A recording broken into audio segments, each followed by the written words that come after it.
Hey guys, tonight we step into a place where time itself feels like it's pressing against your shoulders, heavy with dust and mystery. Imagine the warm desert air wrapping around you, grains of sand crunching softly under your feet as you move closer to something monumental. Massive temple walls rising out of the horizon, etched with carvings that seem to whisper stories even when no one is around to hear them. You can almost feel the weight of centuries hanging over you, as though the stone itself is watching. You probably won't survive this heat without a decent water bottle, but don't worry, you've got me guiding you, and I promise the air gets cooler once we're inside. So, before you get comfortable, take a moment to like the video and subscribe, but only if you genuinely enjoy what I do here. And while you're at it, let me know in the comments where you're listening from and what time it is in your corner of the world. Now, dim the lights, maybe turn on a fan for that soft background hum, and let's ease into tonight's journey together. The temple doors ground you push them open and you step into shadows where the sunlicht doesn't intrude. The stone feels cool under your fingertips, smooth in some places, rough in others, like the very walls are trying to tell you their story through touch alone. Torches sputter faintly in niches, their flames painting strange moving creatures across the reliefs. These carvings, slender figures with long, elegant limbs, record something far more intimate than war or kingship. Here, among these ancient symbols, you realize you've stumbled into a hidden narrative, the pursuit of rest, dreams, and sleep itself. In ancient Egypt, sleep wasn't just biological necessity, it was a portal. Pharaohs believed their dreams were messages from the gods, a kind of celestial voicemail system. Picture yourself lying on a woven mat, the Nile breeze drifting through an open window, waiting to be visited by the god Bes, protector of dreams and also, strangely enough, the patron of dwarf dancers. Historians still argue whether people actually believed Bes physically stood by their bedside, or if he was more of a comforting metaphor. Either way, a protective little god watching you sleep feels oddly reassuring, right? Like having the world's most magical nightlight. And tenteris, the quirky stuff. You might assume that lavender sachets are modern, but Egyptians were ahead of the game. They stuffed pillows with dried herbs, hoping the fragrance would summon sweet dreams. Even stranger, they experimented with concoctions like mixing honey and crushed poppy seeds as a bedtime tonic. Whether it worked or just gave people sugar highs, we'll never know, but the idea of drifting off with honey-sweet breath doesn't sound too bad. As you move deeper into the corridor, your footsteps echo, bouncing around until they sound like whispers. You pass a wall depicting the goddess Hathor, often shown with cow horns curling around a shining sun. She was a bringer of joy, music, and also restful sleep. You can almost hear the pluck of ancient harps and the faint rhythm of drums in the distance. Imagine drifting off not with white noise or a fan, but to the sound of a priestess singing hymns in a courtyard under a star-thick sky. It's not hard to see why people would feel the eyelids droop in such a setting. But Egypt wasn't just about cozy nighttime rituals. They had their debates too. Some texts describe sleep as a rehearsal for death, the body practicing how to rest eternally. Others painted it as a form of temporary rebirth, a nightly reset. Historians still argue whether Egyptians genuinely saw sleep as miniature death, or whether it was just poetic imagery to spice up tomb walls. Either way, it makes you reconsider that moment when your head hits the pillow. Suddenly it feels a little more dramatic. You pause near a faded mural showing a family gathered at dusk. Children lean against their parents as the day cools down. Someone is grinding herbs in a small bowl, someone else is adjusting mats. It's a scene that feels oddly familiar, ancient yet modern. Because even now, thousands of years later, we're still fussing with pillows and searching for the perfect bedtime snack. Except these days, it's more likely a questionable midnight fridge raid than a honey poppy potion. You pass into a smaller chamber where the air smells faintly of dust and something floral, almost like dried lotus petals. This was once a place of ritual sleep, a practice called dream incubation. People would rest in temples, hoping to receive visions that solved problems or answered questions. Imagine booking a hotel room where the concierge promised, "Yes, ma'am, this evening you'll dream the solution to your biggest life dilemma." Tempting, isn't it? Though if my last dream about a talking hamster DJ is anything to go by, maybe not. One quirky tidbit tucked in the papyri tells us that crocodile dung, yes, really, was once part of certain protective ointments. People believed smearing it on could ward off evil spirits at night. Now before you gag, remember they were trying to protect their children. And who among us hasn't tried some weird sleep remedy at 2 a.m.? Okay, maybe not that weird, but melatonin gummies with cartoon bears on the label? Pretty close. You move along, the chamber narrowing, your shoulders brushing cool limestone. Toys flicker, casting long shadows like sleepy phantoms trailing behind you. The silence is soft now, like cotton pressed against your ears. You feel your own breath deepen, slow heavier. The Egyptians didn't have ceiling fans, but they had something better: the hush of the desert night, the steady chorus of insects, and the Nile's endless hush in the background. White noise before Spotify ever existed. As you linger here, a strange sense of kinship settles in. Across all the differences, language, rituals, and yes, their questionable dung-based spa treatments, the need was the same. To rest. To let go. To slip into that other world where gods might whisper, where problems dissolve, where the soul can stretch and breathe. The carvings around you blur into abstraction, shapes melting into each other as though even the stone is drowsy. You find a place to sit back against the wall. Your body feels heavier now, as if the coolness of the temple floor is drawing the heat out of your bones, pulling you towards stillness. You think of Hathor, of Bess, of honey tonics and fragrant pillows. You think of children settling in for sleep, their laughter dimming into snores. You think of the eternal hush behind the temples and shifting stars watching. The world narrows, grows softer. Your breathing slows with the rhythm of a story older than any book. The Egyptians may be long gone, but their obsession with dreams and sleep lingers, echoing into this very moment. You step out of the cool shadows of the Egyptian temple and with a blink, you find yourself somewhere entirely different, bathed in softer air, tinged with the smell of olives and the sea.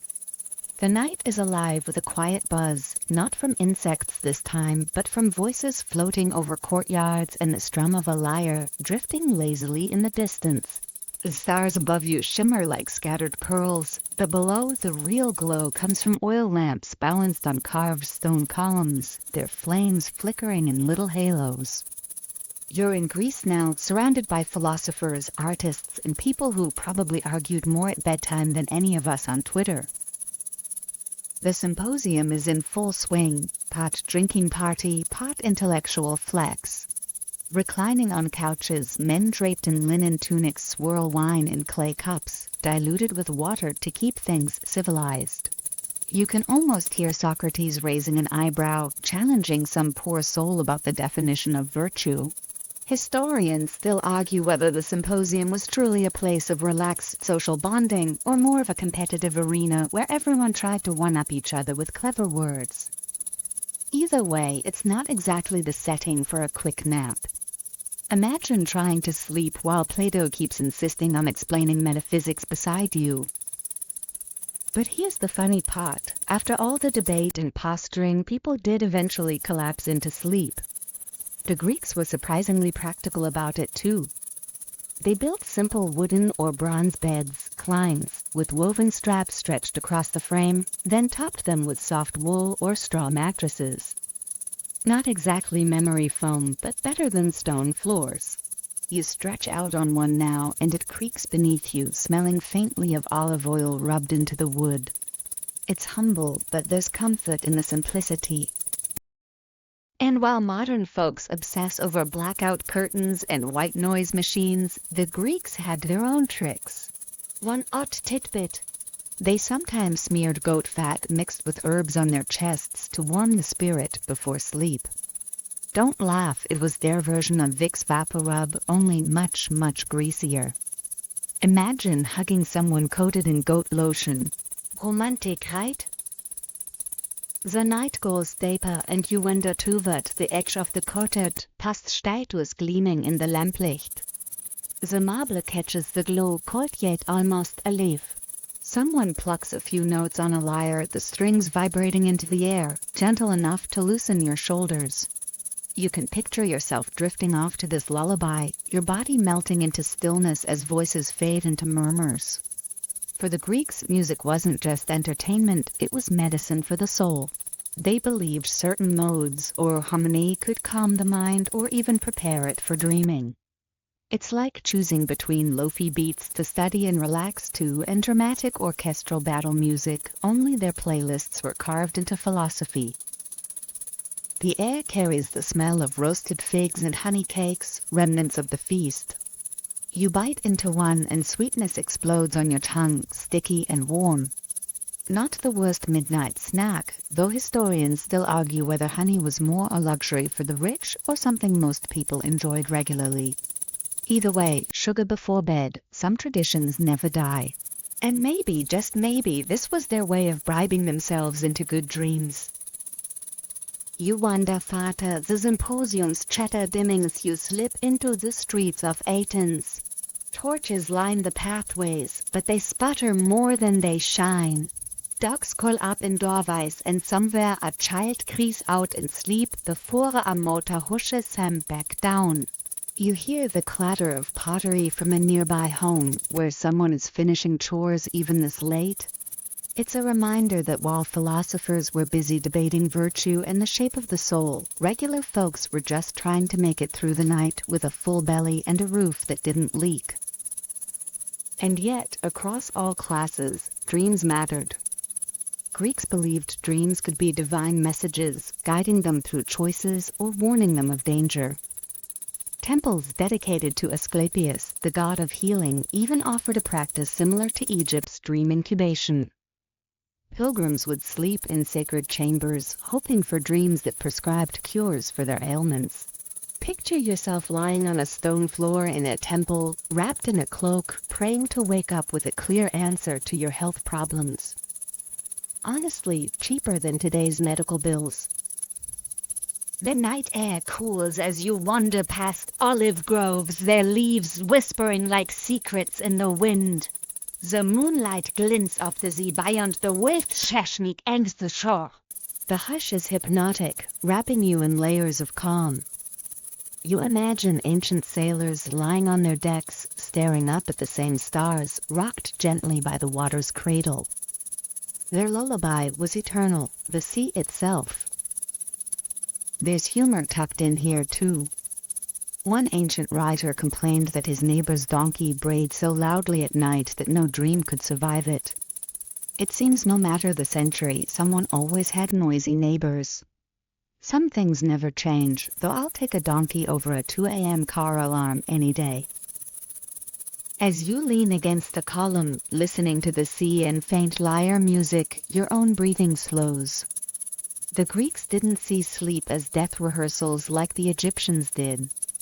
To them, sleep was the gift of Nyx, the night goddess, and her son Hypnos, gentle and winged, who touched mortals into slumber. His twin brother, Thanatos, death, was always lurking, but the two weren't identical. Sleep was mercy, a reprieve. You feel the brush of wings in the darkness, an image soft and strangely comforting. The symposium behind you grows quieter, voice slurring into drowsy tones. Someone laughs too loudly, then drifts off mid-sentence. You can almost see Hypnos stepping lightly among them, tapping eyelids closed with fingers softer than feathers. And here you are, swept up in the same current, as if carried along by a tide of centuries. The marble under your hand cools, the night deepens, and the arguments of philosophers dissolve into background noise. You let yourself sink into the rhythm of the lure, the sea, and a bit of olive trace. The Greeks may have sought wisdom in endless debate, but in the end they, like you, surrendered to silence. The world around you shifts again, as if the stars have blinked and decided you should wake somewhere else. When your eyes adjust, you find yourself surrounded by towering arches and the faint shimmer of water. The air is thicker here, humid, fragrant with oil and steam, and you realize you're standing near the famous Roman baths. Laughter echoes off the marble, splashing water punctuates the night, and somewhere a flute is being played lazily by a servant, probably wishing he could go home. You smell roasted garlic and wine lingering in the air, proof that Romans didn't exactly practice "don't eat before bed." You step closer, sandals clicking softly against the mosaic tiles. The scene unfolds like a grand sleepover, only with more togas and fewer awkward teenage stories. Kniee klein on bench, women gossip quickly behind veils and steam coals into their like invisible curtains. It's tempting to settle in yourself, letting the warmth soak into your bones. Romans believed these baths weren't just for hygiene, but for health, relaxation, and socializing. In a way, this was their version of winding down before sleep, a mix of spa, gym, and neighborhood cafe. Historians still argue whether the average Roman actually found it restful or whether it was simply another excuse to network, gossip, and plot politics. Eventually, though, everyone had to go home. And that's where Roman nights truly began. Imagine the city streets, lanterns glowing faintly, casting halos on cobblestones. Vendors shutting down their stalls, tossing leftover figs to stray dogs. Guards patrolling in pairs, their sandals crunching against the gravel. You wander these streets now, and though the air is heavy with the scent of wine, there's also something soothing about the rhythm of a city winding down. Even anxious sleep. Romans were practical about their beds, though perhaps not luxurious by today's standards. A wealthy citizen might sleep on a wooden frame topped with straw or wool covered in linen sheets. The poor? More often it was a pile of hay or simply a blanket on the floor. You lower yourself onto a replica bed now, hearing the wood creak beneath you, feeling the faint scratch of woven linen.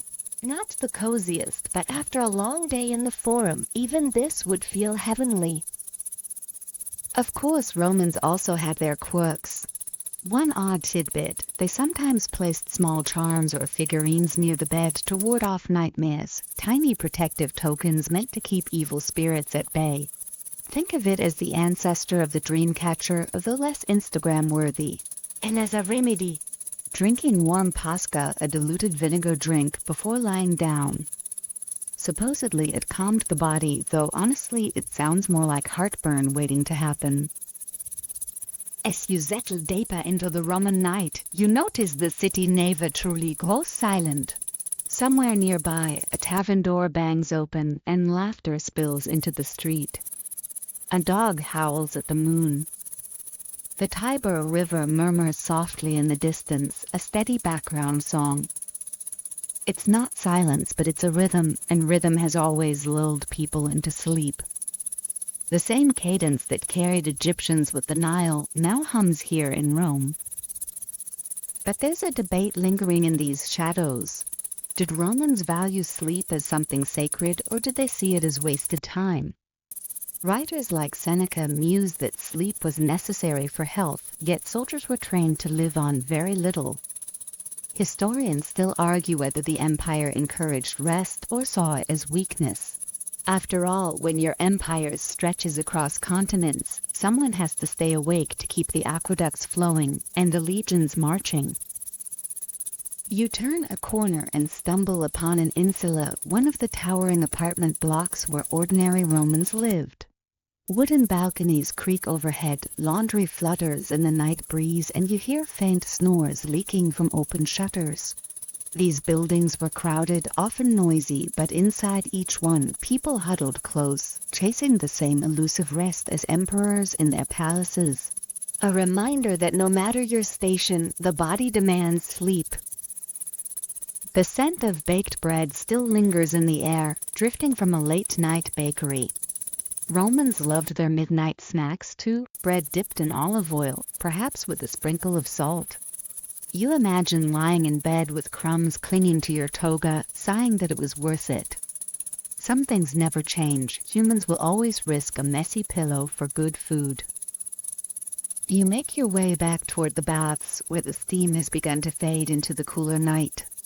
The marble glistens with droplets, and the crowd has thinned, leaving only echoes behind. The pools reflect the moonlight, turning them into silver mirrors.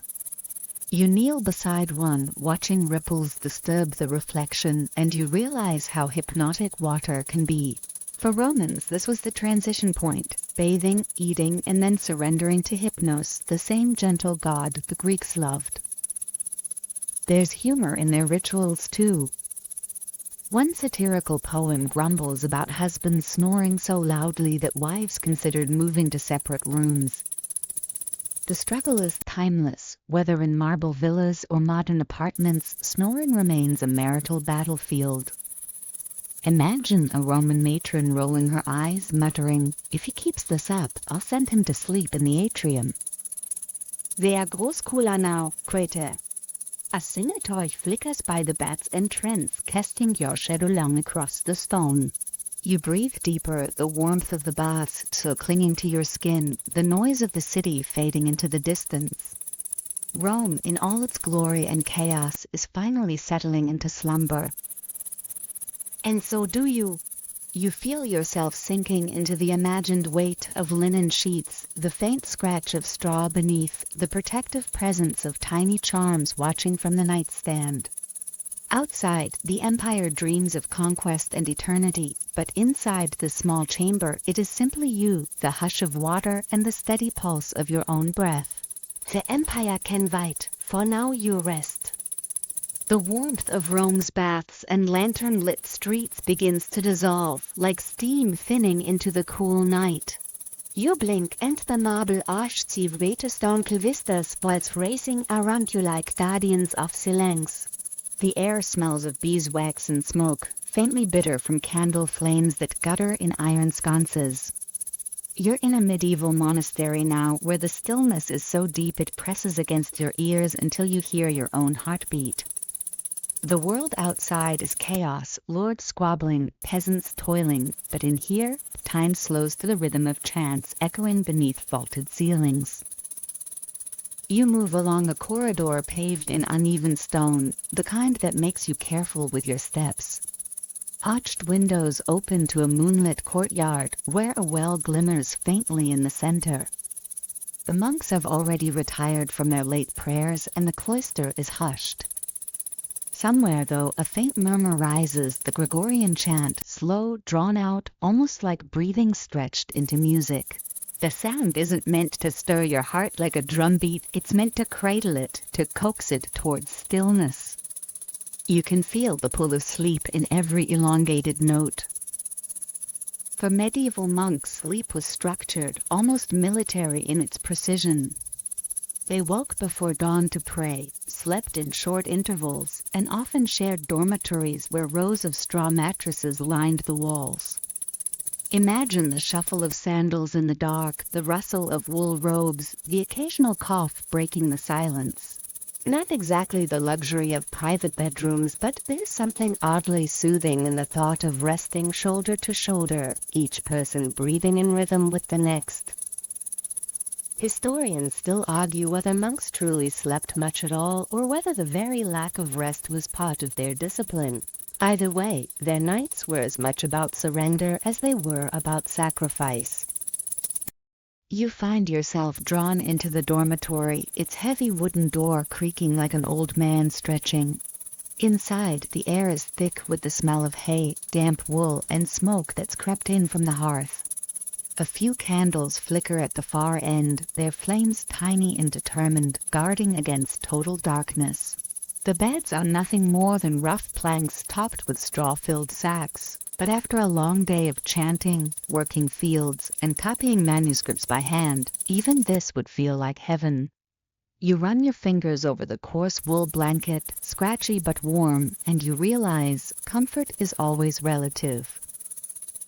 One curious practice catches your attention. The monks sometimes slept sitting upright, propped against the walls or each other, to avoid the sin of sloth. Imagine trying to catch some Z's while sitting bolt straight, head lolling sideways like a broken marionette. Hardly restful, but they believed it kept them spiritually alert. And here you are, slouching comfortably, suddenly guilty for every Saturday you slept past noon. You leave the dormitory, drifting down a hallway where tapestries sway faintly in the draft.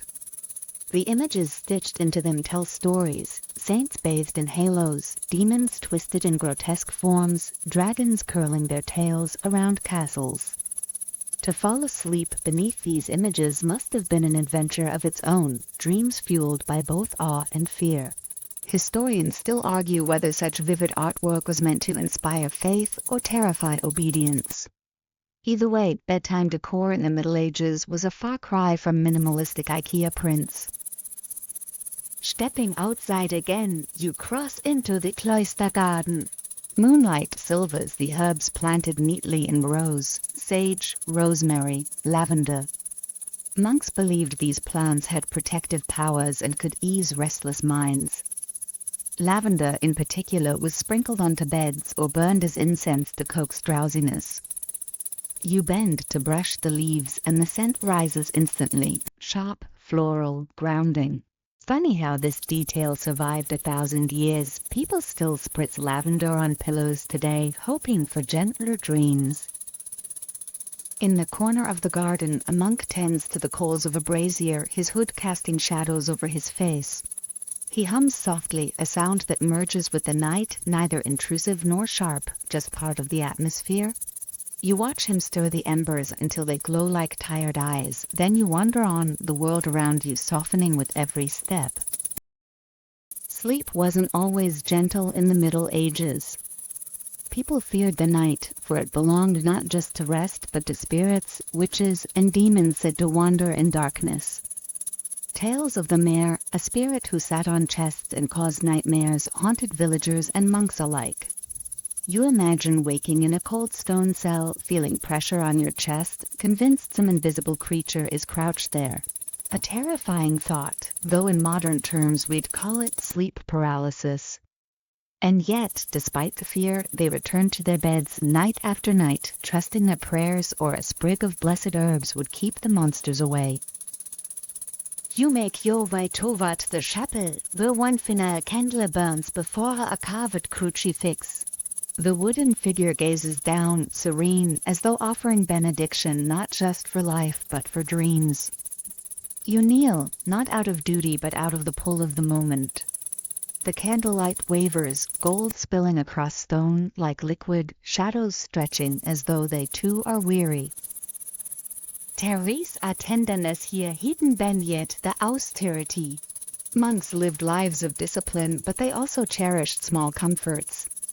Records mention cups of warmed milk mixed with honey before bed, a medieval lullaby in liquid form. You sip it now, tasting the sweetness, the faint edge of smoke from the hearth, and you sigh. For all their strictness, they knew the value of easing the body into stillness. As the night deepens, the chants fade, the candles dim, and the silence folds itself around you like a woolen cloak.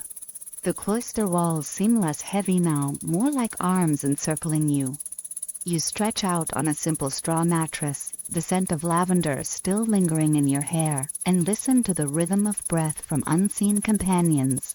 The monastery holds you steady, as if promising, the world outside can rage, but within these walls there is rest. The cloister fades behind you, the smell of lavender and beeswax dissolving into the sharp bite of smoke and wood. When you open your eyes again, you're sitting beside a wide stone hearth, the kind that dominates an entire cottage wall. The flames snap and curl, throwing sparks that dance like mischievous fireflies before they vanish into the black chimney throat. Around you, weary travelers pull their cloaks tighter, boots drying by the fire, voices low but steady. It's a pilgrim's night, the sort of gathering where the John pauses and the stories begin. The air is thick with scents, smoke, damp wool, roasted onions, and the faint sweetness of cider. Shadows leap across rough-hewn beams overhead, and every creak of the wood feels alive, like the house itself is listening. You shift on a bench padded with little more than sheepskin, the seat lumpy yet surprisingly warm. Your body relaxes as you let the fire's heat seep into your bones. This is no grand temple or marble villa. It's rustic, raw, and deeply human. Pilgrims in the Middle Ages weren't just wandering for fun. They trudged for faith, penance, or sometimes just the hope of finding a miracle cure. Imagine walking for weeks across muddy roads, sleeping in barns or fields, and finally stumbling into a hall like this. No feather beds, but warmth, bread, and company. That was luxury. Historians still argue whether most pilgrims traveled purely from devotion or whether it was also a form of medieval gap-year adventure. Either way, nights like this were their reward and maybe the only time they felt safe enough to truly close their eyes. You glance at the faces around the hearth. One man cradles a wooden cup, steam curling from a broth so thin you can see the bottom. A woman pulls her shawl tighter as she hums a lullaby, her voice weaving through the crackle of the fire. A boy leans against her, eyelids heavy, his head sliding down her arm. You watch as the entire group begins to soften, stories lulling into murmurs, bodies slumping against benches and walls. But before sleep comes, there are tales. Always tales. A bearded pilgrim clears his throat, and the others lean closer. He spins a story about saints who crossed mountains barefoot, about relics glowing with divine light, about demons frightened away by a single whispered prayer. You realize these stories aren't just for entertainment. They're lullabies for grown men and women, ways to soothe the fear of wolves outside or the memory of bandits on the road. The fire flickers, his words rise and fall, and suddenly the room feels like one great cradle rocking everyone toward rest. The quirky details of the routine slip through.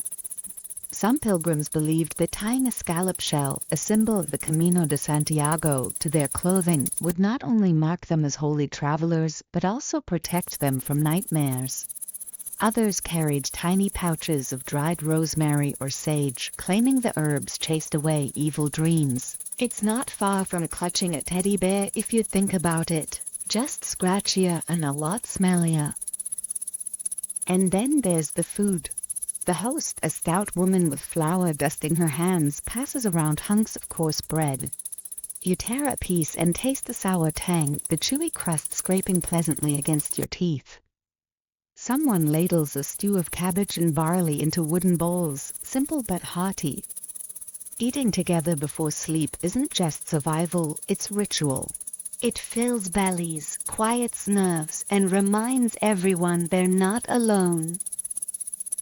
Outside, the wind howls, rattling the shutters. The pilgrims glance at each other, some making the sign of the cross, others muttering charms. Night carried dangers then, both real and imagined. Wolves prowled forests, thieves stalked roads, and the supernatural was always lurking just beyond the circle of firelight. Historians still argue whether these fears were exaggerated by churchmen to keep people pious, or whether peasants truly believed the woods teemed with creatures of nightmare. But sitting here, listening to the wind claw at the walls, you can't blame them for clutching their charms a little tighter. Gradually, the stories fade. Some lie on straw mats spread around the fire, others slump against the hearthstones themselves. You follow their example, stretching out on a mat that smells faintly of damp earth and sheep. The fire crackles a lullaby, smoke drifting upward like a slow exhale. Women snore softly, deep, steady, oddly comforting.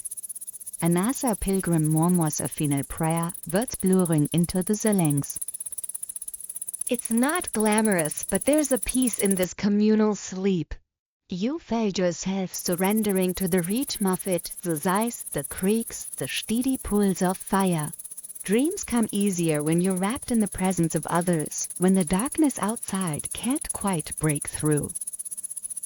One last thought tugs at you before you drift, the idea that across centuries, humans have always needed this: stories, food, warmth, and a place to lay their head.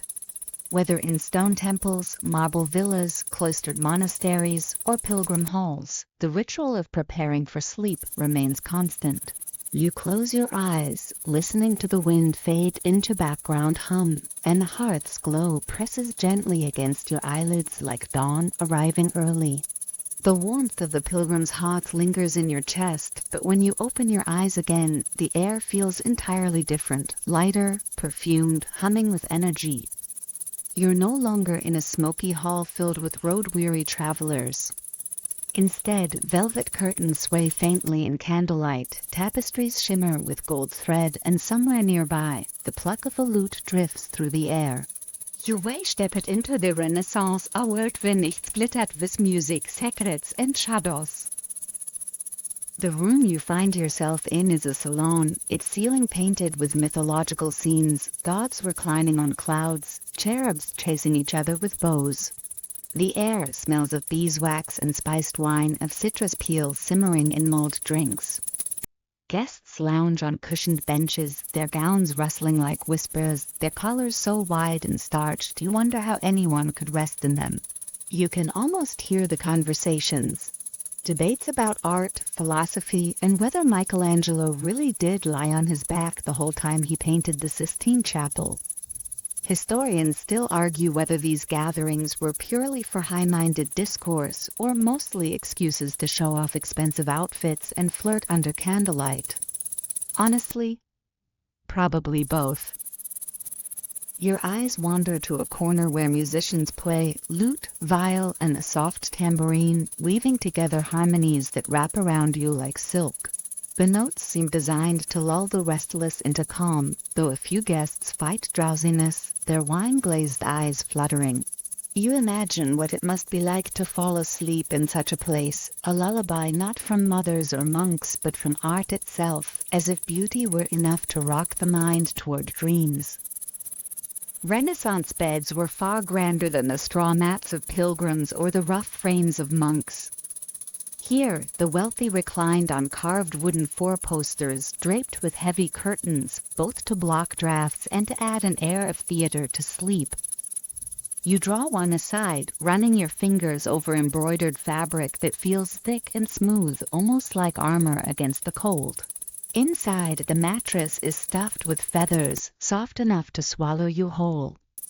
You sink down and for a moment you feel like royalty, even if the bed creaks in protest. Of course, not everyone had such luxury. Common folk still dozed on straw, their nights filled with the sounds of neighbors and livestock.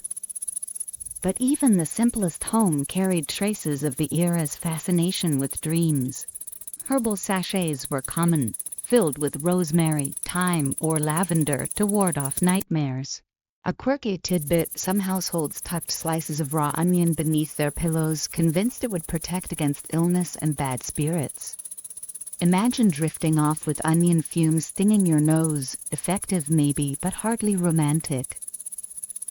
The salon grows quieter as the evening deepens. Candles sputter, dripping wax down iron holders, and voices soften into murmurs. A woman in emerald velvet yawns discreetly behind a jeweled hand while her companion launches into yet another tale about Florentine politics. You realize that even in centuries of brilliance, boredom still existed, and that boredom, more often than not, is the prelude to sleep. You step outside, into a courtyard where moonlight spills across marble fountains. The water sparkles, cool and clear, a contrast to the heady warmth indoors. The night air is fragrant with orange blossoms, their scent sharp yet sweet. Somewhere an owl hoots, its sound bouncing between stone walls.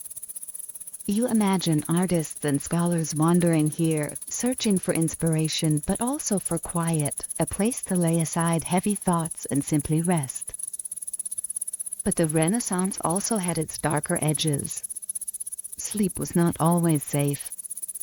Night watchmen patrolled cities to keep order, warning of fires, thieves, or drunken brawls. Fear of the plague lingered in every household, and many believed foul air at night carried sickness.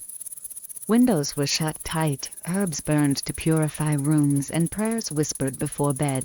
Historians still argue whether these precautions worked at all, but they reveal something familiar, that instinctive human urge to protect the fragile hours when we are most vulnerable. You pass a workshop lit faintly by oil lamps.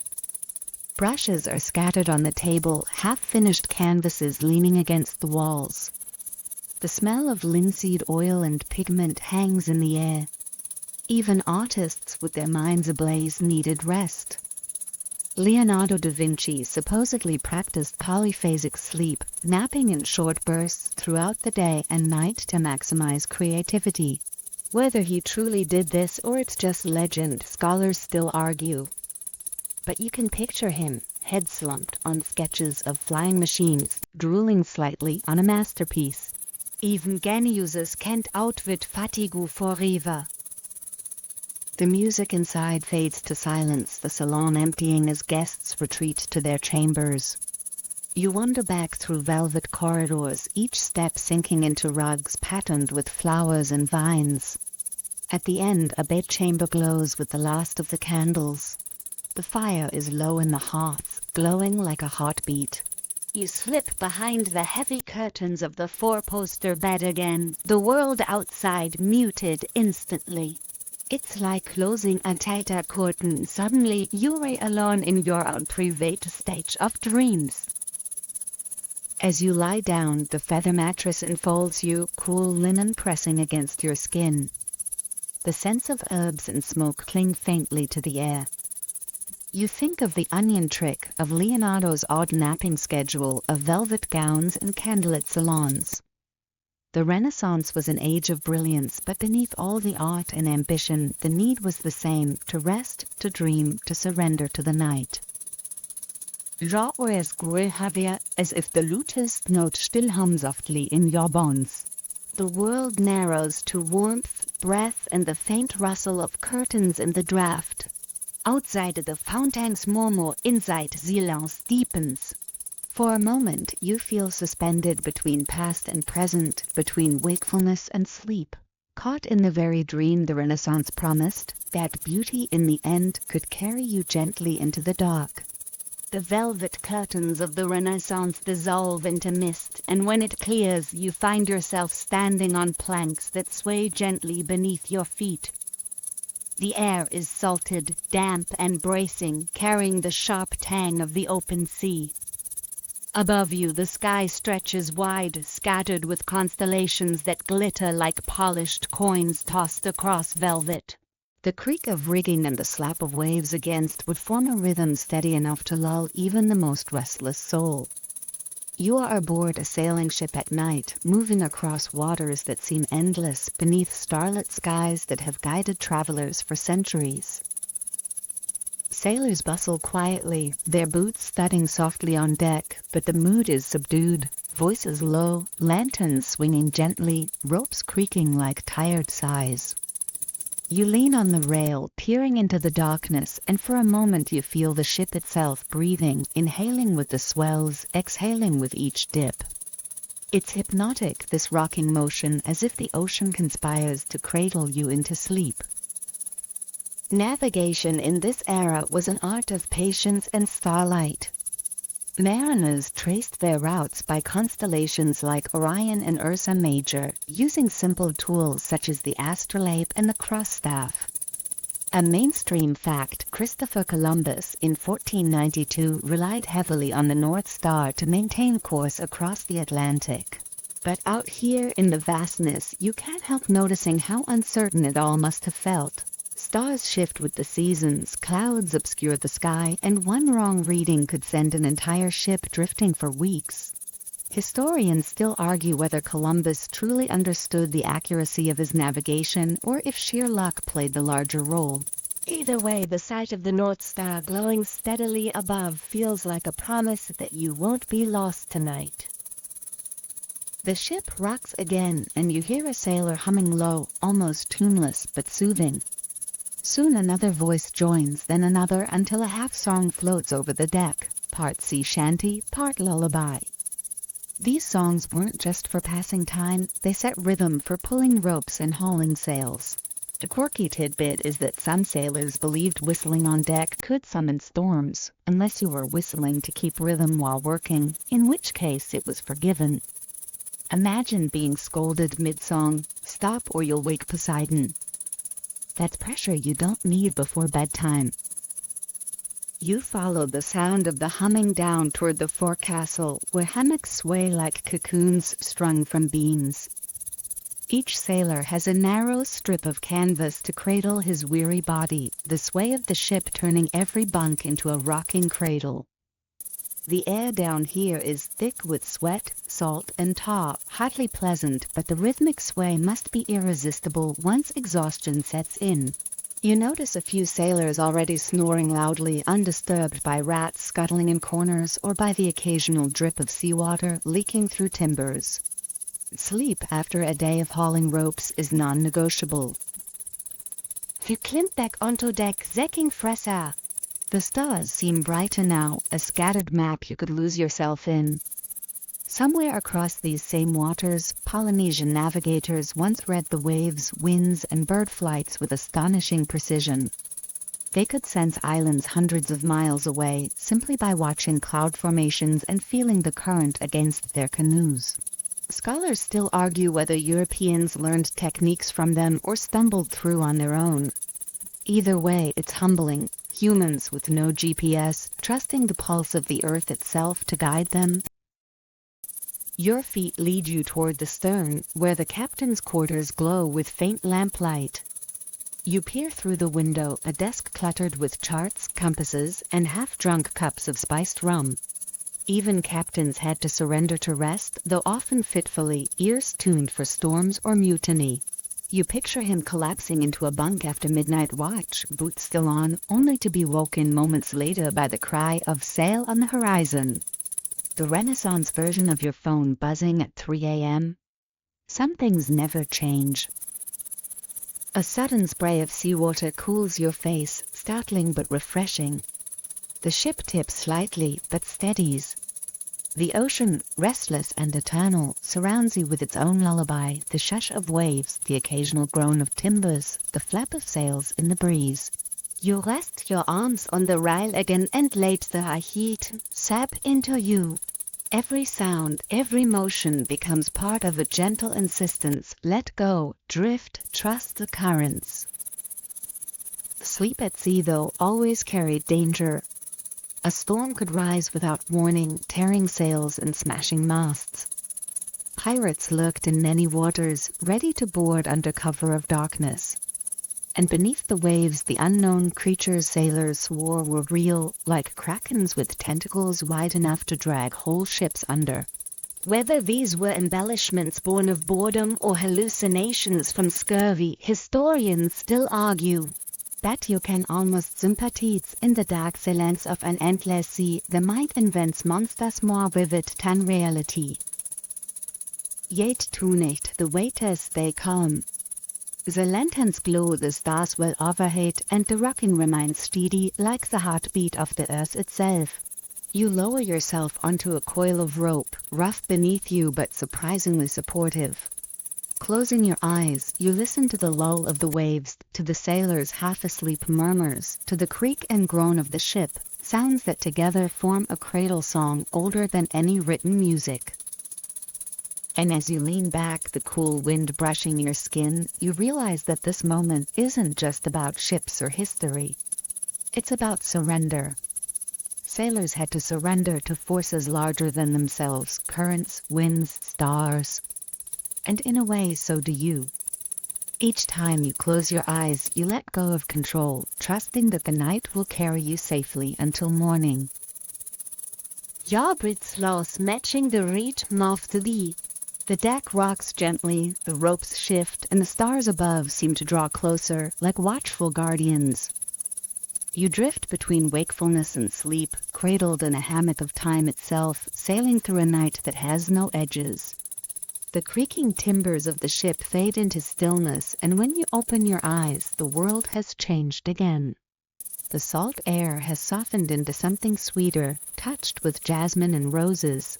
The constant rocking of the sea is gone, replaced by the hush of fountains trickling in the dusk.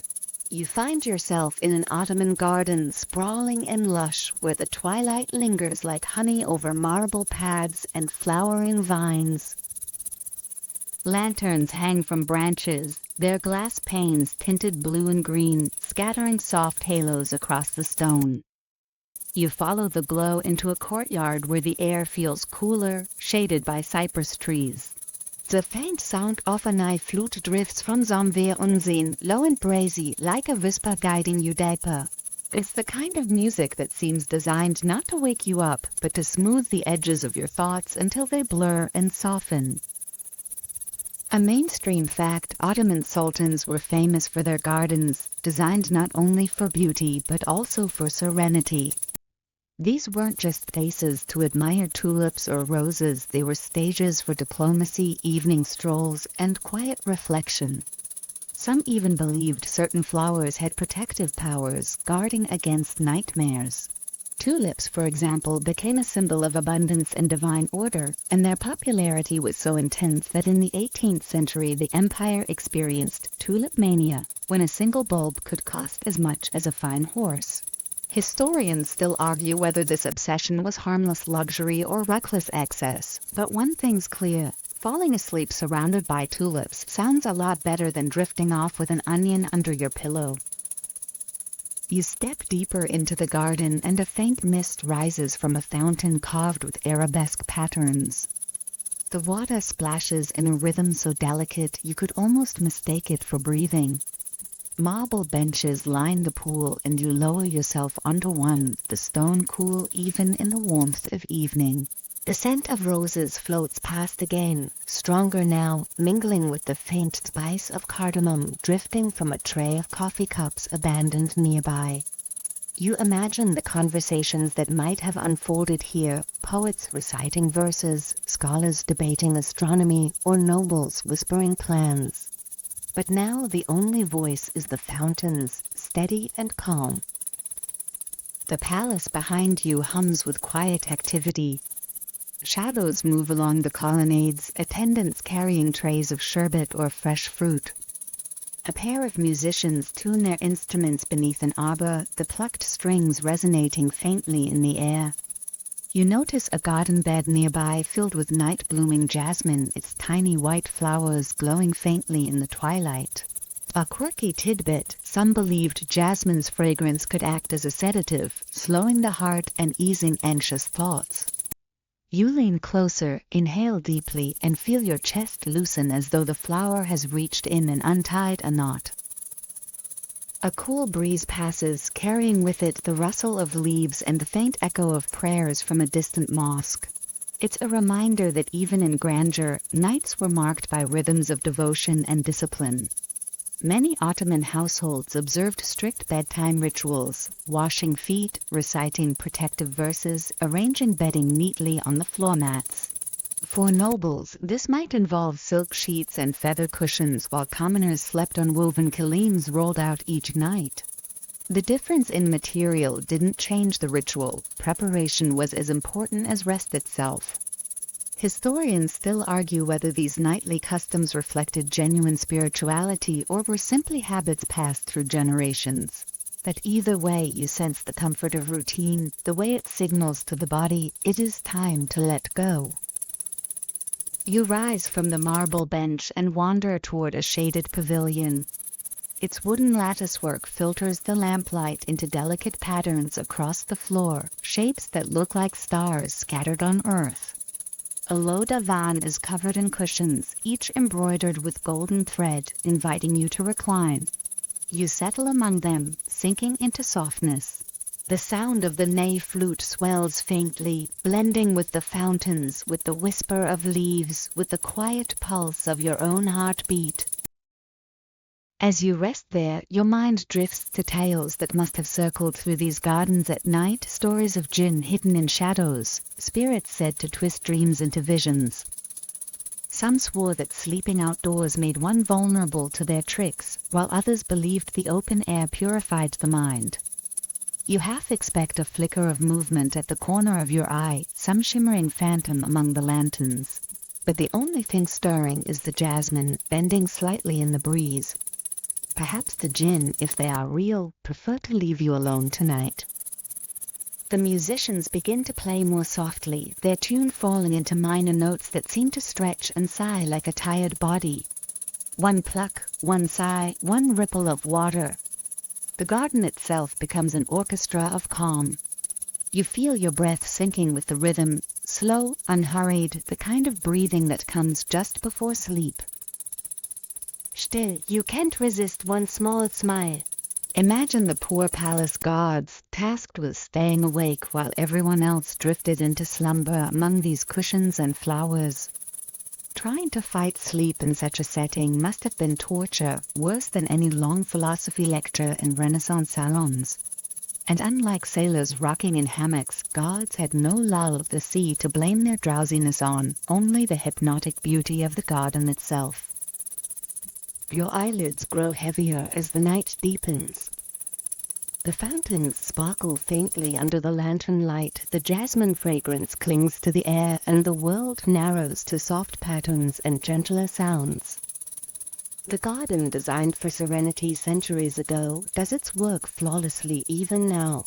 You recline deeper into the cushions, feeling them rise slightly at the edges, holding you in place as if the garden itself wants to cradle you. Breath by breath, the boundaries between fountain, music, and heartbeat dissolve.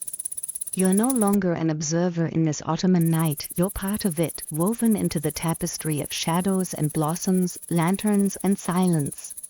And in that moment, you finally understand what the Sultan sought when they built these gardens, not just beauty, but peace deep enough to carry the mind gently into dreams. The perfume of jasmine and the trickle of fountains fade into dust and wind. You blink, and now the air feels dry, filled with a tang of spice and the faint musk of beasts of burden. Lanterns bob ahead of you like will-o'-the-wisps, swaying with each step of camels and traders. You're walking the Silk Road at night, that vast ribbon of trade stretching across deserts and mountains, carrying not just goods, but stories, beliefs, and secrets. The ground beneath your sandals crunches with sand and gravel. Every step kicks up a faint shimmer of dust that glows in the lantern light. Behind you, a line of pack animals sways under their burdens, bales of silk, bundles of herbs, and jars of strange powders. Their bells chime softly, a metallic lullaby blending with the faint rustle of fabric. The air is thick with the scent of cinnamon, clove, and dried figs, mingling into something sweet but sharp enough to keep you awake, well, almost awake. The rhythm of the caravan has a soporific quality, the steady plod plod plod of hooves syncing with your heartbeat until your eyelids feel heavy. A mainstream fact, the Silk Road was less a single path and more a network of trade routes connecting China, Central Asia, the Middle East, and Europe. Silk, of course, was prized, but it wasn't the only treasure. Paper, gunpowder, porcelain, and even ideas, Buddhism, Islam, and mathematics, traveled these routes. You can almost picture a merchant slipping philosophical arguments between bolts of fabric, like smuggling bedtime stories across continents. Historians still argue whether the route's importance has been romanticized in modern times, but standing here among lanterns swaying and camels grumbling, it's hard to deny the dreamlike power of the place. One quirky tidbit, travelers often tucked bits of rhubarb into their packs, convinced it could prevent the dreaded stomach complaints brought on by foreign foods. Imagine chewing on bitter rhubarb root under the stars while everyone else nibbled dried apricots. It's a miracle anyone managed to sleep at all. Yet here you are, surrounded by sacks of saffron and anise, and you can't help but think, the world's first aromatherapy session was probably just a caravan taking a break. The caravan halts for the night at a roadside khan, a kind of inn for weary travelers. The structure is simple, stone walls enclosing a courtyard where animals are tethered and fires are kindled. Merchants spread rugs across the ground, unloading their wares carefully, as though protecting not just goods but also the stories stitched into them. The stars overhead burn brilliantly, unobscured by city smoke, and for a moment the Khan feels like an island of warmth in an ocean of night. Inside the walls, voices rise and fall in a dozen languages. Persian merchants haggle with Chinese traders, while Central Asian nomads swap horse stories with Arabs. You sit near the fire, the warmth kissing your cheeks, the scent of roasted lamb mingling with cardamom tea. Flames crackle, sparks leap, and a storyteller begins to recite.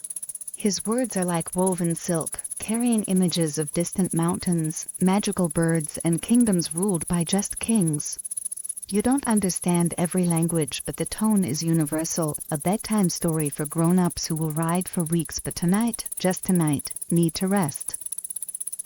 The Khan's sleeping quarters are humble, thin mats rolled out on stone floors, with travelers packed shoulder to shoulder. You wander among them, listening to snores that form a strange chorus, accompanied by the occasional grunt of a camel outside. A few travelers sleep with their purses packed beneath their heads, too wary of theft to fully relax. Sleep here is precious but fragile, a commodity traded like silk or spices. You notice one man muttering prayers under his breath as he drifts off, while another clutches a talisman carved from bone. Historians still argue whether talismans were believed to genuinely ward off evil or simply comfort the weary, but you can feel the way objects, rituals, and beliefs stitch themselves into nightly rest. You step outside again, drawn to the desert air. The sand is cool now, almost cold, and crunches softly underfoot. Overhead, the Milky Way stretches like spilled sugar across black velvet. It's easy to see how ancient travelers relied on these stars to orient themselves, marking familiar patterns to keep fear at bay. But it's also easy to see how myths were born here, shapes in the constellations turning into dragons, heroes, and lovers. In the silence of the desert, your own thoughts begin to feel larger, more mythic, until they too start to blur into dream. The animals outside shuffle restlessly, bells clinking. You rest your hand on the flank of a camel, feeling the warmth of its body radiate through the night air. Its steady breathing mirrors your own, slow and deep, grounding you. The caravan master walks past, his face lit by lantern glow, and nods at you. For him, this rhythm, walk, rest, dream, wake, is endless. For you, it's a reminder that no matter how far humans travel, the need for rest follows, relentless as a shadow. Another breeze stirs, carrying the mingled scents of spices and wood smoke. You close your eyes, listening to the chorus of snores, the faint hiss of sand shifting in the wind, the far-off call of some desert bird. Each sound layers over the other, creating a quilt of nighttime comfort. The Silk Road, for all its danger and distance, is also a thread of shared humanity, binding you to every trader and dreamer who has ever laid down beneath these stars. Your body sinks slightly into the cool sand where you sit, and you imagine bedding down on rugs patterned with swirling designs. The firelight flickers across your eyelids even through the darkness, painting ghost shapes in red and gold. You hear another story begin inside the Khan, laughter punctuating it, but the sound fades as your own mind wanders. You're halfway to sleep already, rocked not by waves or hammocks, but by the steady rhythm of footsteps across centuries of dust. The Silk Road fades around you, dissolving into scent, sound, and starlight, threads weaving themselves into dreams. And as you finally lean back, resting your head against the soft roll of a saddlebag, you realize that the greatest cargo traded here wasn't silk or spices at all. It was the universal gift of sleep, carried from one weary traveler to another across deserts and through the endless night. The stars above the Silk Road dim, swallowed by a rolling gray fog. Sand under your feet shifts to cobblestones slick with drizzle, and suddenly the air feels damp, heavy, and sharp with coal smoke. You hear the rattle of carriage wheels, the distant clatter of hooves, and the occasional cough of someone disappearing into the mist.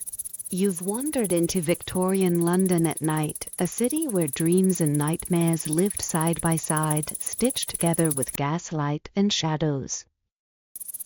You walk down a narrow lane, the lamps hissing faintly as they burn. Their halos cut through the fog only a little, creating more mystery than clarity. The ground is slick, and you step carefully to avoid the muck of rainwater, soot, and who knows what else. A shiver creeps up your spine, not just from the cold but from the feeling that in this city someone might always be watching. And yet, even in its grime, London hums with life, a restless energy that never really sleeps.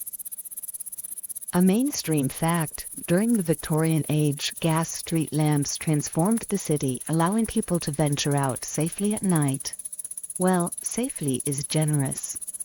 The lighting reduced crime in some areas, but it also revealed the darker side of London: pickpockets, gangs, and the occasional figure lurking too long in the mist. Historians still argue whether the gas lamps made people feel safer or simply extended the hours when trouble could find them. Either way, their dim glow feels strangely comforting now, like candles stretched across entire streets. You wander past a pub spilling light and laughter onto the wet cobblestones. Inside, patrons raise pints, sing rowdy songs, and shout over each other in accents thick as the fog outside. The warmth almost tempts you in, but you keep walking deeper into alleys where the laughter fades to silence. Here, the city feels like it's dozing, though never fully asleep. Cats dart across your path, rubbish rustles in corners, and somewhere footsteps echo faintly. Victorians had curious nighttime habits. Families often shared beds, not just out of necessity but also to save warmth.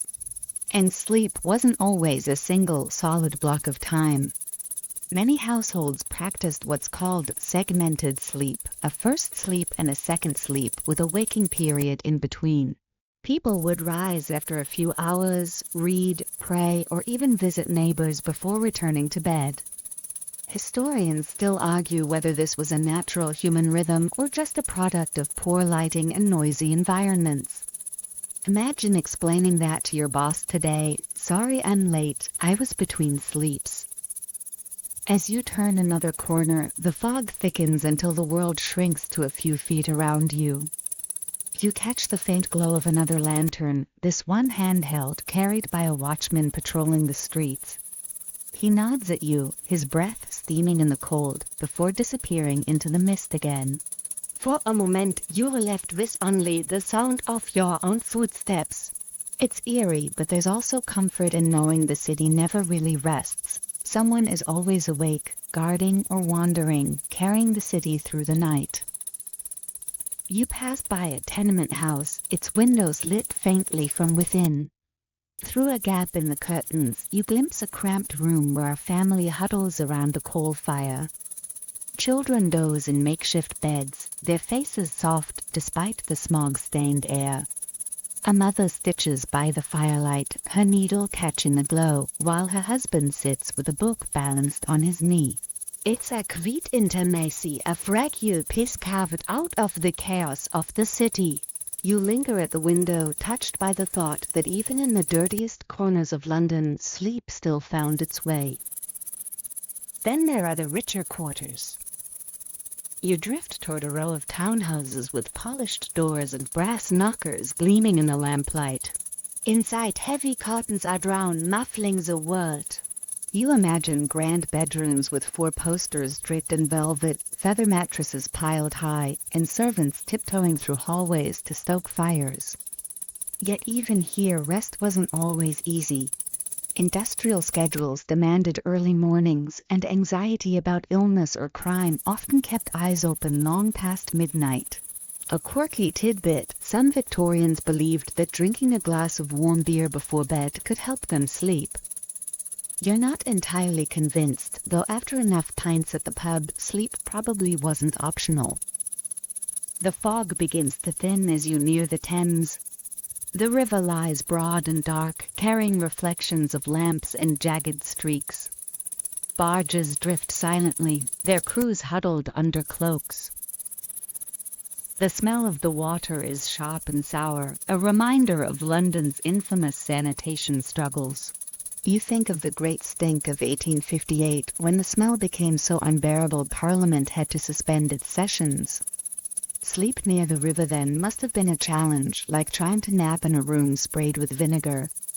Yet here, in the cool night air, the river's lull seems more forgiving, its slow current tugging at your thoughts like a blanket pulling you down.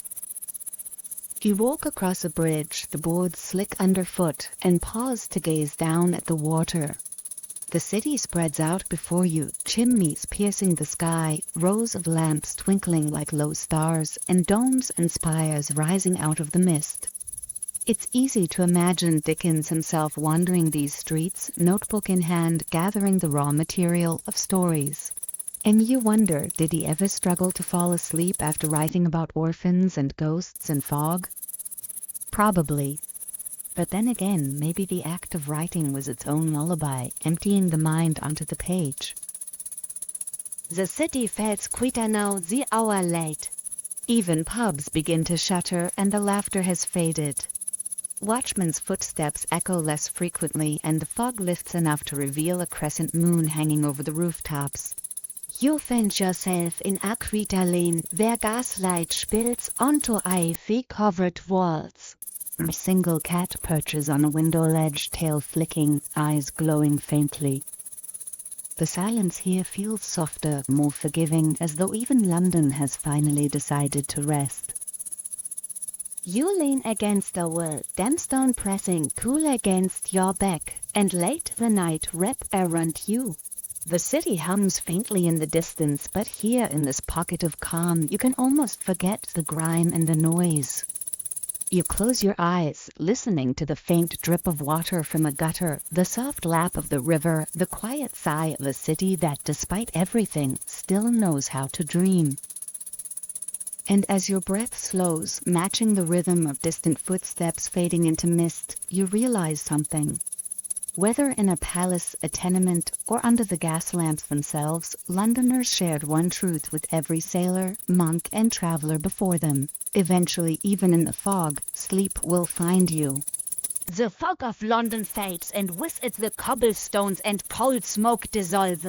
In their place, warmth spills over you like golden honey. You hear the low, steady crash of surf and smell salt heavy in the air. Palm fronds whisper above your head, swaying lazily in the night breaks. You've stepped onto a Caribbean island where night stretches long and languid and the stars look close enough to pluck like fruit. The sand is warm beneath your bare feet, even though the sun has long set. You walk slowly along the shore, the moon trailing your path, casting silver across the waves. The Caribbean has always been a place where time feels a little slippery, where days blur into nights and worries get carried off by the tide. Still, not everyone here slept so easily. Between the rhythm of the sea and the dangers of colonial life, rest was sometimes more elusive than a quiet beach. A mainstream historical fact, European colonists in the Caribbean often struggled with the oppressive heat and rampant mosquitoes, both of which disrupted sleep. They built houses with wide verandas and high ceilings to help airflow, and they used netting to keep insects at bay. But even with these efforts, many wrote letters complaining of suffocating nights. Historians still argue whether these sleepless accounts were exaggerated by homesick settlers or truly unbearable. For the locals who had lived here for centuries, the climate was simply life as usual, heat, humidity, and all. You wander inland a little, guided by a narrow dirt path lit by fireflies. Their glow pulses gently, like tiny lanterns strung between trees. From somewhere deeper in the jungle, you hear the haunting call of night birds. You pause, letting the chorus wrap around you, insects buzzing, leaves rustling, waves in the distance. It's a symphony designed to lull you into drowsiness, unless, of course, you're the sort to lie awake counting how many mysterious animal noises could possibly eat you. Quirky tidbit: some communities in the Caribbean believed that hanging certain herbs above the bed could ward off nightmares. Basil in particular was thought to invite peaceful dreams. So if your modern lavender pillow spray doesn't work, you might try a sprig of basil next time, though your bedroom might end up smelling like a pizza shop. You reach a small village near the water's edge. Lanterns glow faintly in the windows of wooden houses perched on stilts. Inside one, you glimpse a family sprawled on mats, the air moving slowly through open shutters. Children murmur in their sleep, turning restlessly, while their mother fans them with a woven palm frond. Sleep here isn't silent, it's layered with the rhythm of waves, the hiss of cicadas, and the occasional bark of a dog. But somehow the noise feels more like a lullaby than a disturbance. Further along, a plantation house rises against the horizon. Its wide veranda gleams in the moonlight, rocking chairs swaying slightly in the breeze. You imagine the planter and his family retreating indoors, the air heavy with the scent of rum. Sleep in such a house might come easier: white sheets, high beds, servants ensuring windows stayed open for air. Yet even here, rest was fragile. Fears of hurricanes, rebellion, or disease haunted the night. It wasn't always the weather keeping people awake. Sometimes it was the weight of their own anxieties. You pause by a bonfire on the beach where a group gathers. They share stories, voices low but animated, weaving myths about spirits that wander at night. One tale is of the Sukian, a creature that sheds its skin and flies through the darkness as a ball of fire, slipping through keyholes to drink people's blood as they sleep. You glance over your shoulder instinctively because nothing says bedtime like worrying about a fireball vampire sneaking under your door. Historians still argue whether these tales were told primarily to scare children into behaving or as symbolic warnings about real dangers in the night. Either way, the stories linger like smoke in the imagination. As the night stretched deeper, the crepuscular, almost forgiving. The wilde quits, the fire burns slower, and only the steady crash of the sea remains. You lie down in the sand, watching constellations bled overhead. The Milky Way cut across the sky like a pale river. Ancient navigators once used these very stars to travel between islands, and now they feel like old companions guiding you towards sleep. Your eyes drift closed, but you imagine for a moment how sailors must have felt, anchored offshore. The rocking of the ship a lullaby, yes, but also a reminder of isolation. Letters home took months, diseases spread easily, and the endless horizon could feel like both freedom and prison. Many sailors slept in hammocks slung in the hold, swaying gently with the motion of the ship. Some historians still argue whether hammocks improved sleep compared to bunks, but sailors swore by them. If you've ever tried one, you know the rocking either soothes you instantly or convinces you you're about to be flipped onto the ground. Back on land, though, sleep is easier. The night has cooled, the stars blanket the sky, and the rhythm of the waves pulls at your consciousness. You picture yourself in one of those open-air houses, netting draped lightly around your bed, basil hung above the doorway. The sounds of the island wrap around you, crickets surf, the whisper of palms. The heat is bearable now, softened by the night breeze. You turn angst twisse ten zettle.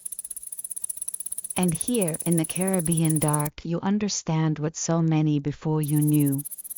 That sleep, even when elusive, eventually bends to rhythm, the rhythm of waves, of insects, of wind through leaves. The world keeps humming, but you sink beneath it, carried as easily as driftwood out to sea. The warmth of the Caribbean Sea fades, and in its place comes a sharper, drier air. The sound of waves dissolves into silence broken only by the crackle of firewood and the occasional bray of a donkey. When you open your eyes again, you're in the heart of a Spanish village centuries ago, where the nights stretched long and the siesta rhythms ruled the day.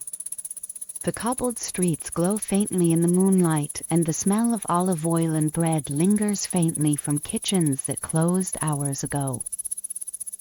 The village feels almost too quiet, as if it is conserving energy for the relentless sun of tomorrow. A few lanterns flicker along the plaza, their light throwing shadows across whitewashed walls. In the center stands a fountain, its water murmuring softly, like an insistent whisper urging you to sit and rest. You do, listening to the stillness of a place where sleep has always been a negotiation between the heat of the day and the coolness of the night. A mainstream historical fact: in Spain and much of southern Europe, the tradition of the siesta developed to help people cope with the midday sun. Workers would retreat indoors, nap during the hottest hours, and then resume labor in the cooler evening. Historians still argue whether the siesta was primarily a response to climate or a deeply ingrained cultural rhythm passed down from ancient times. Wait for the origin, it schapet nicht le rest. If you'd already napped for 2 hours in the afternoon, bedtime might stretch later into the night. You wander through narrow alleys where balconies lean close overhead, draped with drying laundry that flutters faintly in the breeze. A cat darts past, slipping into the shadows. From behind shuttered windows comes the faint sound of a guitar, someone strumming quickly before sleep. The notes float through the night air like a lullaby meant for no one in particular, and you feel your body sway as though rocked by the melody itself. Quirky tidbit: some Spaniards in the 16th century believed garlic hung over the bed could protect against nightmares and wandering spirits. Imagine explaining to your partner that the reason your bedroom smells like a pizzeria is because you're warding off dream demons. Effective or not, it reveals just how much care people gave to securing peaceful rest. The village homes here are simple but designed with sleep in mind. Thick stone walls trap coolness, while small windows keep out the scorching sun. Inside, wooden beams stretch across ceilings, and low beds are pushed against plaster walls. You peek into one such home, where a family lies sprawled on straw-stuffed mattresses, the youngest curled up at the foot of the bed. Candles burn low in iron holders, casting soft shadows that pulse with the rhythm of the flame.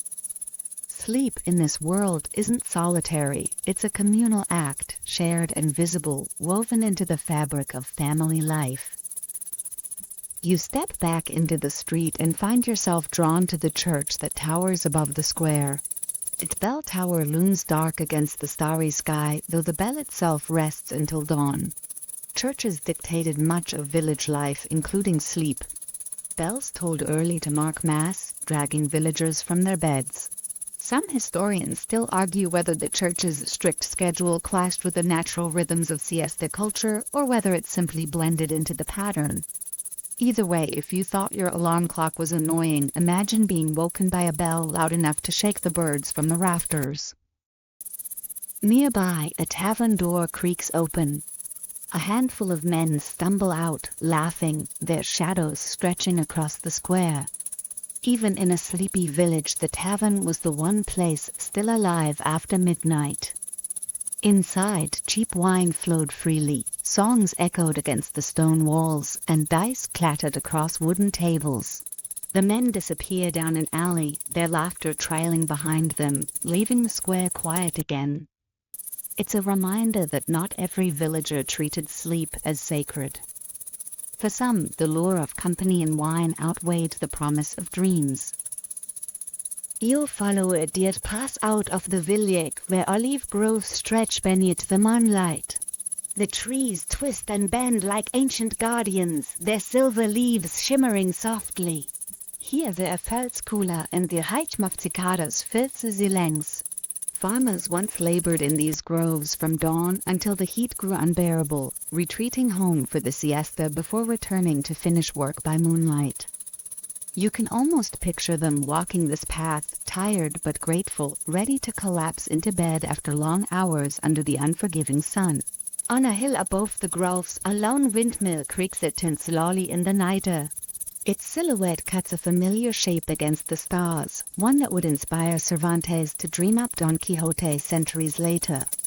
You wonder, did he write late into the night, fueled by wine and restless imagination, or did he, like his countrymen, let the siesta reshape his waking hours? Historians still argue whether his book was a reflection of sleepless madness or genius born of unusual rhythms. Either way, it stands as proof that even odd sleep schedules can produce immortal ideas.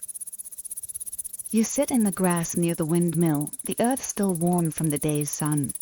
Fireflies blink faintly, echoing the distant lanterns of the village below. The night air is heavy with the scent of rosemary and thyme, herbs grown not just for cooking, but also to sprinkle under pillows for better dreams.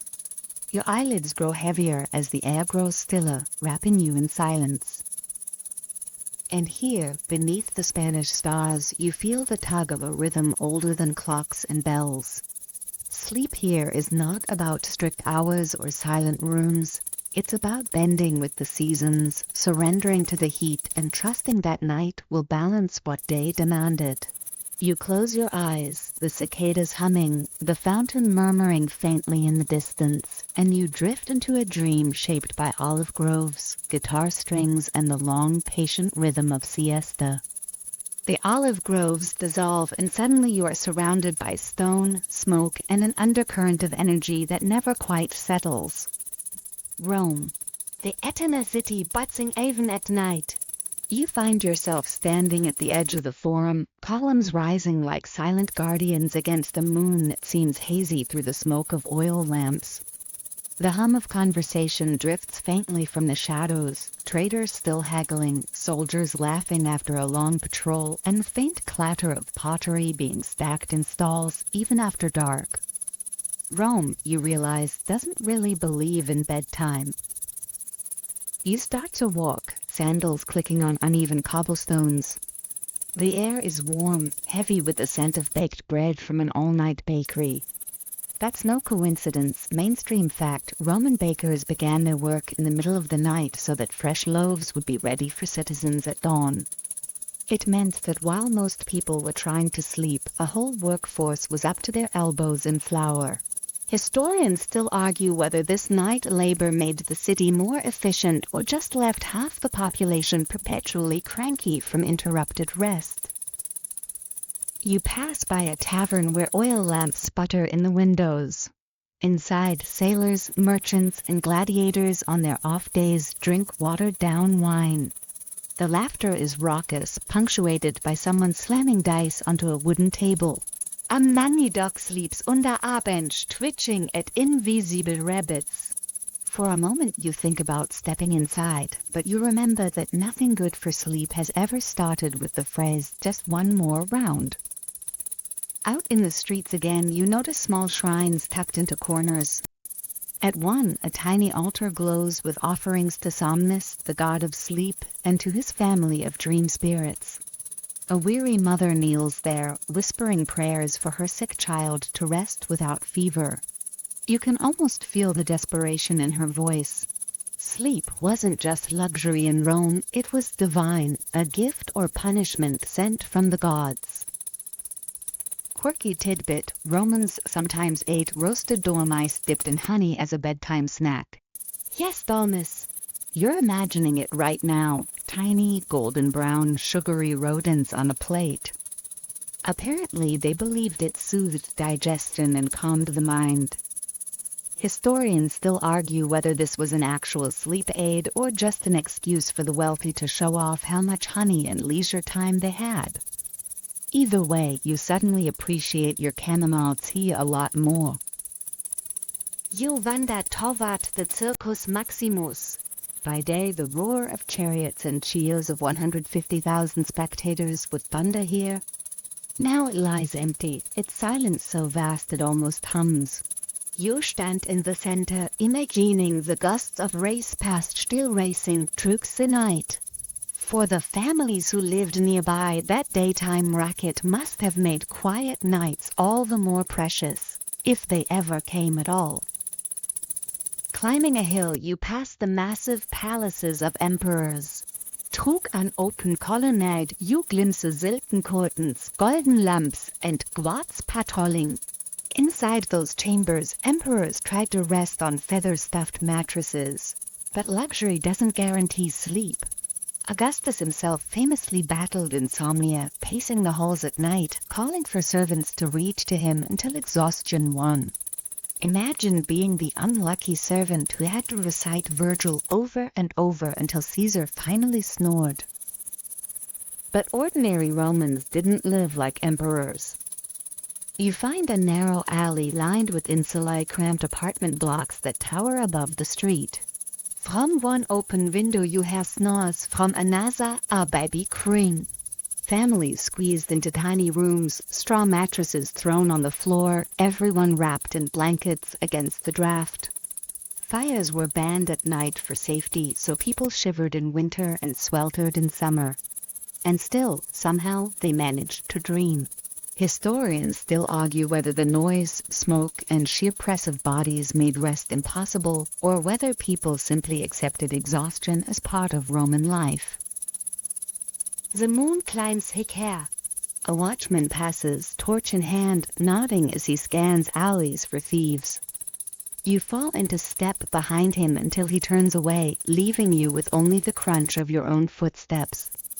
Ahead lies the Tiber, reflecting the light of scattered torches.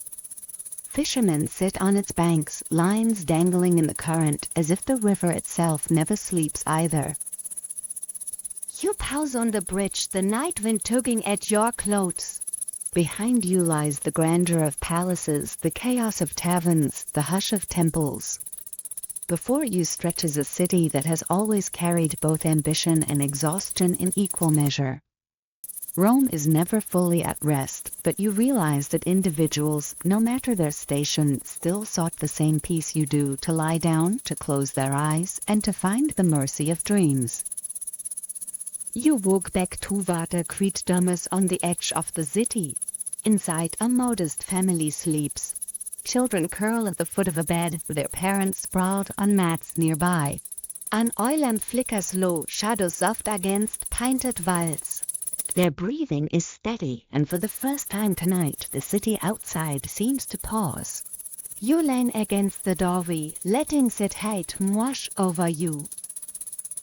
The stars above Rome glitter faintly, dimmed by smoke but steady. You stretch out on the cool stone floor, close your eyes, and let the sounds of the city soften into background hum. Even here, in the empire's restless heart, you find stillness. And sleep at last fails close. The cool stones of Rome fade beneath you, and when you blink again, the air feels hushed, fragrant, and surprisingly still. Lanterns glow faintly, not from smoky oil but from polished paper shades, their soft light trembling in the breeze. You're standing in the narrow streets of Kyoto during the Edo period, where night carries both ritual and mystery. Wooden houses lean close together, tiled roofs glistening with dew, and the scent of tatami mats and green tea lingers in the air. The city is quieter than Rome, more disciplined, as though even the night has rules. You hear the faint patter of Geta sandals on the road, a lone figure moving swiftly before disappearing into a side alley. The air feels carefully arranged, as though someone swept the street and placed each lantern precisely where it belongs. Sleep here, you sense, was never just a bodily need, but a reflection of harmony, order, and the rhythms of nature. Mainstream historical fact: during the Edo period, 1603 to 1868, most Japanese families slept on futon mattresses laid directly on tatami mats, rolling them out at night and storing them away during the day. This practice made rooms flexible. Spaces could transform from living areas to bedrooms seamlessly. Historians still argue whether this nightly ritual of unrolling and rolling away mats created a healthier relationship with sleep, or whether it was simply a matter of practicality in homes where space was scarce. You peek into a machiya, a traditional wooden townhouse. Inside, a family prepares for the night. The sliding doors are shut, paper screens glowing softly with lantern light. A mother smooths out a futon, tucking her children under cotton quilts, while the father blows out the flame of an oil lamp. The air smells faintly of rice straw from the tatami. Sleep here feels less about shutting out the world and more about blending into it, like drifting into the folds of a carefully written poem. A quirky tidbit: some Edo period households placed a small doll called a Migawari Ninjio beside the futon. The doll was meant to absorb illness or misfortune in place of the sleeper. If you woke up sick, well, either the doll wasn't working or it had questionable job performance reviews. Still, it's oddly comforting to imagine a little guardian snoozing beside you like a plush toy with a supernatural resume. Outside, the city winds down. Tea houses close their doors, though the faint pluck of a shamisen still drifts from one where revelers linger. You glimpse a group of men, merchants maybe, stumbling home, their laughter subdued out of respect for the hour. Edo nights were not entirely silent, though. Firewatch patrols roamed the streets, clapping wooden blocks together to announce their presence. Fires were a constant danger in the wooden city, and the sound of those patrols was both reassuring and a reminder that disaster lurked just a stray ember away. Historians still argue whether those patrols reduced fires or simply kept residents awake with their incessant clapping. You wander toward a temple garden where gravel crunches softly beneath your feet. Lanterns cast pale circles across mossy stones, and the air smells faintly of pine. Monks here practiced strict schedules, often waking long before dawn for meditation. Some believed too much sleep dulled the spirit, so they trained themselves to rest lightly, rising at the faintest hint of morning.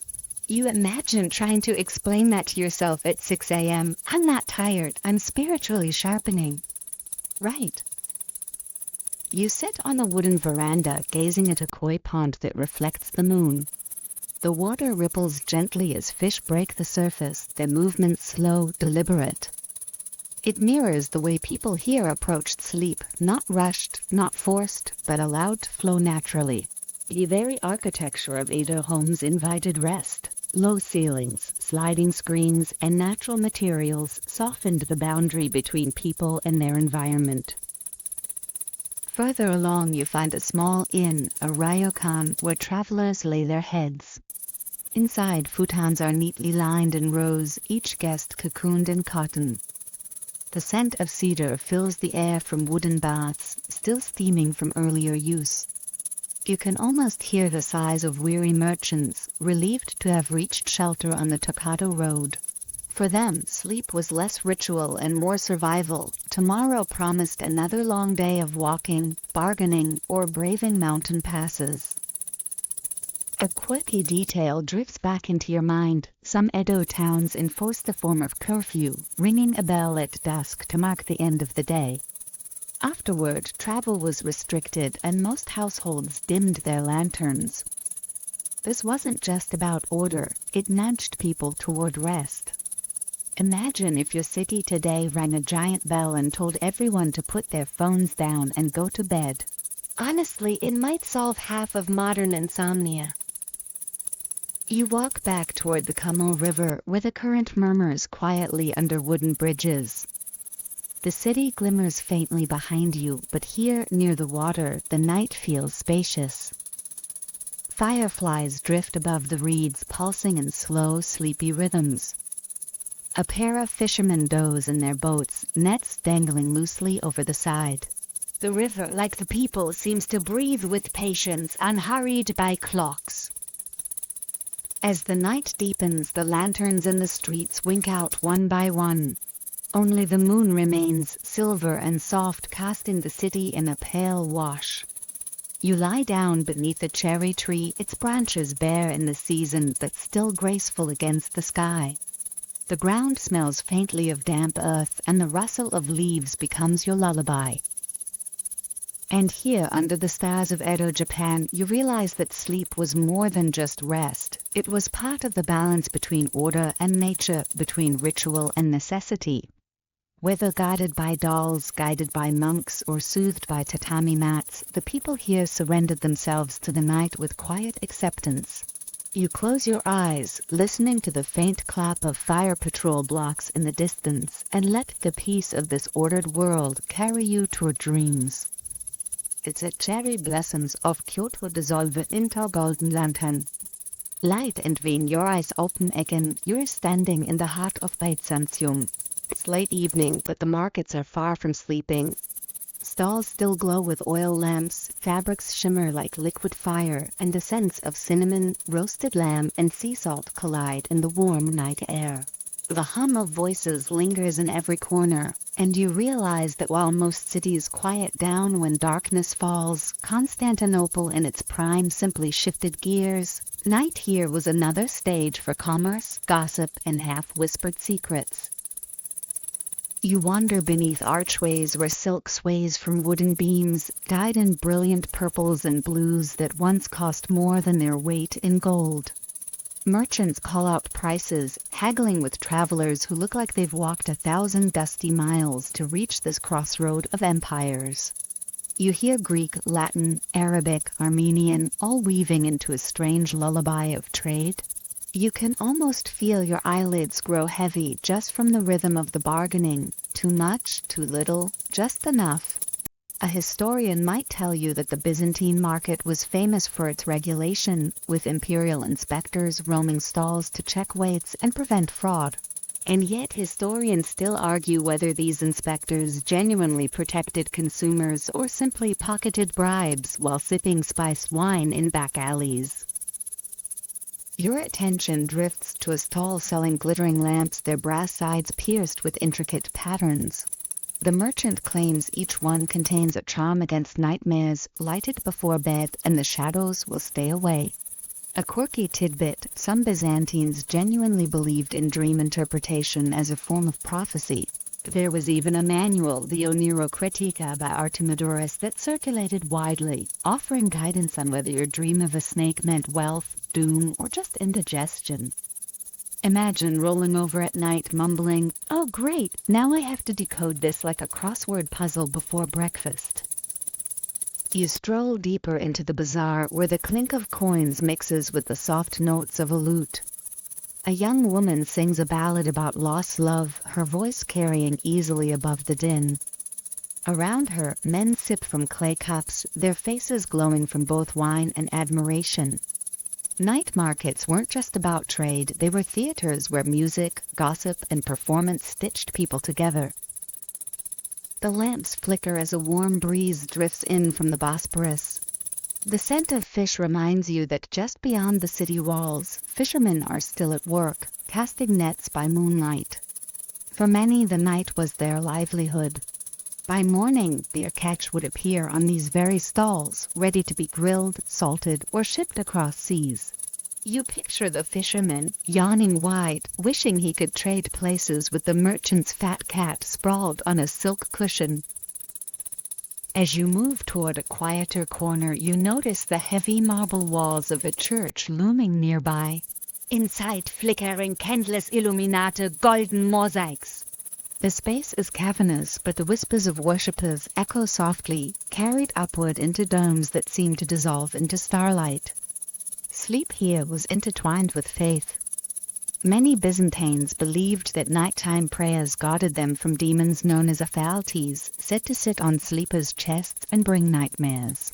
Today we'd probably just call it sleep paralysis, but back then it was supernatural warfare. And if you've ever woken up frozen while your brain plays tricks on you, you know night demons need no introduction.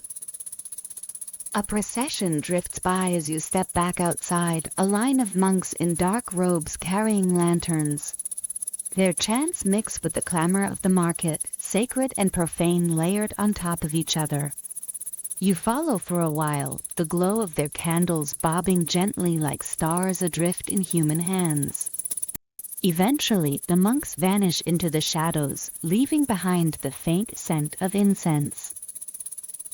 You return to the stalls, now quieter as midnight draws near.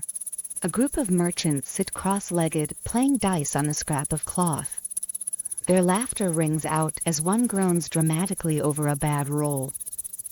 Gambling, though frowned upon by authorities, flourished anyway. Historians still argue whether this pastime was merely harmless fun or a serious drain on households, leading more than one weary wife to mutter, "We could have bought a goat with that money." In another corner, healers and quacks alike hawk remedies for sleeplessness, pouches of lavender, vials of honeyed wine, even talismans etched with symbols. One man swears that rubbing crushed poppy seeds on your eyelids will bring dreams of paradise. You wisely resist the urge to test that one out. Another stall sells pillows stuffed with goose feathers, a luxury at the time, and you run your hand across them, realizing how long humanity has chased comfort in the night. Your feet eventually carry you out of the main square and toward a quieter courtyard. The marble is cool beneath you as you sit, listening to the murmur of a fountain. Water trickles steadily, soft as a lullaby. For the first time tonight the bustle fades and you can hear the city breathe, a sleeping giant wrapped in walls of stone. Above, the stars gleam faintly, dimmed by the lanterns but still present. Somewhere in the palace the emperor himself might be awake, plotting policies or fretting over enemies. The market you just walked through is part of his lifeblood, feeding his coffers, feeding his people. Yet here in this quiet courtyard it feels very far away. You lean back against the stone, your body heavy, your mind softened by the rhythm of trade, song and word.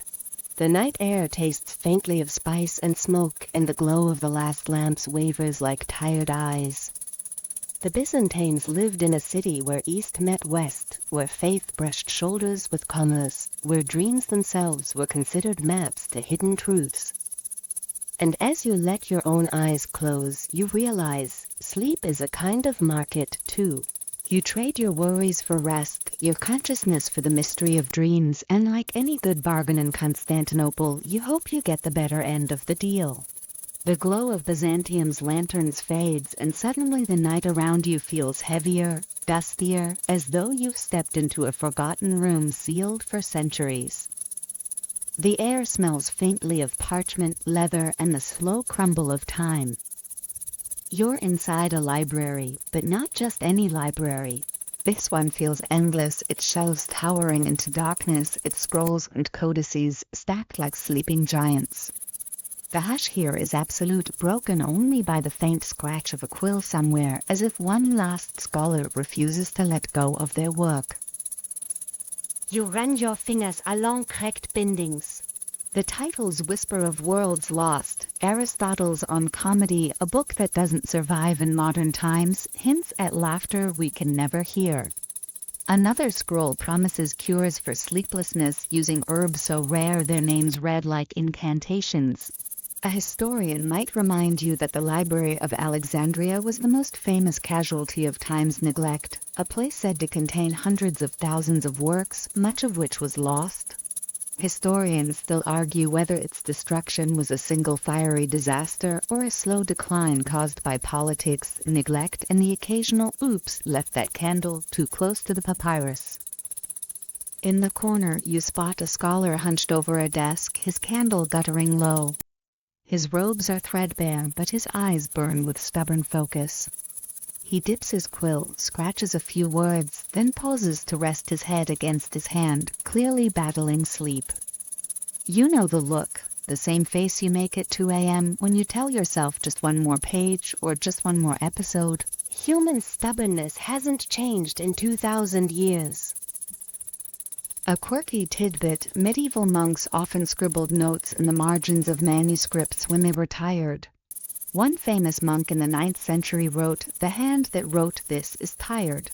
Another scrawled, "This parchment is hairy." It's comforting to know that even the guardians of knowledge couldn't resist doodling complaints. Somewhere out there is the ancestor of the bored student writing "Send help" in the back of a math textbook. You drift through the isles, raining your hands across vellum-smouthed skin. Some texts shimmer with golden illumination, tiny painted saints and vines curling across the page. Others are bare, their ink faded to the color of dust. But all of them share a kind of quiet defiance, knowledge refusing to vanish even when the world outside forgets. You pause at a shelf where scrolls lean precariously.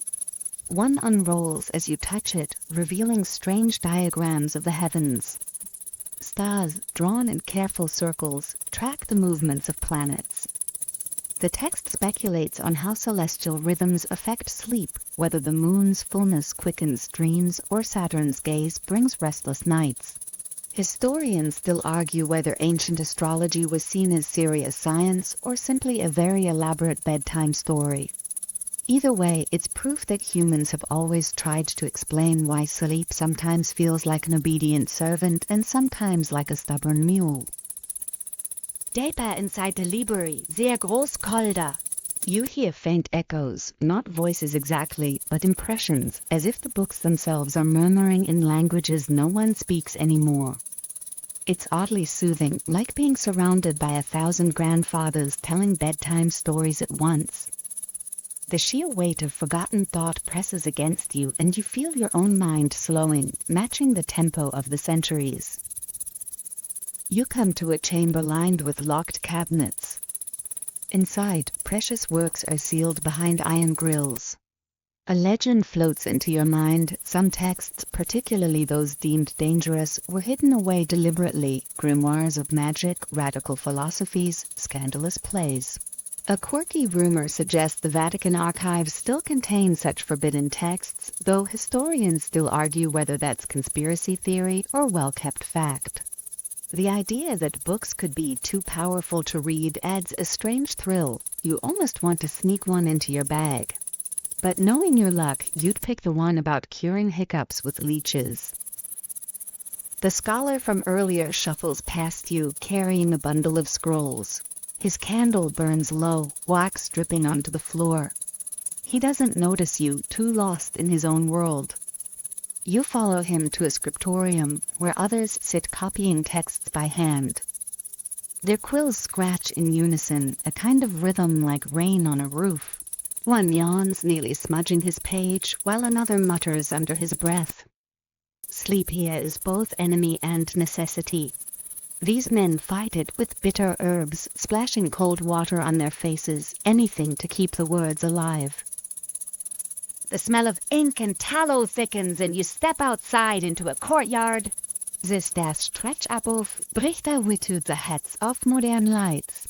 Somewhere an owl hoots, its call echoing through the empty arches.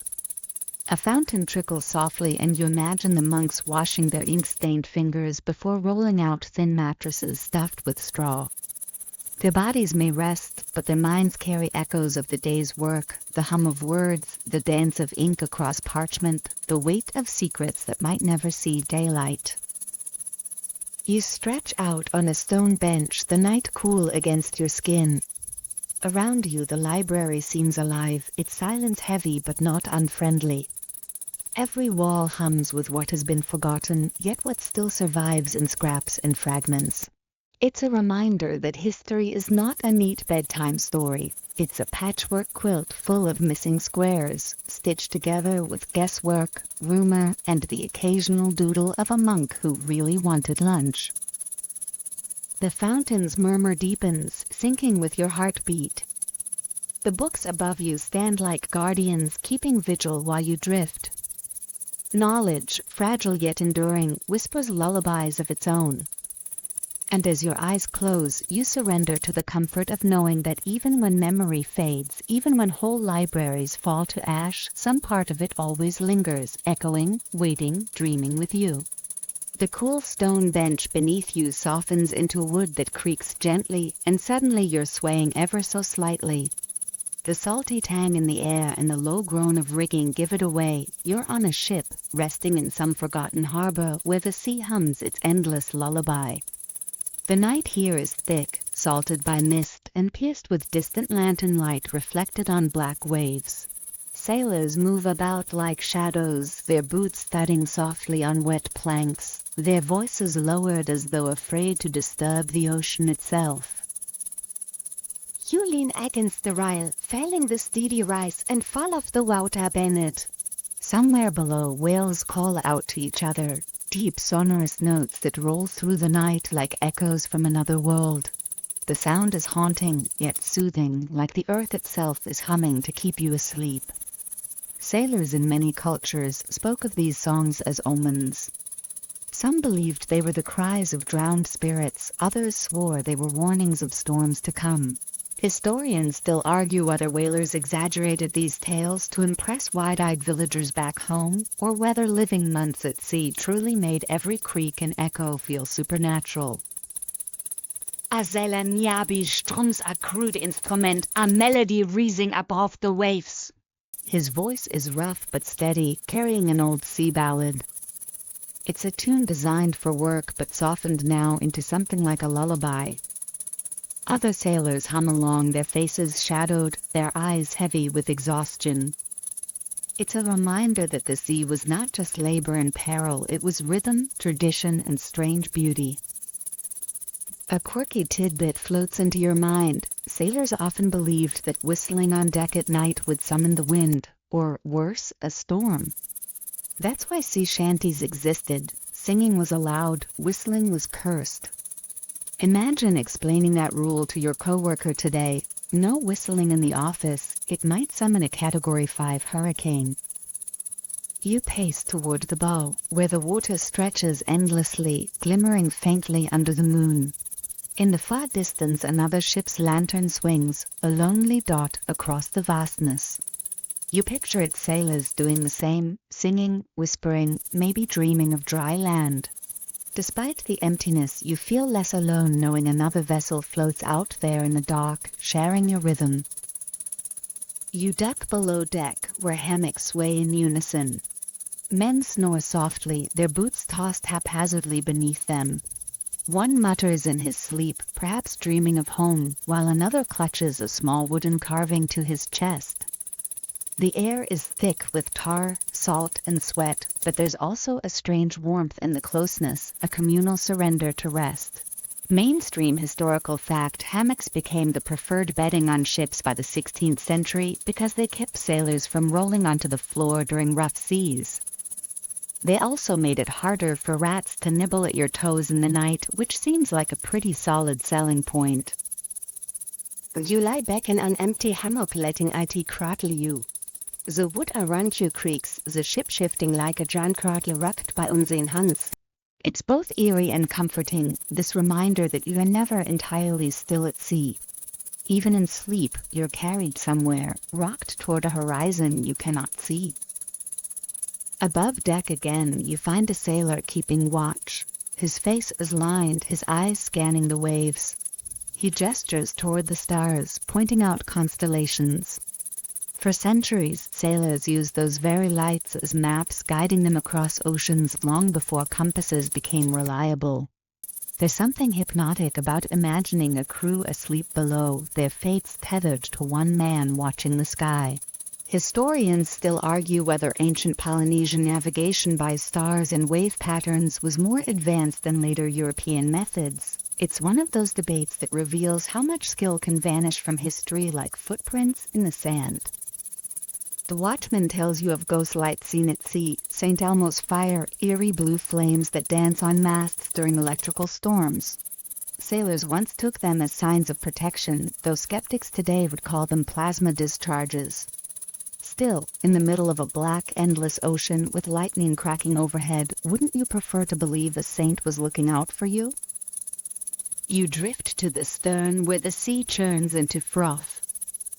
Lanterns flicker weakly, their light no match for the expanse of night. Some wäre a sailor coughs 10 settlers back into slumber. The Wallason rises again, echoing across the dark. It's deep, resonant, and oddly familiar, as if the ocean itself has joined the crew in their bedtime chorus. A quirky superstition comes to mind. Some sailors swore that if a whale swam under your ship at night, it carried your dreams with it to the depths, hiding them until morning.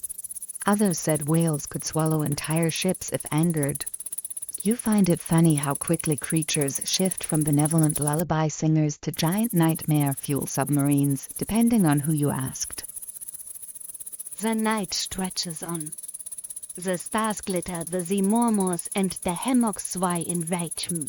There's no silence here, only layers of sound blending into something strangely gentle. Creaks, snores, waves, the occasional thump of a barrel shifting.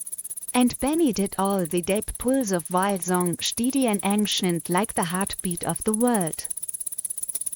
You close your eyes, still rocked by the ship's movement.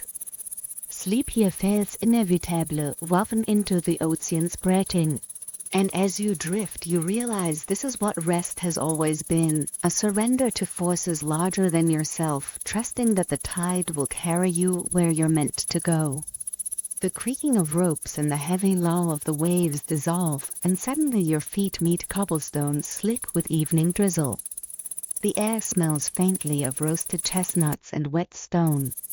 You've wandered into Paris, the city of light, but this is the Paris of gas lamps and candlelit cafes, where the boulevards glow faintly under flickering flames. The night is alive but unhurried, a quiet murmur drifting through narrow streets lined with shuttered windows. You step onto a wide boulevard where rows of lamps cast golden halos onto the pavement. Carriages rattle past, wheels splashing water from shallow puddles. Somewhere the bells of Notre Dame toll softly, echoing through the mist. Paris at night, especially in the 18th and 19th centuries, was a world that balanced elegance and danger. Cafes brimming with poets and revolutionaries sat only a few alleys away from shadows where thieves lurked. Historians still argue whether gaslighting truly made Paris safer or simply made it easier to see trouble coming before it reached you. You pause at a cafe with fogged-up windows. Inside, a group of men and women huddle around tiny tables, their cups steaming with coffee or mulled wine. Their laughter carries into the street, along with the scratch of pens across paper. You recognize a few names whispered: Baudelaire, Hugo, maybe even a young Verlaine, scribbling lines that would outlive them all. Mainstream historical fact: by the mid-19th century, Paris had become a hub for writers and artists who turned the city's nights into workshops of ideas. Whole movements like Romanticism and Symbolism were shaped in these cramped, smoky cafes. You slip inside.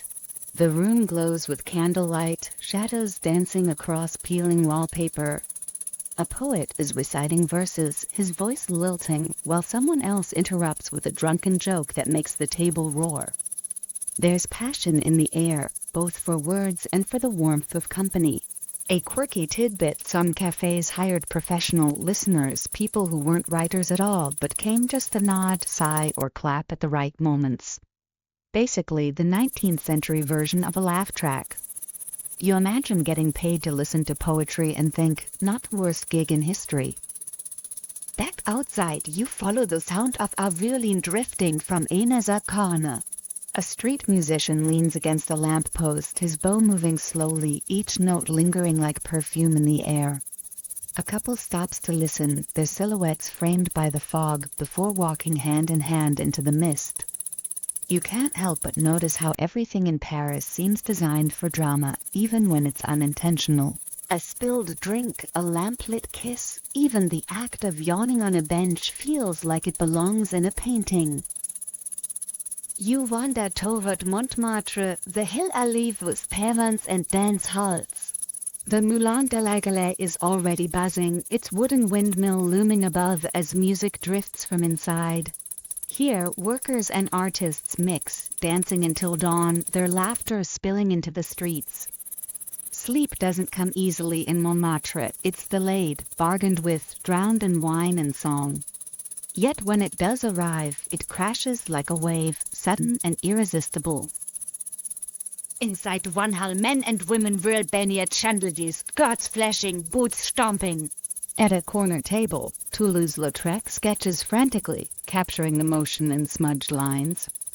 A historian might tell you that Montmartre was the birthplace of Bohemian culture, where art and excess intertwined shamelessly. Historians still argue whether this chaos helped create genius or simply destroyed it faster, but in the moment it hardly matters. You step outside again, air cool against your skin. The gas lamps hiss faintly, their flames bending in the breeze.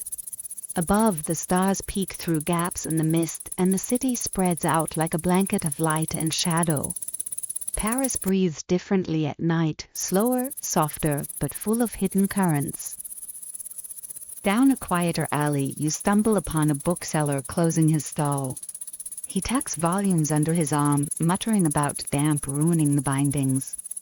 You glance at the covers, treatises on sleep, guides to dream interpretation, even a slim booklet on how to ward off nightmares with lavender and prayer.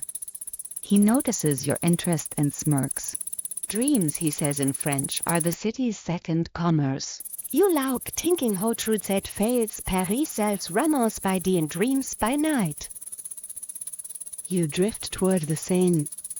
Bridges arch gracefully over the dark water, their reflections rippling in gold. Lovers lean against railings, whispering, while a lone fisherman nods off beside his line. The river murmurs, carrying secrets downstream. It's easy to see why so many painters, writers, and wanderers found themselves drawn here. Paris at night feels both infinite and intimate, like the city exists just for you and your sleepy thoughts. A quirky detail floats into memory. In the 19th century, some Parisians swore that walking along the Seine at night cured insomnia. The steady rhythm of the water, they said, lulled the restless into calm. Of course, others claimed it was just the wine talking. Historians still argue whether those moonlit strolls were therapeutic or just another excuse to avoid going home. As the hour deepens, shutters close, cafes dim their lamps, and even Montmartre quiets to a hum. You sit on a stone bench by the river, the breeze carrying the scent of wet leaves and fading tobacco. The Eiffel Tower doesn't exist yet in this Paris, but the stars above provide enough spectacle. You lean back, eyes heavy, listening to the last violin string fade into silence. Paris has given you poetry, laughter, and the hush of water beneath bridges. And as your breathing slows, you realize the city doesn't just sparkle with life, it also knows how to cradle its dreamers, wrapping them in the soft fabric of night until morning comes. The murmur of the Seine fades, and suddenly you find yourself standing before a massive blocks of limestone racing like silent guardians against the night sky. The pyramids loom before you, their edges softened by moonlight, each stone carrying centuries of secrets. The desert air feels cooler now, yet still dry, brushing against your skin like parchment. This is not the Paris of cafes or poets. This is the eternal Egypt where whispers hide in shadowed chambers and the night itself feels older than memory. You step closer. The sands shift beneath your feet, grains crunching softly, and the closer you come, the heavier the silence becomes. The pyramids were built as tombs, as doorways, as staircases for pharaohs to ascend to the gods. And though thousands of years have passed, their presence still demands awe. Historians still argue whether the Great Pyramid of Giza was designed with precise star alignments, or whether its architecture simply reflects power and symmetry. But standing here, you feel as though the entire universe bends toward these stones. At the base of the pyramid, a narrow opening yawns like a mouth. Torches flicker within, casting long, trembling shadows along the passage walls. You step inside, and the desert night falls away, replaced by a hushed stillness. The air grows heavier, warmer, filled with the scent of dust and stone. Your footsteps echo softly as if someone or something might be listening. Hieroglyphs line the walls, their symbols dancing in the dim light. Falcons, eyes, scarabs, reeds, they tell stories of gods and journeys, of kings who hoped their names would last forever. A curious detail, some chambers inside pyramids contain tiny shafts leading upward, pointing not to fresh air but to constellations. Historians still debate their purpose.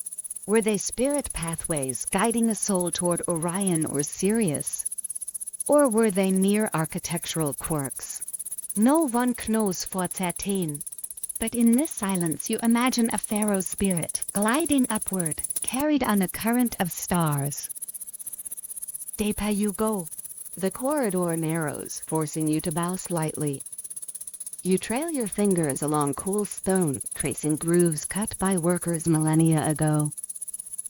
Some legends claim those workers sang while chiseling, their voices echoing in the half-finished chambers like lullabies to the gods. You can almost hear it now, a low hum vibrating through the walls, calming, hypnotic. Finally, you reach a chamber. Its ceiling rises above you, shaped like a vault, as though even within death, the pharaoh needed the illusion of open sky. In the center rests a massive stone sarcophagus, empty now but still commanding reverence. Candles glow around its edges, flickering against the polished granite. You approach and notice carvings of stars etched into the lid, maps of the heavens preserved within stone. A quirky tidbit: ancient Egyptians believed that sleep and death were siblings. The god Osiris ruled the afterlife, but dreams were seen as visits from the divine, temporary crossings into that other world. Even ordinary people placed charms beneath their pillows to guide their dreams and protect against nightmares. Tonicht inside the chamber, you feel the overlap between dream and eternity, between your own drowsy breath and the endless silence of kings. Suddenly, a faint draft stirs, carrying a whisper through the chamber. It is not a voice exactly, more like a vibration in the air. Some say pyramids hum at night, their shape catching the desert winds in ways that create low, unearthly tones. Historians still argue whether it's science or superstition, but here, in this chamber, you could believe the stone itself is singing, a lullaby as ancient as the sand. You sit down on the cool floor, leaning against the wall. Jaw breathing slows, and you notice how the silence inside the pyramid feels different from silence outside. Out in the desert, the world is vast, endless, scattered with stars. In here, the silence is enclosed, intimate, like being held in stone arms. You realize why pharaohs sought eternity here, not just to be remembered, but to rest forever within a chamber that feels like the womb of the earth. Above, faint beams of moonlight slip through a hidden shaft, landing like silver threads across the floor. Dust motes dance in the light, swirling lazily, hypnotically. You close your eyes for a moment, and in the darkness behind your eyelids, you see images: a river gleaming with sunlight, a procession of priests chanting softly, a queen adjusting her crown, a scribe dipping his reed pen into ink. Dreams are not far from history, and tonight they blur into one another. Then you open your eyes, the chamber seems to breathe with you. The sarcophagus is still, the walls unchanged, but you feel less like an intruder and more like a guest. A guest invited not to disturb, but to rest. You lie down, the stone beneath you surprisingly warm, and listen. Somewhere deep in the pyramid, the hum continues, steady, rhythmic, like a heartbeat. Another odd fact surfaces. Some researchers believe pyramids could preserve food placed inside them, keeping it from decaying longer than usual. Whether true or not, the idea has fascinated people for centuries, spawning strange experiments where fruit and milk were left under pyramid-shaped models. Perhaps there's something about this geometry that holds time differently, stretching it, slowing it.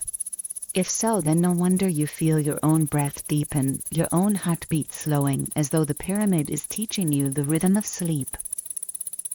Outside, the desert wind sighs across the dunes, carrying sand like whispers of forgotten voices. Inside, the hum continues, the candle flames trembling but never going out. Your eyelids grow heavier. You realize you are lying in a place designed to cradle not just kings, but eternity itself. Slowly, your body relaxes, sinking deeper into the stillness. The pyramid does not resist you, it welcomes you as it has welcomed countless dreamers, seekers and wanderers across ages. And at this moment, you are not merely visiting history, you are being folded into it, becoming part of the same hush that has watched over the Nile, the stars, and the endless desert for thousands of years. Here, beneath stone that touches the sky, you drift into sleep, wrapped not in fabric or feathers, but in silence and shadow, as ancient and enduring as the pyramids themselves. The air shifts once more, and you find yourself drifting, weightless, as though time itself has loosened its grip. The desert sands and ancient stones dissolve behind you, and in their place you are carried forward across centuries, across oceans, across the dimly lit corridors of history itself. There is no hurry now. You float as though on a gentle tide, your body lighter than it has ever felt, your mind free from the chatter of daylight. This is the final passage, the quiet glide through the hushed eggs where stars converge. You notice faint impressions as you pass, the echo of a monk's chant in a cloister, the faint smell of incense curling upward in Byzantium, the salty spray of a sailor's face on a starlit voyage, the laughter of a poet in a Parisian cafe. Each moment brushes against you lightly, like moth wings in the dark, neither clinging nor demanding, simply reminding you that history is made of countless lives, each as fleeting and tender as your own breath. Historians still argue whether civilizations rise because of genius or collapse because of hubris. But here, in this drifting corridor, you see that both are true, and both dissolve eventually into silence. The great monuments, the songs, the legends fold into the same long night. And strangely, that realization does not unsettle you. It soothes you. Nothing is permanent, and yet nothing is lost. A voice you heard tonic comes together now in a single lullaby of time. You pass a final image, a library, vast and endless, its shelves stretching into shadow. Those dances in slanted beams of light. Some scrolls remain intact, others crumble to ash when touched.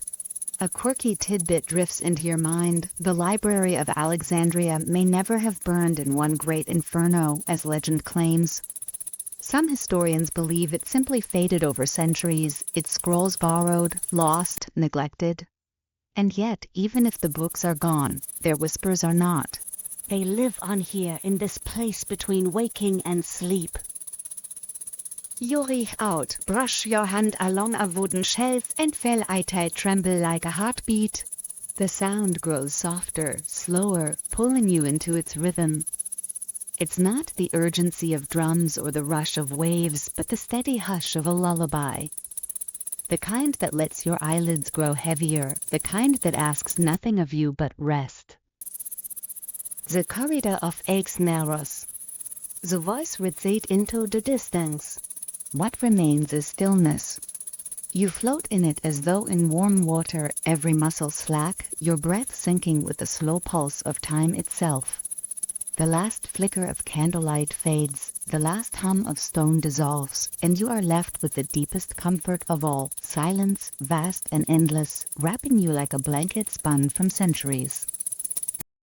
And so you let go. You drift. You sleep. Now, as the final echoes of this journey settle, you notice the world has become softer. The edges blur, the sounds quieten, the colors fade into dusky shades. Each breath you take lengthens naturally, like your body has been waiting for this permission all along. Your limbs are heavy, yet not burdened, simply grounded, supported by something larger than yourself. The stories you've walked through tonight, temples, oceans, cloisters, deserts, they no longer clamor for your attention. They have done their work. They have slowed you, soothed you, reminded you that time itself is patient. There is no rush. No unfinished task pulling at you. Just the steady unfolding of night, inviting you to let your body melt deeper into rest. The air around you feels cooler now, like the hush that falls after a candle is blown out. Somewhere, faintly, the sound of a fan hums, steady and low, blending into your breath. You realize you don't need to carry the weight of centuries, or even the weight of this day. You can simply set it all down, right here, right now. Your eyes close, and the darkness behind them is no longer empty but rich, velvety, full of quiet promise. If a thought drifts in, it drifts back out again, like a leaf floating on still water. Your body knows what to do. It is already doing it. Slowing, sinking, releasing. So let yourself go. Let yourself drift into the same deep silence that has held the world since the beginning of time. Let the night hold you gently and know that you are safe here. Hey guys, tonight we wander together into one of those endless dust-silvered nights where the only thing louder than your own footsteps is the hush of sand moving under the wind. You're stepping onto an old trade road that has seen more sandals, hooves, and cartwheels than you could possibly count. The moon is fat and low, pouring down enough light that the path glows pale, like a ribbon stretched across the desert floor. Out here, time feels slower, quieter, and if you don't watch your step, you'll probably trip over some relic someone dropped 2,000 years ago. You probably won't survive this in real life, but luckily, this is bedtime story time. So before you get comfortable, take a moment to like the video and subscribe, but only if you genuinely enjoy what I do here. And hey, I'd love to know, where are you listening from and what time is it there right now? Now dim the lights, maybe turn on a fan for that soft background hum, and let's ease into tonight's journey together. The caravan road stretches like a scar of human ambition through nothingness. You trudge beside a line of camels, their padded feet syncing with steady rhythm. The air smells faintly of cardamom and cinnamon, jars of spice swaying in woven baskets.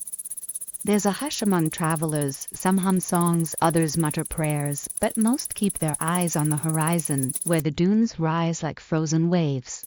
You can hear the creak of leather harnesses and the occasional indignant grunt from a camel who would rather be sleeping than hauling someone's fortune across sand.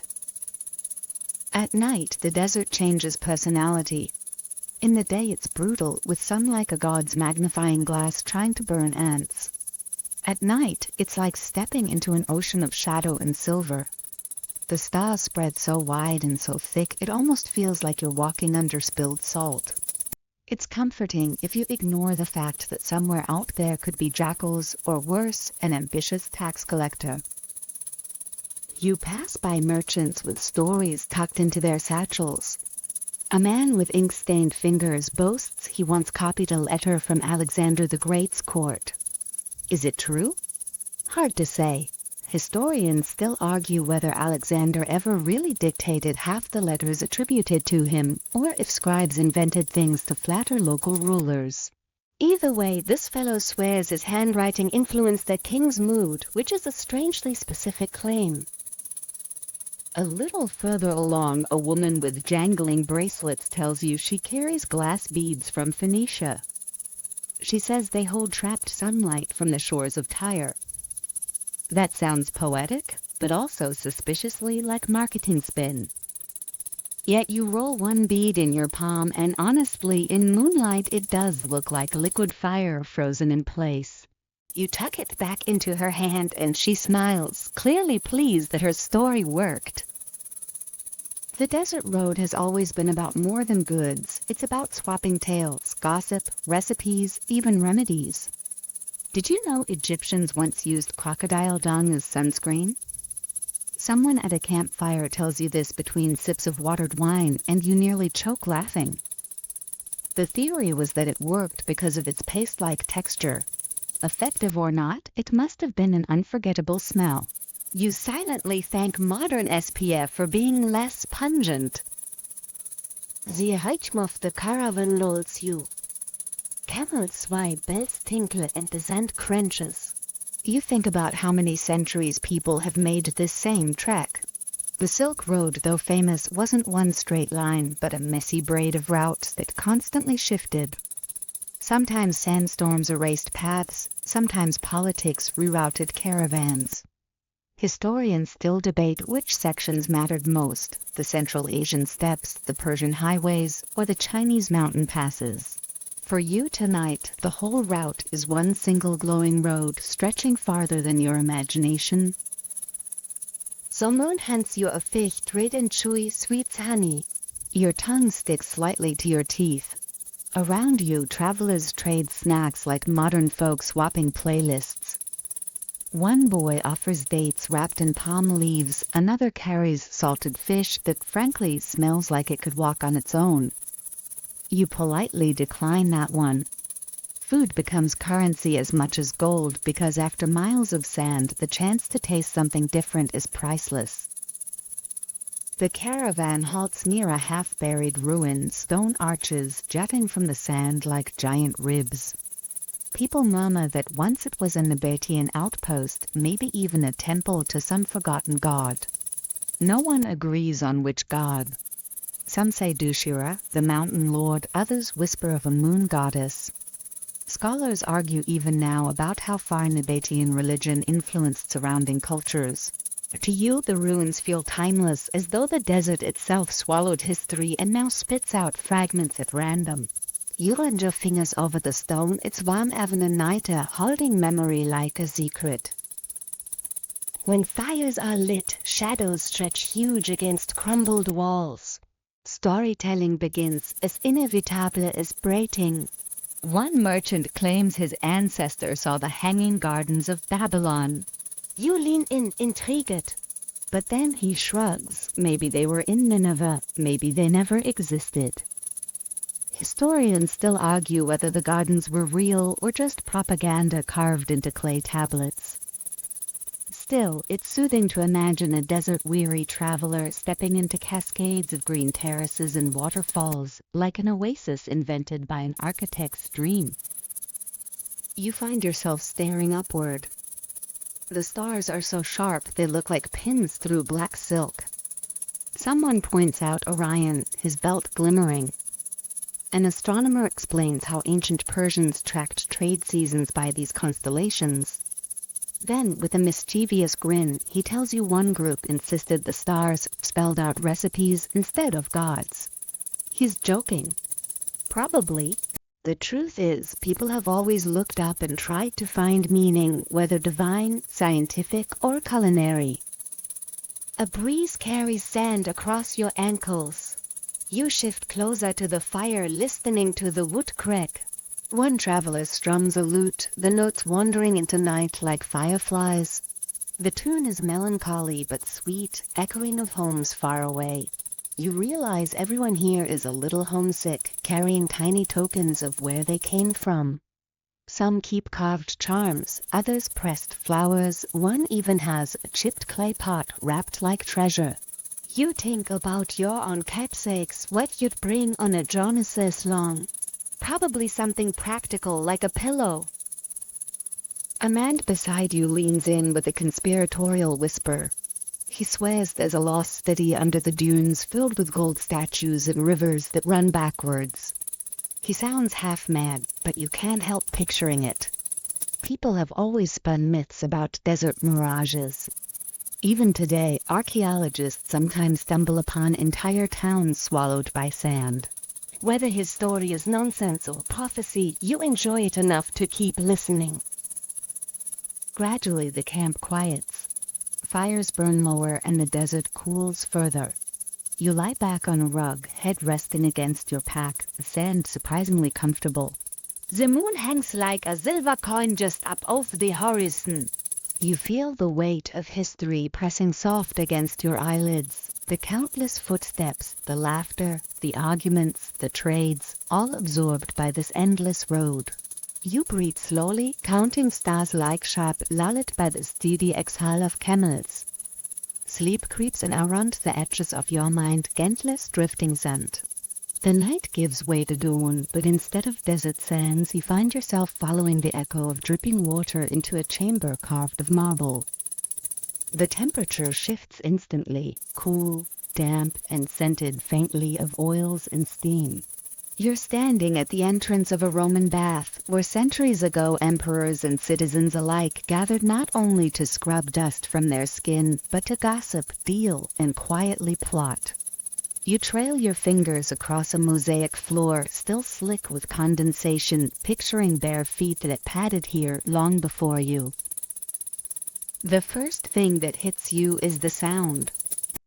Laughter bounces off domed ceilings, chatter weaves together like strands of rope, and every splash feels amplified like some aquatic drumbeat. There's no privacy here. Roman baths were more like social clubs than personal hygiene rituals. You ease closer to the main pool, warm steam curling around your face, and you notice how everyone seems relaxed, shoulders dipping low as if the hot water has melted politics out of their bones. Of course it hasn't. This is still Rome. They're probably negotiating taxes under the bubbles. You slip into the water. It's warmer than you expected, wrapping around you like a liquid blanket. The pool glows faintly, sunlight filtering through a high window. Someone nearby recites lines from Virgil, half performing, half flirting. Another person rolls dice on the edge of the stone, gambling with more enthusiasm than skill. You overhear a baker complaining about grain shortages, his voice carrying. Historically accurate too, grain supply was the Achilles heel of Rome. Historians still argue whether the government's free grain dole was a brilliant stabilizer or the reason for endless financial headaches. Either way, if you didn't have bread in Rome, you had riots. Your gaze drifts to the architecture itself. Arched ceilings soar above, decorated with painted gods who appear to watch your every move. The Romans perfected concrete, and you can see the results here, a dome still standing after centuries of humidity. It makes you think of how their engineers casually built aqueducts that carried water across mountains. Imagine being so confident in plumbing that your civilization still impresses people 2,000 years later. Meanwhile, your shower at home probably breaks every 6 months. Someone presses a cup of mulled wine into your hand. You sip, the spiced sweetness warming your throat despite the steam already opening your pores. It's customary. Romans loved to mix business with pleasure. Over a cup, senators might discreetly push alliances, generals might brag about victories, and average citizens swapped gossip juicier than any modern group chat. One rumor being whispered tonight concerns Emperor Hadrian and his travels. Did he really sketch architectural designs for every province he visited? Some say yes, others claim it's just flattering myth. Either way, the thought of an emperor pausing his grand tours to doodle floor plans is oddly charming. You slide deeper into the pool weightless. Your skin tingles from mineral-rich water. People in ancient times swore baths healed more than muscles. They believed in cleansing the spirit, purging bad humors. Of course, the bad humors idea makes modern doctors wince, but there's something undeniably soothing and floating here. A woman beside you explains that some Romans used ground pumice as soap. You can't help picturing yourself scrubbing with a rock and wonder how anyone had skin left afterward. As you drift, someone tells a more unusual tale. That Emperor Caracalla once declared everyone in the empire a Roman citizen just so he could collect more taxes for maintaining his massive bath complex. The story might be oversimplified, but there's truth at its core. He did open citizenship widely in 212 CE, and yes, money was a motivation. The irony of democracy expanded through bathing fees is too delicious to ignore. You chuckle, sending tiny ripples outward. Nearby, men slap each other's backs with strigils, curved bronze scrapers used to clean sweat and oil. The scraping noise makes you wince, but it was considered effective. In fact, many athletes coated themselves in oil before scraping it off, as though marinating in their own sports achievements. A quirky tidbit, some fans actually collected this oily residue called gloios and used it as medicine or perfume. Imagine buying a jar of your favorite gladiator's sweat at the market. That's the kind of merchandise even modern celebrity culture hasn't quite managed to replicate yet. The warmth of the caldarium, the hot room, eventually drives you to seek balance. You pat across slick marble into the frigidarium, the cold plunge pool. The water shocks your system like diving into ice. Your gas pressures off stone walls. Romans swore by this contrast. Heat to open the body, cold to seal it back. It's the ancestor of the modern spa day, though with more togas involved. Historians still debate how much of this was genuine health wisdom versus just a good excuse to splash dramatically and show off endurance. After the plume, you step into the tepidarium, the warm transition space. Torches flicker, casting soft shadows, and the smells of lavender oil. A servant wafts incense. You stretch on a heated stone bench, half dozing. Around you, arguments about philosophy flow like the steam. One man insists stoicism is the only path to dignity, another snorts that Epicureans understand real pleasure. Someone in the corner mutters about Pythagoras, claiming he forbade beans because they contained souls. You can't decide if you're hungry or haunted. You watch a group of soldiers playing a dice game. One claims he served under Julius Caesar during the Gallic Wars. The others roll their eyes. Caesar's been gone for centuries. He insists, though, that his grandfather's stories were as vivid as if he'd been there. Memory stretches strangely in communal spaces. It doesn't matter if it's truth or legend so long as it entertains. The day outside moves on, but inside the bath, time feels suspended. Water drips, voices murmur, and steam rises endlessly. You notice how every person here, from wealthy noble to tired laborer, is equalized by bare skin and shared water. That perhaps was the true magic of Roman baths, an empire stitched together not only by roads and legions, but by warm pools where everyone floated side by side. When you finally step out, skin flushed and relaxed, you feel as though layers of dust, both literal and historical, have been washed away. The marble floor is cool under your toes. A breeze from the doorway carries in the faint sound of carts rolling outside, life continuing. You dry with a linen cloth that smells faintly of smoke from oil lamps. Your body feels loose, your thoughts softened, as though you've been simmered gently into drowsiness. Before leaving, you glance back at the West Hall one more time. Sunlight now floods through the high window, shimmering across the pool like liquid gold. Shadows stretch across painted gods, their immortal eyes reflecting centuries of whispered deals and shared laughter. You step away, warmed from within, carrying the echoes of 1,000 conversations in your bones. The road outside waits, but for now you walk slower, lighter, the memory of steam still clinging to your skin. The marble echoes fade behind you, and in their place comes the soft click of wooden sandals on stone. The air changes again, lighter and tinged with the faint sweetness of cherry blossoms drifting from unseen branches.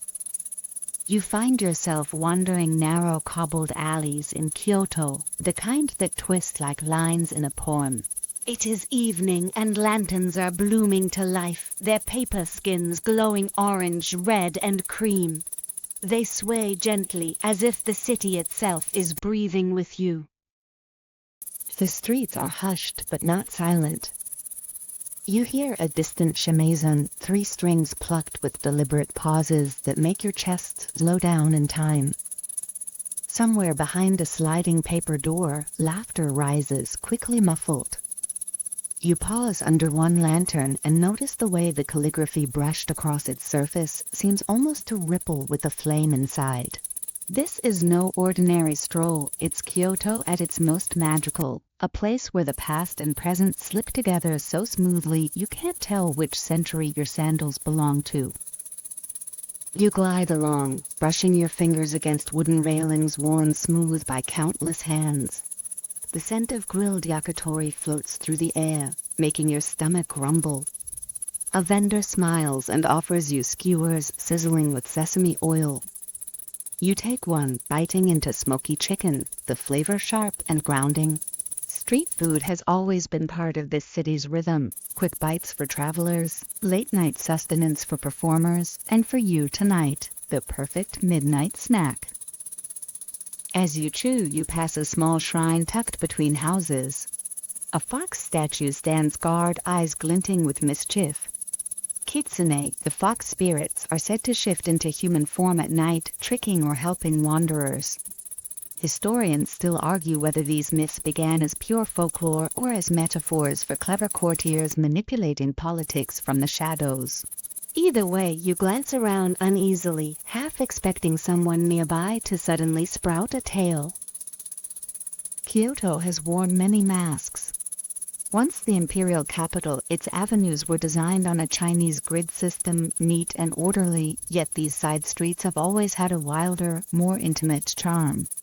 You pass under a wooden gate and hear water trickling into a stone basin. Monks used such fountains for ritual cleansing before prayers. You lean close, dipping your fingers into the cool stream, feeling how it silences the noise in your head. At the corner, a tea house glows warmly. You step inside, decking your head under the curtain. Tatami mats soften your steps, and the faint aroma of matcha fills the space. A woman in a silk kimono kneels gracefully, whisking powdered tea with precise movements. She does not rush. Each motion feels like choreography, deliberate and unbroken. You sit, accepting the bowl she offers. The tea is thick, bitter, and almost grassy, yet soothing in its intensity. It's more ritual than refreshment, and you sense centuries of repetition in every sip. A guest across from you begins telling a story about the Heian court, when nobles wrote poems not only to woo lovers but also to settle arguments.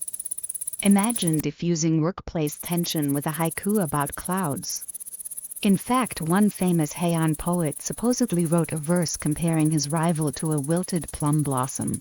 Whether the poem ended the quarrel or deepened it, historians still argue, but it does prove that poetry once had the bite of political satire. After tea, you return to the street. Lanterns now line the entire alley, like glowing breadcrumbs guiding you onward. Their colors reflect in rain-slick stones, even though no storm has passed. It's an illusion. The stones always look wet at night, as if Kyoto prefers to keep its secrets shiny and half-hidden. You pause at a corner and hear wooden clappers striking, the sound of Maiko, apprentice geisha, announcing their approach. You catch a glimpse of them, faces painted like porcelain, kimonos trailing, their movements floating more than walking. They vanish into a doorway, laughter like bells fading after them. The geisha world has always been layered with misunderstanding. Outsiders often confuse it with courtesan culture, but the reality was far more about performance, artistry, and conversation. Geisha were trained in music, dance, and wit, masters of ambiance. One quirky tidbit: some were skilled at making frogs leap on command as part of party entertainment. Imagine paying top coin not just for a flawless dance, but for an amphibian circus act. Kyoto has never lacked variety. You wander toward the Kamo River. Wooden houses lean precariously over its banks, their balconies strung with lanterns reflecting on water. Couples stroll hand in hand, while fishermen cast nets in the dim glow. The river has been here longer than the city itself, channeling not only water but history, floods, festivals, even political exiles sent away in disgrace. The current whispers of stories you'll never know, yet you listen anyway, lulled by the liquid hush. You cross a bridge and notice the cityscape expand. Modern towers rise in the distance, their neon blending oddly with the lanterns. Kyoto is a living contradiction, bullet trains slicing through valleys once walked by emperors, convenience stores glowing next to thousand-year-old shrines. Historians still debate whether modernization erases tradition or preserves it by giving it a stage. For you tonight, the two coexist seamlessly, a tapestry of glowing lights across centuries. On the far side of the bridge, you hear the clang of a temple bell. Its deep tone rolls through your chest, vibrating more than sounding. Bells like this once marked the hours, the seasons, even the end of the world, according to some Buddhist prophecies. You stand still, letting the resonance wash over you until Itai fades into night. A drizzle begins, gentle and warm. You duck under an awning, listening to raindrops patter on bamboo. The scent of wet earth and pine rises. Someone offers you a paper umbrella, its frame delicate, lacquer gleaming. You accept, stepping back into the street, lantern light glowing softly through the oiled paper above you. The rain makes the alleys shimmer, Avonbrichter, like walking through a dream made liquid. As you wander forth here, you catch snippets of conversation. A scholar mutters about Prince Shotoku, crediting him with spreading Buddhism. Another insists the real credit belongs to nameless monks whose names never made it into scrolls. Historians, still debating across centuries, provide endless background chatter to your walk. Meanwhile, a stray cat brushes against your leg, tail flicking before it disappears down an alley. The night grows later. Shops shutter, lanterns dim, and the sound of the shamisen drifts back, now slow, almost mournful. You find yourself back at the starting alley, where the fox statue still watches with stone patience. Its grin looks wider in the rain, as if it knows you've been walking in circles. You bow slightly, half respectful, half joking, because you never know when stone might be spirit. At last you step up, sandals clicking softly, lanterns fading behind. Kyoto exhales, leaving you with the memory of glowing paper, bitter tea, and music that refuses to let go. Your body feels as if it's been rocked into gentleness by the rhythm of streets, and your eyelids drift heavier, like lanterns themselves finally choosing to go dark. The glow of lanterns dissolves, and in their place comes the creak of wood on restless water. You sway forward, catching your balance as the ground beneath you isn't ground at all. It's the deck of a longship cutting through icy waves. The air bites sharp, salted and cold, smelling of seaweed and iron. Around you, burly figures huddle in furs, their breath steaming as they chant softly to the rhythm of oars dipping into black water. You've stepped into a Viking voyage, drifting beneath northern stars. Above, the sky is clear and crisp, a dome of endless frost blue. Stars scatter like spilled embers, and you notice one sailor pointing to them with surprising tenderness. He mutters about Odin's watchful eye, about the constellations guiding their way home. Navigation in these waters was half science, half faith. Vikings used sunstones, crystals that could catch polarized light even on cloudy days, to find the sun's position. Historians still argue whether this technique was universally practiced or just legend, but standing here you can almost see it. A sailor holding up a shard of calcite, squinting until light aligns like a compass rose in the sky. The ship rocks gently, wood groaning with every swell. You ran your fingers along the carved prow, shaped like a serpent with eyes wide and unblinking. It's intimidating, meant to frighten spirits or perhaps just rival sailors. One man laughs, saying the serpent once winked at him in moonlight. You can't tell if it's Al talking or if he truly believes the ship itself has moods. Either way, you pat the wood like you're reassuring an old friend. A cask is opened and the smell of fermented fish hits you like a challenge. One sailor offers a strip, grinning wide. You take a cautious nibble and instantly regret it. It tastes like the ocean died twice and came back for revenge. Still, they clap you back approvingly, as though suffering through it earns you honorary membership. Quirky fact, Vikings did eat fermented shark, called hakarl, which modern visitors to Iceland still dare each other to try. You vow silently never to underestimate their stomachs again. The rhythmic splash of oars lulls you, but not everyone is calm. Two warriors argue heatedly, their voices bouncing over the waves.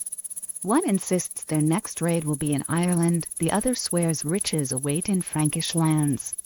Historians still debate just how much raiding was about wealth versus land settlement. For the men here, though, it's less theory, more survival, and maybe a bit of bragging rights. You glance toward the stern, where a boy not much older than 15 grips an oar. His hands are raw, blistered. He catches your eye and smirks as if daring you to try his job. Youth on these ships learned quickly strength, endurance, and how to fight before they even grew full beards. Some would become legends sung in sagas, others forgotten in waves. You wonder which path this boy will take, though he looks like he'd rather be anywhere warm. Ashant begins, low steady, growing luda unter it drowns sie. Voices merge, rising with each pull of the oars. It's not a war cry, but something older, heavier, like a hymn to the water itself. You close your eyes, letting the vibration settle into your bones. The sound is hypnotic, a lullaby for warriors who pretend not to need sleep. The night wears on and the ship anchors in a hidden fjord. You step onto rocky shore, boats crunching against frost. Fires spark quickly, flames licking upward as if eager to burn the darkness away. The air smells of pine smoke and roasting meat, mercifully better than fermented shark. The crew gators around, swapping tales. One man insists he once fought a bear with his bare hands. Another swears he saw sea serpents longer than 3 ships. You laugh softly, but in a world where icebergs loom like mountains and storms strike from nowhere, you half believe them. Asgard, the ship's storyteller, steps forward, harp in hand. His fingers pluck strings and his voice begins weaving sagas. He sings of Ragnar Lodbrok, draped in serpent stories and too many wives. Was Ragnar real or stitched from fragments of a dozen heroes? Historians still argue, but the song doesn't care. To these men, Ragnar is alive tonight, his adventures echoing across the fjord.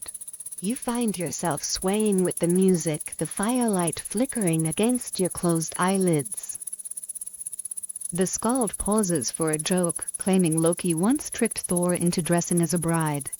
The crew erupts in laughter, smacking their knees and nearly spilling ale. You chuckle too, there's something timeless about gods being made fools of. It's strangely comforting to realize even deities weren't spared from prank wars. As flames die down, you step off to the fjord's edge. The water glimmers with reflected starlight. Somewhere in the distance an owl hoots, its sound stretching like a rope into silence. The cold nips harder now, but the quiet is soothing.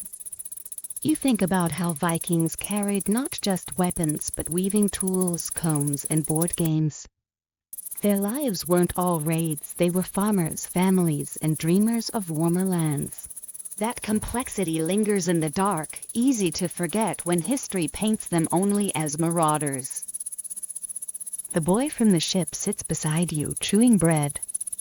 He points to the northern lights, faint streaks beginning to unfurl across the sky. They ripple like silk, green and purple veils drifting overhead. The boy whispers that souls of fallen warriors ride to the lights, guiding ships through night seas. You tilt your head back, mesmerized. Whether cosmic particles or spirit steeds, the effect is the same. Your breath slows, your body loosens, your eyelids grow heavier with each shimmering wave. The fire behind you crackles, voice fade, and the aurora dance like a lullaby stitched into the sky. Wrapped in furs, warmed by smoke, you drift into stillness, carried by the rhythm of oars and the hum of ancient chants that refuse to die. Morning light arrives gently, not with sea spray this time, but with the fragrance of green leaves crushed underfoot. You step from the chill of northern fjords into the warmth of a cloistered garden tucked behind high stone walls. The silence is thick here, broken only by bees drifting lazily and the faint trickle of water from a hidden fountain. You've wandered into a medieval monastery garden, a place where herbs and prayer grow side by side and where secrets cling to the soil as stubbornly as ivy to stone.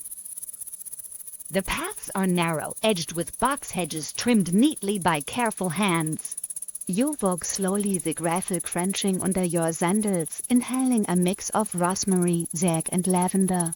These gardens weren't just decoration, they were apothecaries in disguise. Monks tended them with near-scientific precision, cataloging the healing properties of plants. You pass by a patch of mint and remember how it was prescribed for stomach troubles centuries before ginger ale was a thing. Historians still debate how much of medieval medicine actually worked versus how much was sheer optimism sprinkled with Latin prayers. A monk in brown robes bends over a bed of marigolds. He straightens when he notices you, his eyes crinkling with amusement. He explains that marigolds weren't just pretty, they were believed to protect against plague if worn as garlands. Considering the track record of medieval pandemics, you raise an eyebrow. He shrugs, acknowledging that perhaps they were more comfort than cure. Still, the golden flowers glow bright in morning sun, cheerful as if they know their role is to make misery a little less heavy. The garden unfolds in quadrants, each square dedicated to different purposes. One patch holds culinary herbs, thyme, parsley, dill, all smells that make your stomach rumble faintly. Another square is filled with medicinal roots, valerian for sleep, mandrake for anesthesia, though its screams and legend could supposedly kill a man. Quirky tidbit, people once tied dogs to mandrake roots to pull them up, letting the poor animals absorb the mythical death shriek. You glance at the soil nervously, half expecting to hear a muffled wail beneath your feet. In the orchard, fruit trees sway lightly. Apples dangle green and red, shining with thee. A monk plucks one and offers it to you, murmuring something about divine balance in its shape. You bite into it crisp and tart, juice dribbling down your chin. He chuckles and quotes a psalm under his breath, then wanders off, robe swishing softly. These gardens weren't just laboratories or pantries, they were sermons written in living color, each plant chosen to reflect heavenly order. You wander to a shaded corner where roses climb wooden trellises. The petals are pale pink, their scent rich enough to make you sigh. Roses symbolize the Virgin Mary, but they also ended up in recipes: rose water for baking, rose oil for balms. One friar approaches, carrying a jar of thick honey. He dips a petal into it and pops it in his mouth, grinning mischievously. You try one too, and the mix of floral sweetness and sugar feels oddly decadent, almost rebellious in such a solemn place. Beyond the roses lies the physic garden, the most serious section. Rows of orderly plants look almost militaristic. You crouch beside a stalk of foxglove, its bell-like flowers nodding gently. The monk beside you explains it can slow the heart or heal it, depending on the dose. It's humbling to realize medieval healers, with no microscopes or chemistry labs, still stumbled onto potent medicines that modern doctors use today. Yet for every useful plant, there were experiments that ended poorly. He tells you of one monk who drank nettle tea too strong and claimed to see angels for 3 days straight. Was it vision, poison, or divine prank? Historians still argue. The sound of chanting drifts from the cloister, voice rising in slow harmony. It blends perfectly with the hum of bees. You walk toward the sound, your steps light now. A fountain splashes softly, its basin filled with lilies. You sit on the cool stone edge, trailing your hand through the water. It's startlingly clear, fed by underground channels. Monasteries often built elaborate irrigation systems, practical engineering that rivals their illuminated manuscripts in artistry. The water shimmers in sunlight as if holding tiny prayers in suspension. A group of novices shuffle by carrying baskets of freshly cut herbs. One trips, scattering leaves everywhere.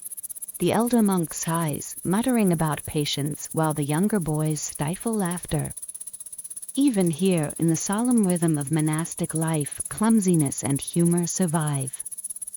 You pick up a stray sprig of basil and sniff it, feeling grounded in its sharp green scent. Later, a scribe joins you, his fingers stained with ink. He tells you how plants supplied not only medicine and food, but pigments. Woad gave blue, madder gave red, saffron gave golden yellow. He shows you a scrap of parchment with colors that still glow centuries later. You marvel at the idea of monks kneeling over texts for hours, fueled by garden-grown dyes. In our the gardens blooms life forever in illuminated margins. As the sun climbs, shadows retreat, and the garden grows warmer.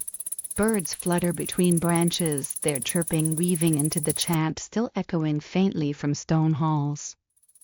You feel a sense of ordered peace here, a balance between usefulness and beauty. The garden is practical, yes, but it is also a refuge, a reminder that in chaotic medieval times there were still small pockets of serenity where lavender swayed gently, bees worked diligently, and people believed the earth itself could heal the soul. You find a bench tucked under an arbor draped with vines. The wood is warm from sunlight, and when you sit, your body sinks gratefully. The smell of mint drifts by, carried on a breeze. Somewhere a bell tolls, slow and deep, calling monks to prayer. For you it feels more like a lullaby. Your eyelids grow heavy, lulled by fragrance, by chant, by the endless patience of growing things. You lean back, exhaling as though the garden has gently braided your thoughts into rest. The bell you heard fades like ripples on water, and as you rise from the monastery bench, the vines and roses dissolve around you. Then your eyes open again. You're standing on dusty Zen-baked stone steps. The air smells faintly of charcoal and grilled meat, mingled with something sweeter. Figs maybe, or honey cakes cooling on a tray.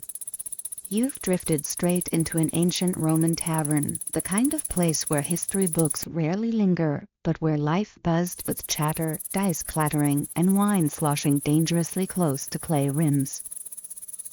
The tavern itself is cramped with frescoes painted on plaster walls.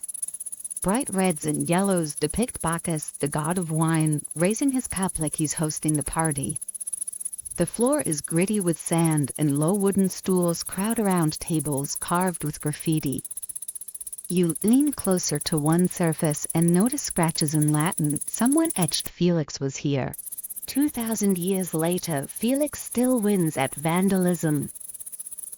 Behind a counter, large clay jars called dolia are sunk into the ground, filled with wine that's probably seen better days. A tavern keeper with stained hands ladles some into a chipped cup and slides it toward you. You take a cautious sip. The taste is rough, watered down, and spiced with herbs to disguise the questionable quality. Romans were practical like that, better to mask bad wine than waste it.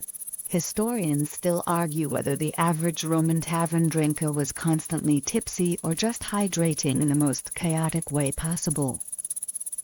At the next table, two men argue over a board game. It's tabula, a predecessor of backgammon, played with dice and little pebbles. The loser slams his fist, curses loudly, and blames Mercury for his bad luck. The winner grins smugly and scoops up a few coins. Gambling wasn't technically allowed in taverns, but rules bend easily when wine flows freely. You can't help but smirk. Apparently some things, like salty losers, never change. The tavern keeper sets down a plate of steaming lentils mixed with herbs. You poke at it, surprised by the richness of the aroma. Roman taverns served simple fare: olives, cheese, bread, sausage, maybe stews of chickpeas or lentils. Nothing fancy but filling. You take a bite and it's earthy, hearty, exactly the kind of food that tastes better with a second cup of rough wine. A woman enters carrying a basket of bread. She calls out prices in a sing-song voice, her eyes sharp as she gauges the crowd. Women often ran these establishments, known as coponi, though their reputation was complicated. Respectable families frowned on taverns. They were considered hangouts for soldiers, sailors, and the working poor. Quirky tidbit: in Pompeii, some tavern walls still bear mosaics advertising not just food and drink, but, shall we say, side services. You glance at a corner alcove and decide not to investigate too closely. The place grows noisier as afternoon sun filters through a small window. A group of soldiers clatter in, armor dusty from the road. They order loudly, slapping coins down, and soon the tavern is alive with toasts. One soldier launches into a story about marching in Gaul, how the rain never stopped and how locals threw cheese at them. Was it friendly or hostile? Historians still argue whether Gallic cheese flinging was an insult or a peace offering. Either way, the soldiers roar with laughter, pounding the tables so hard the dice rattle. You catch sight of a fresco half hidden by Sod. It shows a tavern scene, patrons drinking, servants rushing with trays. The art feels meta, like the Romans painted Yelp reviews on their walls. You wonder if it's praise or parody. The tavern keeper shrugs when you point it out, muttering something about Bacchus always being welcome, even if customers weren't. As dusk settles, oil lamps are lit, casting the room in flickering gold. Shadows dance across walls, and the atmosphere shifts, rowdier, warmer, the kind of mood where strangers become friends or brawl partners. A bard with a battered lyre plucks a tune, singing verses about Odysseus and his long journey. His voice is rough, but the crowd hums along. For a moment you feel the hum of community, the strange comfort of being packed into a noisy room where everyone's troubles blur into one. Your cup is refilled, though you didn't ask. The wine tastes a little better now, either because the spices have worked their trick or because you've grown accustomed to mediocrity. You tear off a piece of bread, dip it in olive oil, and chew slowly. Life here wasn't glamorous, but it was grounded: food, drink, laughter, gossip. You glance around and realize taverns like this were the beating heart of Roman neighborhoods, the places where history's footnotes came alive. The bard pauses between verses to joke about Caesar's baldness. The crowd erupts, some shushing nervously, others laughing loud. Humor always pushes boundaries. You sip your drink and think about how, in a city of marble temples and triumphal arches, the real pulse of Rome beats strongest in smoky, crowded taverns. The air grows stuffy, filled with smoke and laughter. Someone starts juggling olives, dropping half of them, and the crowd cheers anyway. A docus under a table licking crumbs from the floor. Outside, the sound of carts rumbling on cobblestones reminds you that the world is bigger than this cramped little room, yet somehow this room feels like the center of it. You lean back, heavy with food and the gentle dizziness of spiced wine. The flickering lamplight softens the edges of the frescoes, makes the whole tavern shimmer like a half-rem amber dream. The voices blur into a lullaby of laughter, dice rattling, and the steady pluck of the lyre. Your eyelids droop, and for a moment you imagine you'll nod off right here at the table, just another face in Rome's restless, timeless crowd. The tavern's laughter drifts away like smoke carried on a breeze, and when you blink, the lamplight is gone. Instead, firelight flickers against high stone walls, warm and alive with shadows that leap like dancers. The smell here is unmistakable, rich, meaty, spiced with herbs and smoke. You're standing in the middle of a medieval banquet hall, the kind of place where nobles gathered to eat until belts strained, drink until jokes grew louder, and remind everyone at the table just how powerful they were.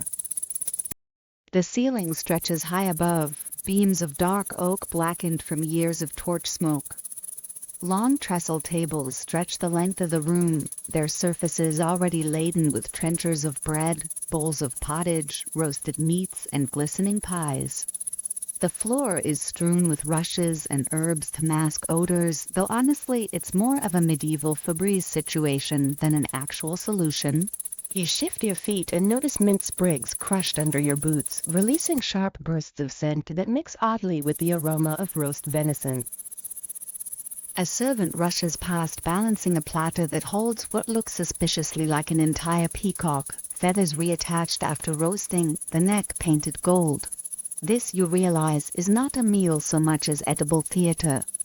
Quirky tidbit, nobles sometimes demanded such displays: swan and its feathers, boar's head with gilded tusks, pies that exploded with live birds when cut open. You glance nervously at one of the pies, half expecting it to burst like a feathery confetti cannon. At the high table sits the lord of the manor, robes heavy with embroidery, goblet in hand. His laughter booms, shaking the rafters. He raises his cup to toast some half-forgotten victory, though historians still argue whether the tale is accurate or just an excuse for more wine. Either way, the guests cheer and drink deeply, ale spilling down beards and onto tunics. You take a cautious sip of your own cup. The ale is cloudy, slightly sour, but strangely refreshing. The meal begins in earnest. Servants carry round after round, venison stews, roasted geese, loaves of bread as big as shields. You tear into a trencher, essentially a slab of stale bread used as both plate and sponge. The meat juices soak in, and after a while the trencher is edible too, though perhaps less appetizing than the goose itself. Practicality meets appetite here. Across from you a minstrel strums salute, weaving verses about King Arthur's knights. His voice is sweet, but his jokes between songs are cheeky. He quips about a knight who fell asleep at his own vigil, and the crowd chuckles knowingly. Humor sneaks into even the most solemn of feasts. A jester tumbles nearby, bells jingling, and somehow convinces a dour knight to wear a cabbage leaf as a crown. You laugh quietly, hoping no one hands you any leafy headgear. The atmosphere swells as more cups are drained. A servant pours wine into goblets carved with scenes of hunting dogs and hawks. The Lord Steward leans close, explaining how spices like cinnamon and cloves, brought from distant lands, were prized symbols of wealth. Every sprinkle of pepper was a flex. You chew on a bite of heavily spiced venison and realize it tastes more like cinnamon toast than meat. Perhaps subtlety wasn't the medieval palate's strong suit. As the night deepens, stories rise along with the noise. One guest recounts how he fought at Agincourt, arrows falling like rain. Another brags about hunting a stag that leapt 3 hedges in one bound. The details grow more dramatic with each refill of the goblet. Historians still argue how much truth lies in these tales, though you're leaning toward exaggerated pub story energy. Servants sweep in with sweet dishes, marchpane shaped into castles, candied almonds, and a custard pie glistening like sunshine. You take a bite and nearly sigh. The richness is overwhelming after so much meat, but it melts like velvet on your tongue. Sugar was rare, expensive, and saved for moments like this. For a fleeting second, you feel genuinely spoiled. The entertainment grows luder. 2 knights challenge each other to an arm wrestling contest. The jester climbs onto the table, narrowly missing a bowl of gravy, and sings a bawdy ballad. The lord himself joins in, slapping his knee in rhythm. You can't help but grin. This hall, smoky and chaotic, feels alive in every corner. At one point, someone raises a toast to Charlemagne, claiming his banquets were so grand that rivers of wine flowed through golden troughs. Another guest interrupts, insisting Richard the Lionheart's feasts were larger. Historians still debate whose banquets truly defined medieval grandeur, though judging by the noise here, size may not have mattered as much as spirit. The torches hiss as fresh wood is added. Shadows crawl here along the beams. The air is heavy with heat, laughter, and the faint tension of too much drink. A brawl nearly sparks when one knight accuses another of cheating at dice, but it's quickly defused by the jester, who shoves a chicken drumstick into the offender's mouth. Crisis averted, hilarity restored.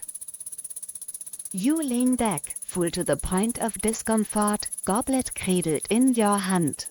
Around you the hall is still roaring, dogs barking under the tables, minstrels strumming frantically to be heard, lords and ladies laughing with flushed cheeks. Yet you feel yourself drifting, the nose fading into the mating zofter. The flicker of torches blurs like fireflies, the clamor transforms into a strange lullaby. Your head grows heavy, tilting slightly. If you were to fall asleep here, no one would notice.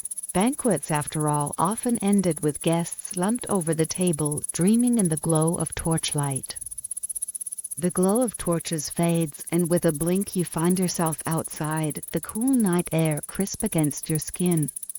The roaring laughter of the banquet hall drifts into silence, replaced by the hum of a bustling city after dark. You're standing in a narrow street, lit by lanterns swinging gently on wooden posts. Merchants call out even at this hour, hawking roasted chestnuts and sweetmeats, their voices mixing with the clatter of hooves on cobblestones. You've stepped into a medieval market square, alive with trade, gossip, and the constant shuffle of humanity. Stalls line the square, covered with brightly dyed cloths fluttering like banners. The air smells of spices, freshly baked bread, smoke from torches, and something less pleasant you decide not to investigate too closely. Merchants lean forward eagerly, calling you over, praising the quality of their wares as though your silver is the most important thing in the world. You pass one stall where bolts of wool in deep reds and blues hang proudly. The merchant insists the dyes are imported from distant lands, though historians still argue whether these merchants exaggerated their wares' origins to inflate prices. Judging by the sparkle in his eye, you suspect creative storytelling is as common as honest trading. The sound of drum draws your attention. A performer has set up near the fountain, juggling knives with theatrical flair. Children laugh, women clap, and even tired guards pause to watch. You can't help but smile. This isn't just commerce, it's community. Quirky tidbit, some markets doubled as unofficial theaters, with jugglers, musicians, and even dancing bears providing entertainment. You glance nervously, half expecting a bear to lumber out from behind a cart. Thankfully, the only animal nearby is a goat trying to chew through a sack of oats. You wander further, passing baskets of apples piled high, their skins shining in the torchlight. A woman offers you one, her hands rough from work. You take a bite and the sweetness bursts across your tongue. She nods approvingly and begins bartering with another customer. Around you, deals unfold in a dozen languages: French, Latin, Middle English, all colliding in a hum of human commerce. At one stall, a blacksmith displays gleaming knives, each blade catching the firelight. He proudly tells you he forged them with techniques passed down through generations. His voice lowers conspiratorially as he mentions making swords for knights, though you wonder if that's true or just good marketing. He picks up a horseshoe and with a flourish bends it slightly to prove its strength. You clap politely and he beams like you've crowned him Master Smith of Europe. The square grows more crowded as the evening deepens. Torches flare, casting dramatic shadows. A friar passes by with a basket of relics for sale: tiny bones, vials of holy water, scraps of cloth allegedly touched by saints. You raise an eyebrow but notice several buyers eagerly handing over coins. Faith was strong and commerce knew how to meet it. Historians still argue whether some relics were genuine or clever fakes, but judging by the friar's quick grin, you'd bet on the latter. You drift toward a spice merchant's stall. The scents hit you immediately: cinnamon, saffron, pepper, nutmeg. He gestures dramatically toward small jars, declaring them treasures worth their weight in gold. And in truth, they nearly were. Peppercorns in particular were so valuable that they sometimes served as currency. He offers you a whiff of saffron, its golden strands glowing in the torchlight. You inhale deeply and cough as the richness overwhelms you. The merchant laughs and claps you on the shoulder, slipping a single strand into your palm like a magician giving away his trick. Nearby, a group of scholars argue loudly over the price of parchment. One insists it should be cheaper since sheep are plentiful, while another claims the preparation process justifies the cost. You listen with mild amusement, noting that debates over stationery apparently have very old roots. The noise rises again as a troupe of musicians begins to play. A fiddle, a drum, and a reed pipe weave together in a melody that makes the crowd sway.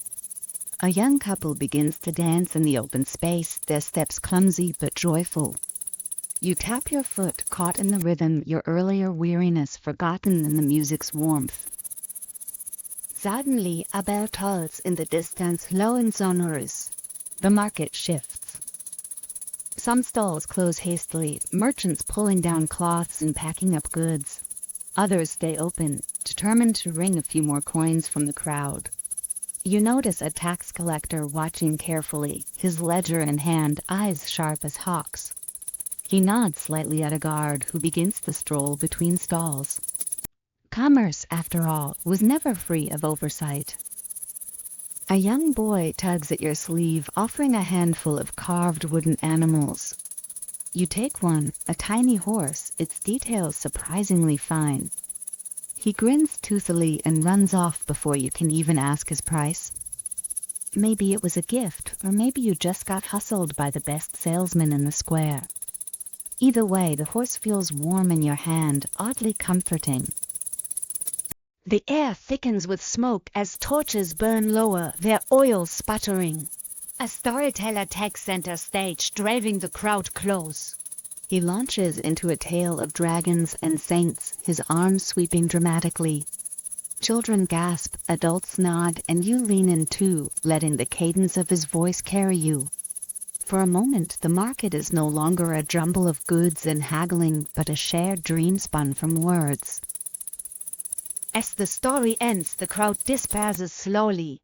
Merchants pack up, guards usher stragglers home, and the square empties until only a few lanterns glow faintly. You linger by the fountain, listening to the water splash softly, the nose of the deer replaced by a hush. The smell of spices still clings to your clothes, the sweetness of apple lingering on your tongue. You settle onto the fountain's edge, the carved stone cool beneath you. The square, once so loud, is now nearly silent. The faint murmur of distant voice, the shuffle of a lawn donkey, the soft hiss of a toy, that's all that remains. Your eyelids grow heavy. In the stillness of the market at night, surrounded by echoes of trade, laughter and song, you feel sleep slip over you like a merchant's cloak, warm and secure. The hush of the market square fades, and when you blink again, you're no longer perched by the fountain. Instead, the air tastes of brine and tar, the ground sways gently beneath your feet, and gulls wheel overhead, their cries sharp against the breeze. You found yourself aboard a Viking longship, its carved dragon prow slicing steadily through dark waters. The creak of timbers and the rhythmic splash of oars are like the heartbeat of this floating beast, carrying you toward unknown shores. The ship is long and narrow, built for speed and intimidation. Shields hang along the sides, their round shapes painted in bold colors that flash when the sun breaks through clouds. The crew sits shoulder to shoulder, pulling on oars in unison, their breath fogging in the chill air. You grip a wooden beam for balance, the whole deck trembling slightly with each stroke. It's oddly hypnotic, this rhythm of muscle and water. A bearded warrior beside you grins, his teeth flashing white. He offers you a horn filled with something that smells like fermented honey, mead. You sip cautiously. It's sweet, heady, and far stronger than anything you had at the Roman tavern. The warrior claps you on the back so hard you nearly spill half of it. Humor apparently comes in the form of near whiplash here. The sail above you unfolds, a massive square of red and white wool catching the wind. The ship lurches forward, faster now, oars pulled in. The warrior's share voice carrying across the waves. Quirky tidbit, some longships were so well built they could travel more than 100 miles a day, light enough to be carried across land yet sturdy enough to cross oceans. You glance down at the water licking the sides and decide you're glad someone else is steering. The ship's leader stands near the prow, his cloak billowing dramatically, clearly aware of the cinematic effect. He consults a sunstone, holding it up to the light. Historians still argue whether Vikings really used crystals to navigate when skies were cloudy, but the stone in his hand glimmers faintly, enough to seem almost magical. You can't help but squint, wondering if you're witnessing science, superstition, or a very convincing stage trick. As the day wears on, the crew relaxes. Some mend nets, others sharpen axes that glint menacingly. A young warrior strums a lyre-like instrument, his tune rough but earnest. Another tells tales of Odin and Thor, weaving myths into the creak of the ship. You lean back, listening, lulled by the mix of folklore and the endless slosh of water. Then food is passed around, dried fish, hard bread, and lumps of butter that somehow taste better in the sea air. You chew on the tough bread, washing it down with another sip of mead. It's not a feast, but it fuels the body. And truthfully, with the sea wind tangling your hair and gulls crying overhead, even tough fish feels like part of the adventure. The ship glides close to a rocky shore for a brief stop. Some warriors leap into the surf, dragging the vessel onto a pebbled beach with alarming ease. You follow, your feet slipping on wet stones. A fire is built quickly, flames crackling as fish are roasted. One man boasts that he once caught a cod bigger than a horse, gesturing wildly. Historians still argue whether Vikings truly exaggerated their fishing tales, or if cod in the North Sea were just that monstrous. Either way, the laughter around the fire suggests tall tales were as essential as the meal itself. As twilight deepens, the crew pushes off again. Torches are lit, their flames flickering in the wind. The dragon prow glows eerily in the half-light, its carved eyes seeming to watch the horizon. You shiver slightly, not entirely from the cold. Vikings believed their ships carried protective spirits, and in the firelit dark, you almost believe it too. The warriors begin to sing, their voice rolling like thunder. The song is half chant, half growl, wreathing with the waves. It's raw, powerful, and strangely soothing. You hum along, though your modern cadence makes you sound like an off-key seagull. The man beside you laughs, shoving you playfully, then hands you another sip of mead as if to say, "Close enough." Above, the stars emerge, piercing the dark sky. The leader points out constellations, using them as guides. You tilt your head back, realizing how small you feel under such a vast canopy. The sea, these stars, the endless horizon, it's a recipe for ardent insomnia in equal measure. Yet here, surrounded by voices, you feel strangely safe, as though the long ship itself cradles you. The night wears on. Some men doze against their shields, others keep watch. The waves slap rhythmically against the hull, steady as a lullaby. You line against the side of the ship, the wood warm from the day's sun. The mead settles warmly in your stomach, your eyes growing heavy. The last thing you see before sleep pulls at you is the dragon prow glowing faintly in starlight, its carved mouth frozen in a snarl. Whether it guards or threatens, you're not sure. But in the rocking of the long ship, in the chorus of snores, waves, and distant gulls, you find yourself swaying into rest, as though the sea itself has rocked you into dreams. The rocking of the Viking longship eases away, and when your eyes open again, the salt spray is gone. In its place is a low hum, steady and mechanical, rising from beneath your feet. The smell of coal and hot iron fills your lungs. You're standing on the deck of a massive steamship, its great iron hull cutting through gray waves. The year feels later now, 19th century perhaps, an age of industrial ambition and polished brass railings.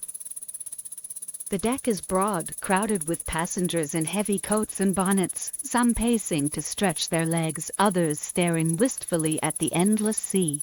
Seagulls follow in the ship's wake, craying over scraps toasted from the kitchen. A boy darts past you, chasing a hoop, his laughter briefly cutting through the groan of engines. You grip the rail, marveling at the contrast. No fragile wood here, no dragon prow, just towering stacks belching smoke against a pale sky. Down below, Unsinn von Asses Rohr, cold stalkers feed the beast, shoveling endlessly into the firebox. Quirky tidbit, some ocean liners consumed hundreds of tons of coal per day, requiring teams of men to labor in unbearable heat. You imagine them sweating in the darkness, muscles straining, while above passengers sip tea in porcelain cups. Historians still argue whether this divide between comfort and labor defined the romance or the hypocrisy of steamship travel. A steward in a crisp uniform approaches, offering you a seat on a deck chair. You sink into it, grateful for the polished wood and canvas support.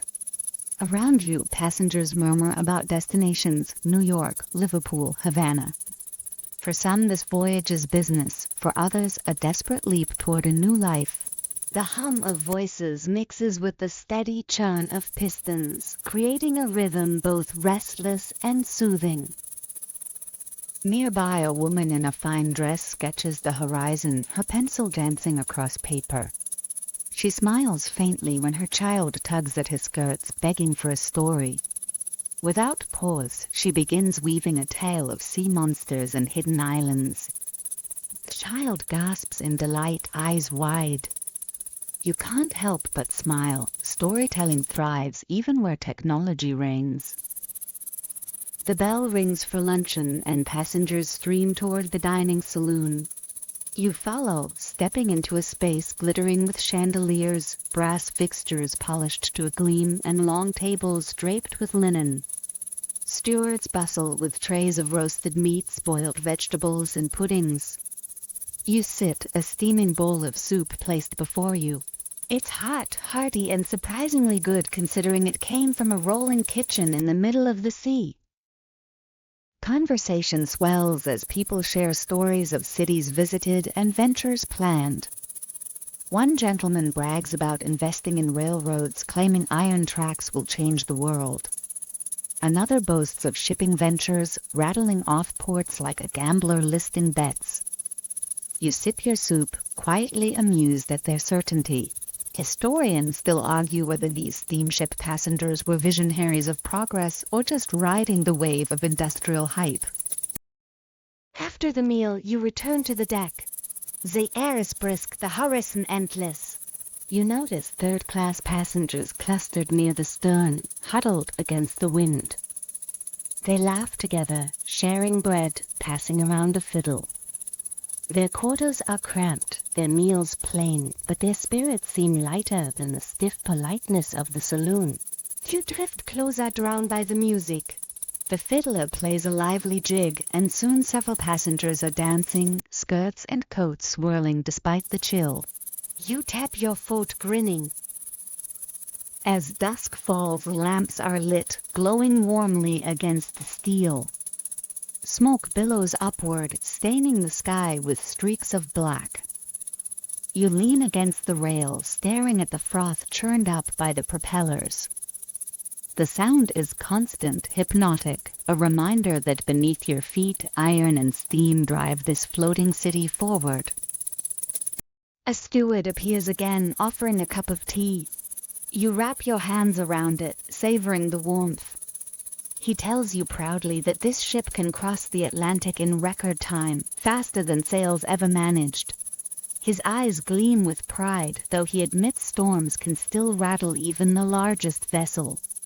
You take a cautious sip, the tea bitter and strong, grateful for the small comfort.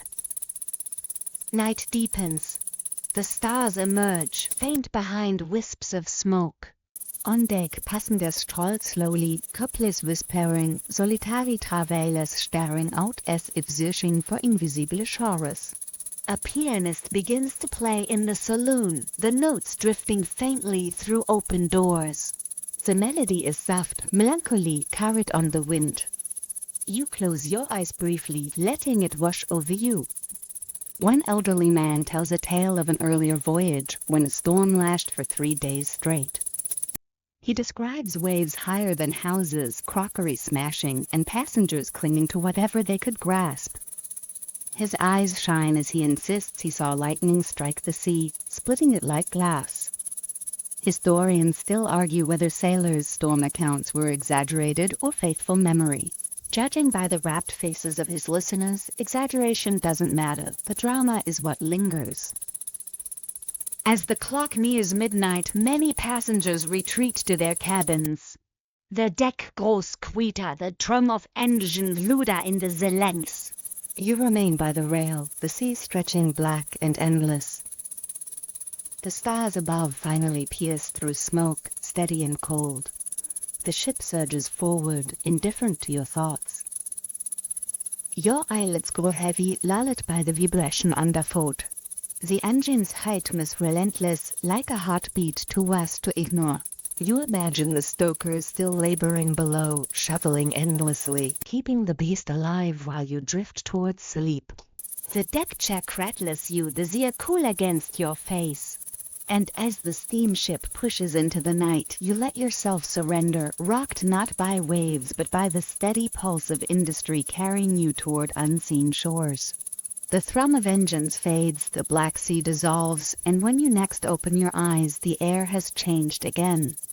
The smell is not of coal or salt spray, but of oil paints, linseed, and damp plaster. You find yourself standing in a sunlit studio in Florence, the heart of the Renaissance. Light filters through tall windows, spilling across canvases and half-finished sculptures. Dust motes hover in golden beams, making the air shimmer as though touched by magic, or maybe just by centuries of genius. An apprentice scurries past you carrying a bucket of pigment, his tunic stained with reds and blues. He nods politely, then merely trips over a stool. You smile because genius might be in the room, but clumsiness still thrives. At the center of the studio, a master painter bends over a panel, brush in hand, coaxing a Madonna from bare wood. His hands move with confidence, as if he's not just painting, but summoning figures from another world. You lean closer, breathing in the smell of wet paint. The mixture is rich, ground minerals, egg yolk, and oil. A mainstream historical fact, many Renaissance masters made their own pigments, grinding lapis lazuli imported from Afghanistan into deep ultramarine, more precious than gold.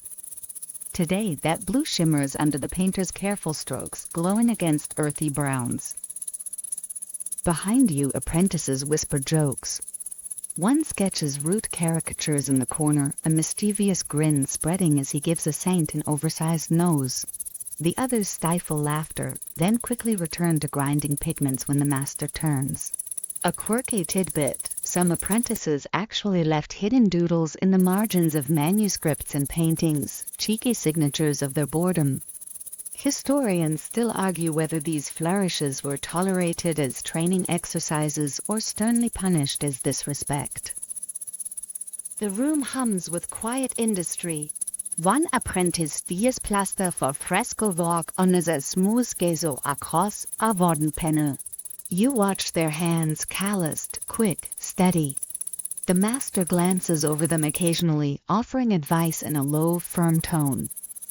You can sense the hierarchy here. His word is law, yet each boy hopes for a chance to shine, to paint more than a sky or a sleeve. Suddenly, the master sets down his brush and strides to a canvas draped with cloth. With a flourish, he pulls it back, revealing a half-finished portrait. The figure's eyes follow you with uncanny realism, lips curved as if about to speak. The master explains in a mix of Italian and gesture that capturing the soul, not just the likeness, is the true art. You shiver because the toes painted eyes feel almost alive. As the day lengthens, the studio fills with visitors. A patron arrives, his velvet robes brushing the floor, his purse heavy with coins. Hey, surveys the works, nodding approval here, frowning terror. He points to one panel, demanding adjustments to a saint's halo. The master bows politely, though you notice his jaw tighten. Artists of this era might have been geniuses, but they were also contractors, bound by the whims of patrons who wanted more gold leaf, bigger halos, or less scandalous anatomy. The patron departs and the studio exhales relief. The apprentices share glances, amused by the patron's ignorance. One mutters that the man couldn't tell St. Peter from St. Paul. Another jokes that his taste is as gaudy as his rings. You chuckle softly, careful not to draw attention. As evening falls, the studio doesn't empty. Instead, lamps are lit, their glow bouncing off wet paint. The master begins another round of work, adjusting shadows, layering colors. He explains that true depth requires patience, glaze after glaze, waiting for each to dry. You listen, realizing that the brilliance of Renaissance art came not from haste but from relentless repetition. A painting might take years, not weeks. A breeze drifts through the window, carrying the distant sound of church bells. Florence hums outside, markets closing, bakers sweeping their steps, scholars arguing in piazzas. But in here, time feels suspended, as if the world beyond doesn't exist.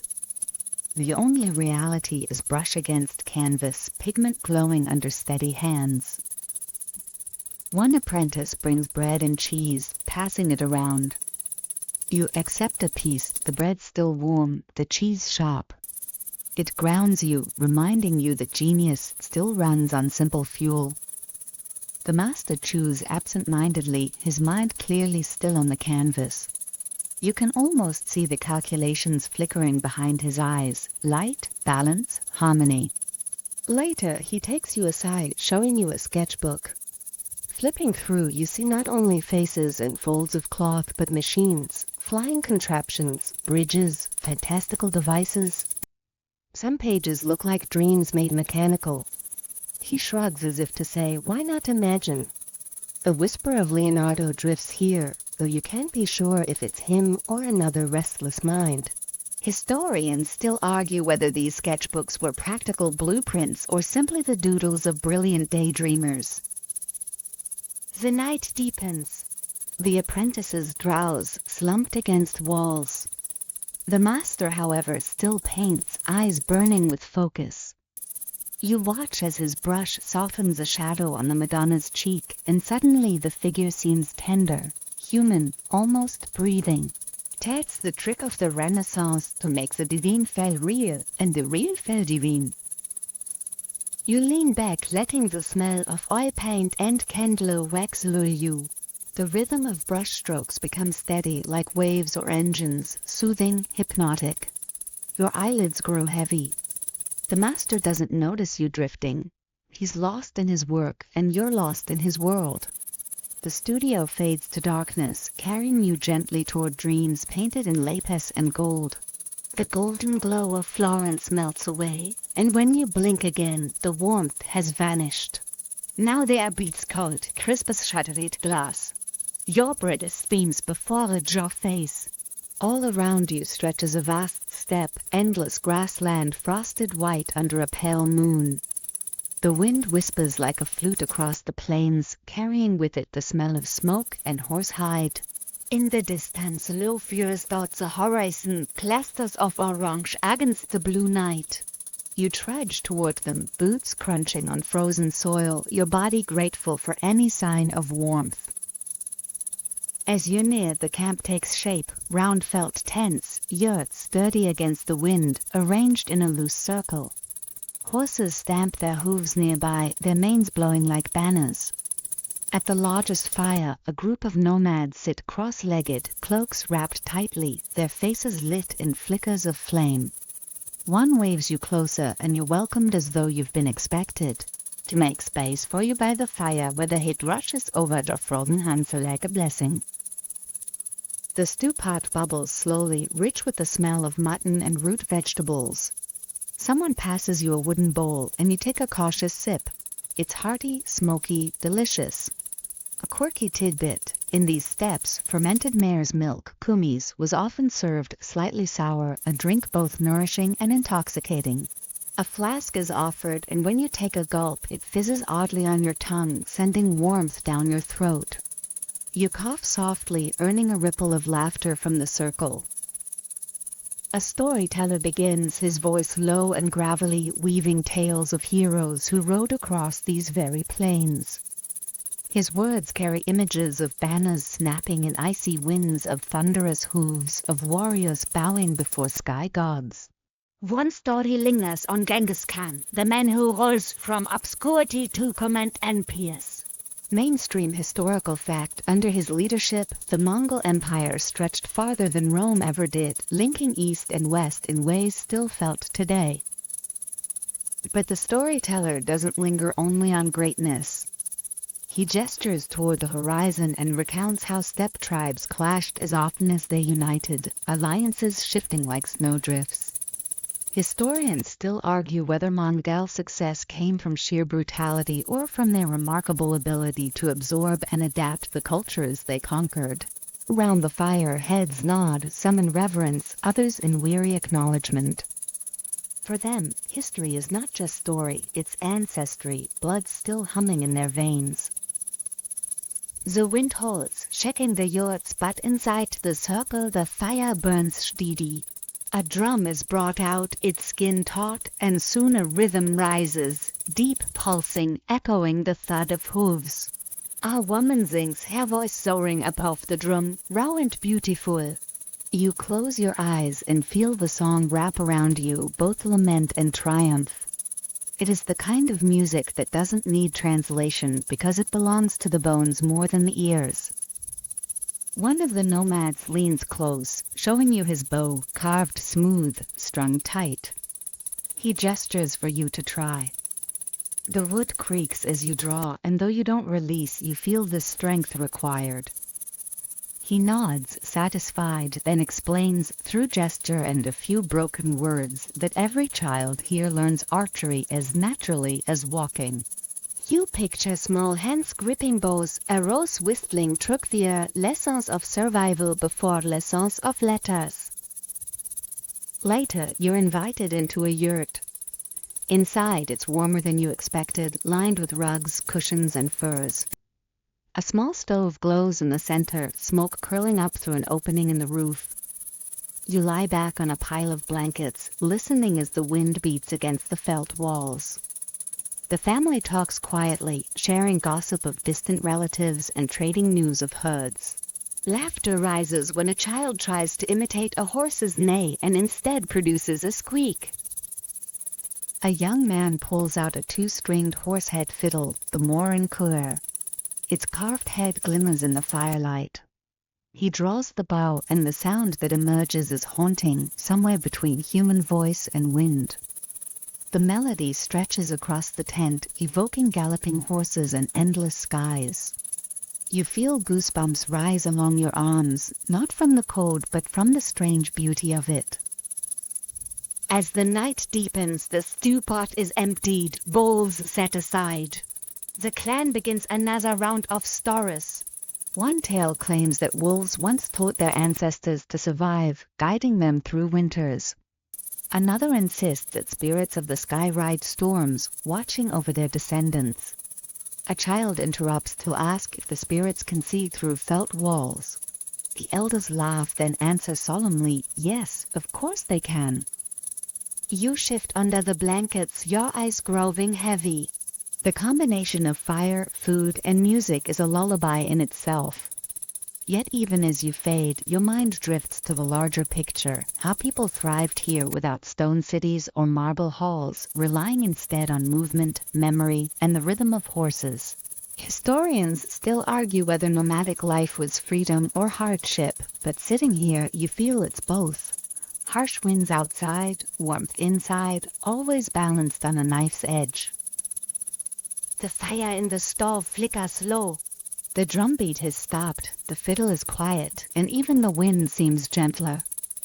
Someone tucks another blanket over you, and the weight is comforting. The yurt breaks with the wind creaking softly, as if it hews a laugh. Your eyelids close. The last thing you hear is the distant stamp of hooves, whether from real horses or from memory, you can't tell. The steppe stretches infinite and cold, but within the circle of the nomad's hearth, you drift toward dreams warm and safe.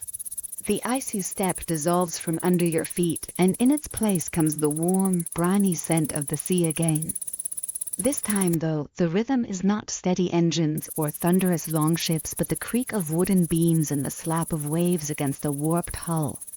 You open your eyes to find yourself swaying gently in a hammock strung between two posts inside a dim, smoky tavern. The air is heavy with rum, salt, and the faint sting of gunpowder. To reintuite haben, pat patchos, pat dream. The walls are rough planks patched where knives and bullets once lodged. Lanterns hang low, casting a golden haze across scarred tables. Sailors sprawl everywhere, boots propped, cards dealt, mugs sloshing. One man snores thunderously in a corner, a parrot perched proudly on his shoulder, squawking pieces o' eight, just in case anyone forgot the cliché. You chuckle softly because sometimes history does lean right into its stereotypes. You sway in the hammock's voice rise and fall. At one table, two pirates argue fiercely about a map, the paper spread flat and stained with ale. One insists the X marks a Spanish galleon wreck off Cuba, the other swears it's merely the doodle of a drunken cabin boy. Historians still argue whether pirate treasure maps ever truly existed or were just romantic inventions. Either way, these two are ready to duel over a squiggle. The tavern keeper, a broad woman with arms like mast timbers, slams down mugs of frothy ale, shouting at them to keep their knives sheathed. She catches your eye and winks as though you've already been here 100 times. She pushes a mug your way, dark, bitter, but warming, and mutters that nobody leaves her tavern thirsty. Nearby, a fiddler scrapes out a raucous tune.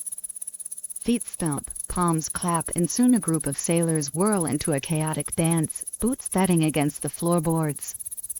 One man trips, sprawling into another, and both collapse laughing, rolling until they slam against your hammock, nearly toppling you.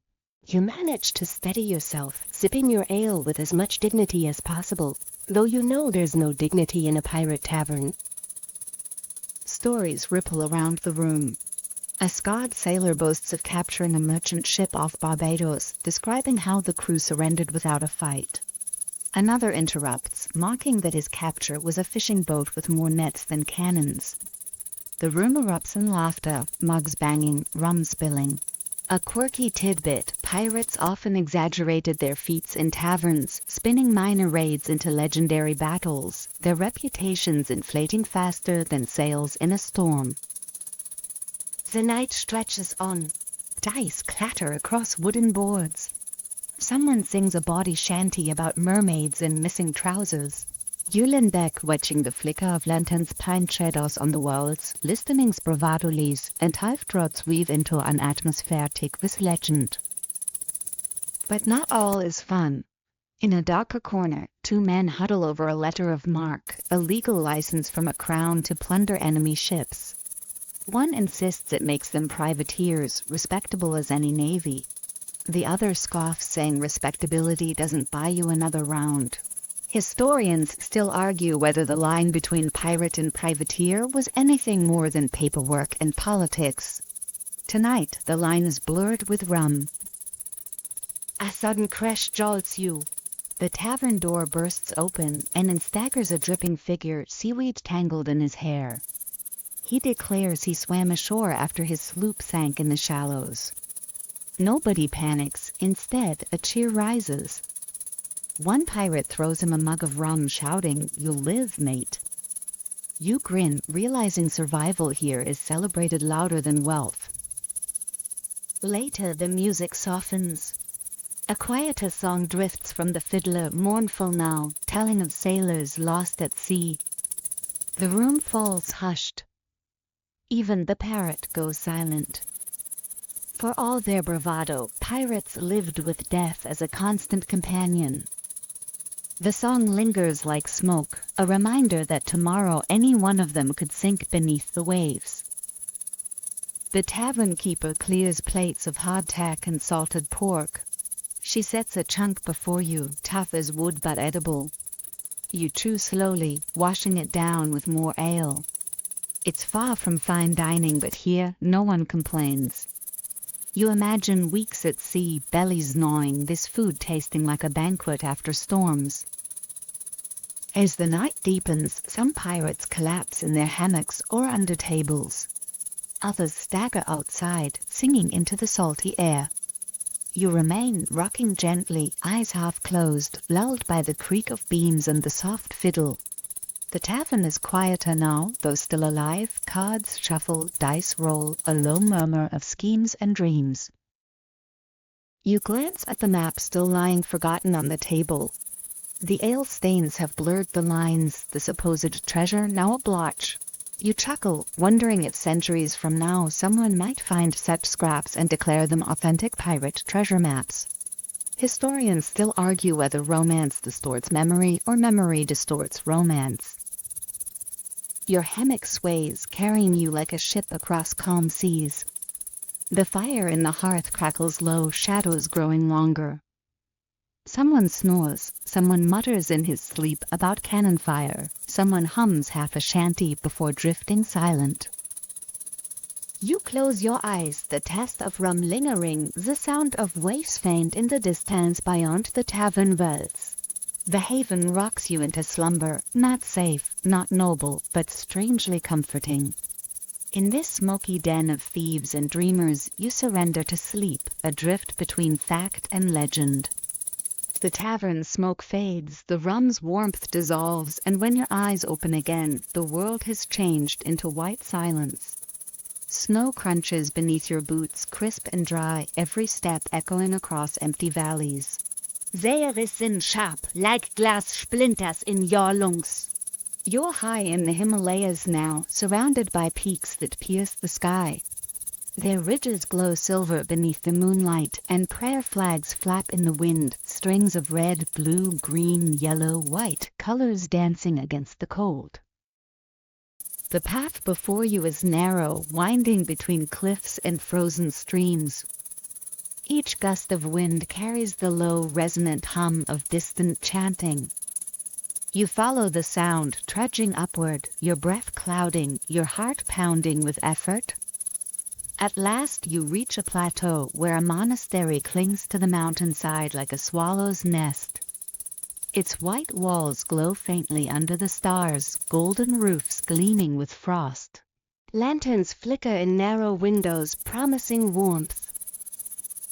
You step inside, and the smell of butter lamps and incense envelops you.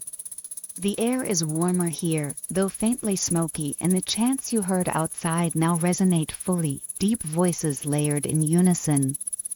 Monks in crimson robes sit cross-legged, prayer beads slipping through their fingers, lips moving steadily. The sound is hypnotic, a living vibration that seems to pulse through stone, wood, and bone alike. You're guided to sit among them. A monk with a kind face gestures for you to relax. You lower yourself onto a cushion, and as you close your eyes, the chanting wraps around you. It's not a melody in the usual sense, it's a vibration, steady as a heartbeat, ancient as the mountains. Mainstream historical fact, Buddhist chanting has been practiced for centuries not only as devotion but as a means of meditation, shaping breath and mind into harmony. A gong strikes, its echo rippling like water across the hall. The chant cease and the length falls, so profound you hear your own pulse. A quirky tidbit, in some Himalayan monasteries, silence itself is considered an act of practice, not the absence of sound but a discipline, a kind of language without words. You glance at the monks, their faces serene, and you realize silence here feels louder than any speech. After a time, a younger monk rises, offering butter tea in carved wooden cups. You sip cautiously. It's salty, thick, and strange to your tongue, but warmth floods your body instantly. He smiles at your reaction, clearly amused. You're not the first outsider to struggle with its peculiar taste. Still, in this cold, you appreciate it. The abbot enters, a tall, elderly man with a beard like snowdrift. His robe is simple but worn with dignity. He bows slightly, then sits, his eyes sharp yet gentle. Through a translator, he asks where you've come from. You hesitate, then gesture vaguely toward the horizon. He nods, unsurprised, as though everyone here is from somewhere else. Historians still argue whether monasteries in these high places were meant primarily as centers of isolation or as waypoints for travelers seeking refuge. Tonight, at least, it feels like both. Later, you're led outside into a courtyard. The night is clear, stars blazing with impossible sharpness. The Milky Way arches overhead, so vivid it seems painted fresh across the sky. Monks light large butter lamps, their flames trembling but bright. A bell tolls slowly, each strike resonating into the valleys below. The monks begin a slow, circular dance, their movements deliberate, robes swaying with each step. Their shadows wheel across the courtyard like companions. One monk explains softly that the dance represents the turning of the universe itself, the endless cycle of birth and death, beginning and ending folding into each other. You nod, though your mind is already slipping into a dreamlike haze, lulled by the rhythm of feet on stone and bells in the night air. Inside again, you're shown to a small room. Its walls are simple, hung with a single mandala painted in intricate detail, circles within circles, each symbol carrying weight you can't quite parse. The bedding is thin, but heavy wool blankets weight. You sit staring at the mandala. The longer you look, the more it feels alive, as though the patterns move, folding inward, then outward. A monk brings a bowl of rice and lentils, steaming and fragrant. It's plain but comforting, every bite grounding. He sits beside you, saying little, only humming a fragment of chant. You realize that here, words are not necessary. The food, the hum, the warmth of his presence, these are enough. When you lie down at last, the blankets heavy over you, the mountain wind rattles faintly at the shutters. You close your eyes and in the darkness the chants return, resonating not from outside but inside your chest, as though they've been planted there. Historians still argue whether chanting alters consciousness or simply focuses attention, but in this moment you don't care. The vibration has become your lullaby. The monastery breathes around you, its stones centuries old, its fires tended faithfully. The stars blaze up off, the bells toll faintly, the prayer flags flutter in the wind. You drift, not downward but upward, as though sleep here is a kind of ascension, carrying you toward peaks higher than dreams. The cold peaks of the Himalayas fade into the haze of incense smoke, and when you open your eyes again, you're greeted by a completely different warmth. The air is thick, fragrant with cardamom, cloves, and roasted beans. You are seated on a low cushion in a bustling Ottoman coffee house, its walls tiled with intricate blue patterns that shimmer under lamplight. The sound here is not chanting but conversation, an overlapping river of voices, laughter, and the occasional clink of tiny porcelain cups being set back onto their saucers. A server approaches, balancing a long-handled seisvi, the small brass pot used to brew Turkish coffee. He pours slowly into your cup, the dark liquid swirling, its surface glossy and rich. You lift it to your lips. The taste is strong, almost earthy, with a sweet edge of sugar that lingers at the tip of your tongue. A quirky tidbit: in some Ottoman households, a bride's coffee-making skills were actually used as a test before marriage proposals. If she brewed it well, it was seen as a sign of both patience and competence. You smile at the thought, sipping again, thankful no one is grading your technique tonight. Around you, the room hums with stories.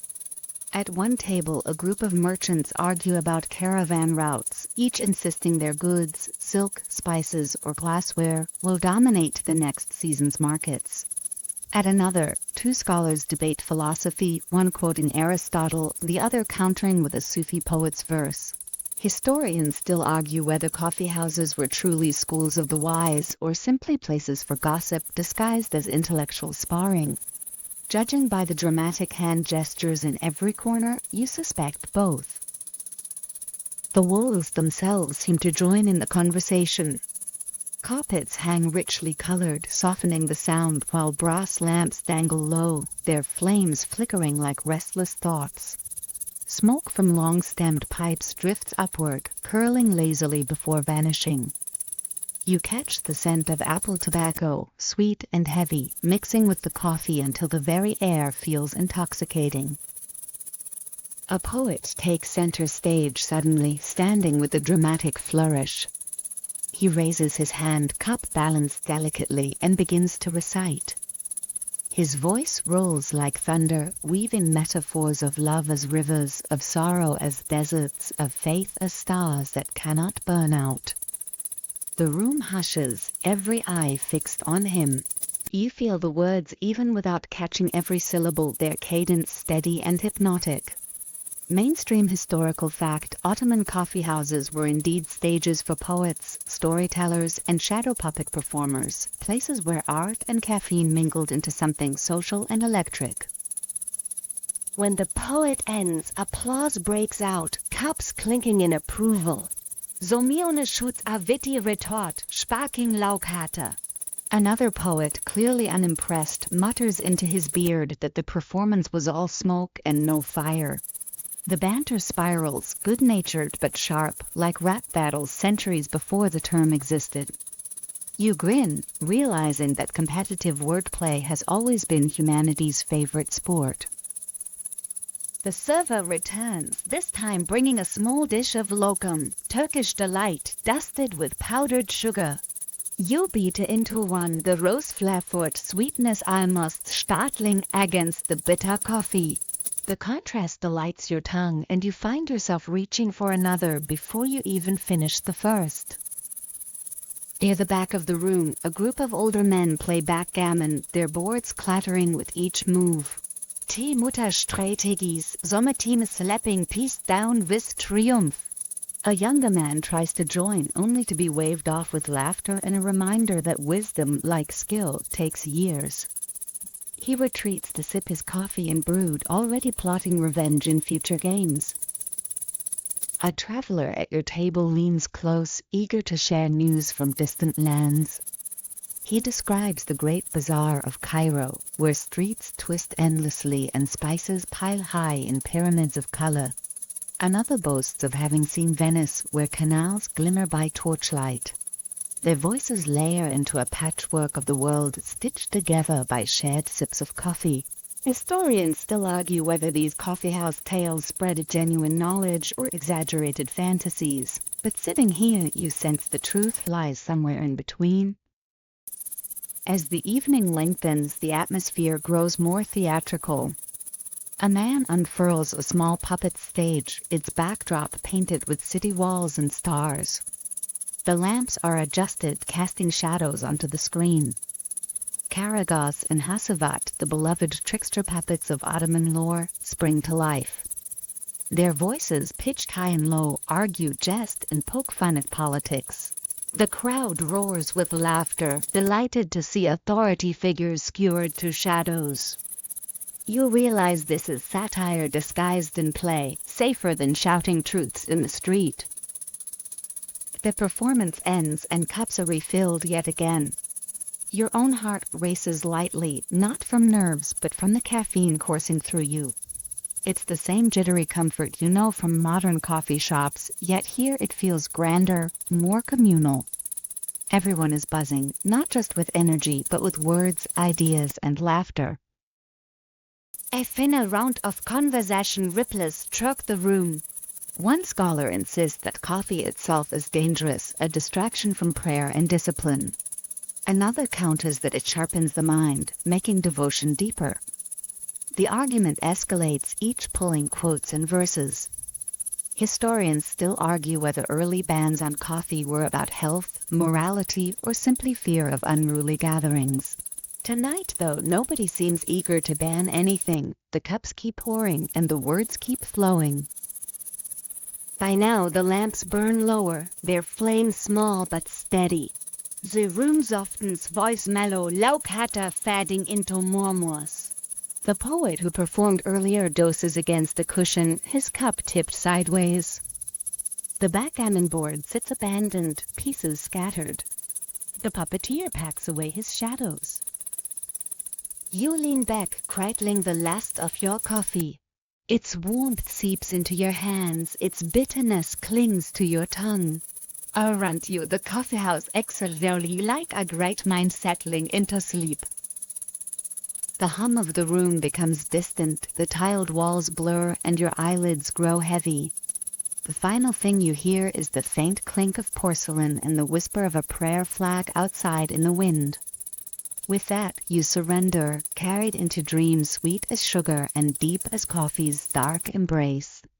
The buzz of conversation fades, the clink of porcelain cups vanishes, and when you open your eyes again, you're no longer wrapped in the warmth of a coffee house. Instead, you're standing in a cobbled square, the stones slick with evening mist. A chill drifts in the air, carrying the faint metallic tang of clockwork oil. Above you looms the great astronomical clock of Prague, its painted face glowing faintly in the gaslight. Its gears tick and groan, each movement deliberate, almost alive. You tilt your head back, watching the carved apostles shift into place, while the skeleton figure rattles his hourglass, reminding you, rather rudely, that time will win in the end. You smile at the irony, sipping the silence as if it's a warm drink. A historical fact to anchor you: this clock, built in the early 15th century, is one of the oldest astronomical clocks still operating today.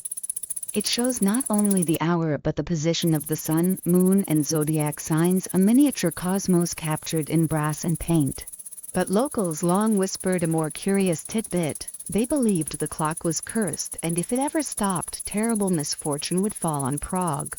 Some even claimed that the original clockmaker had his eyes gouged out to prevent him from recreating such a marvel elsewhere. That's one way to keep your invention exclusive, though not exactly in the spirit of sharing knowledge. As the gears turn above you, the square fills with a hushed kind of energy. Shadows stretch long, distorted by lamplight.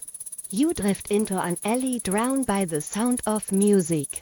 Violin wails from a tavern doorway, its tune haunting yet strangely comforting, like a lullaby written by ghosts. Inside, patrons huddle at wooden tables, tankards raised. One man slams his fist down, declaring that Rudolph II's court once hosted alchemists who tried to turn lead into gold right here in Prague. Another laughs, insisting it was all smoke and mirrors. Historians still argue whether those so-called alchemists were genuine seekers of knowledge or clever charlatans fleecing the emperor's treasury. You sip from a mug placed in your hand by some unseen server. The beer is dark, malty, with a foam that clings stubbornly to your lips. You can't help but chuckle.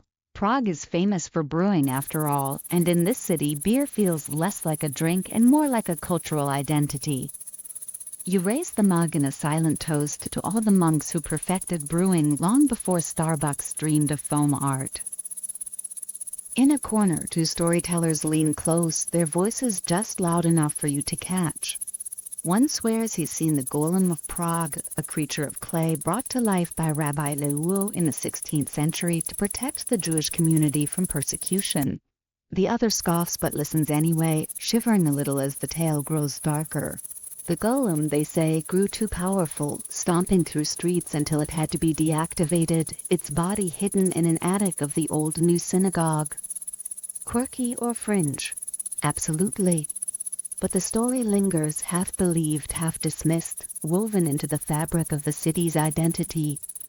You lean in closer, the crackle of firewood adding weight to the tale. Outside again, the mist thickens, cloaking statues and spires. Prague at night feels like a chessboard where every piece might start moving on its own. The Charles Bridge stretches ahead, lined with silent saints whose eyes seem to follow you as you walk. The river below reflects lantern light in shimmering strokes, rippling as though painting itself anew with each breath of wind. On the bridge, a group of astronomers set up a brass telescope, its polished tube aimed at the stars. They argue, pointing upward, debating whether the comet streaking faintly across the sky heralds disaster or discovery. One insists it's an omen of war, another that it's a sign of renewal. Historians still argue whether medieval Europeans truly believed celestial events dictated human fate, or whether that belief was amplified later by storytellers. Either way, the sight of the comet gliding silently above feels oddly personal, as if the universe itself has decided to leave you a nightlight. The clock chimes again in the distance, its deep, resonant clang rolling across the rooftops. You glance back, and for a moment you could swear the skeleton figure on the dial gives you a cheeky wink. Maybe it's the beer. Maybe it's the way shadows play tricks on tired eyes. Or maybe, just maybe, Prague really does bend time when it feels like it.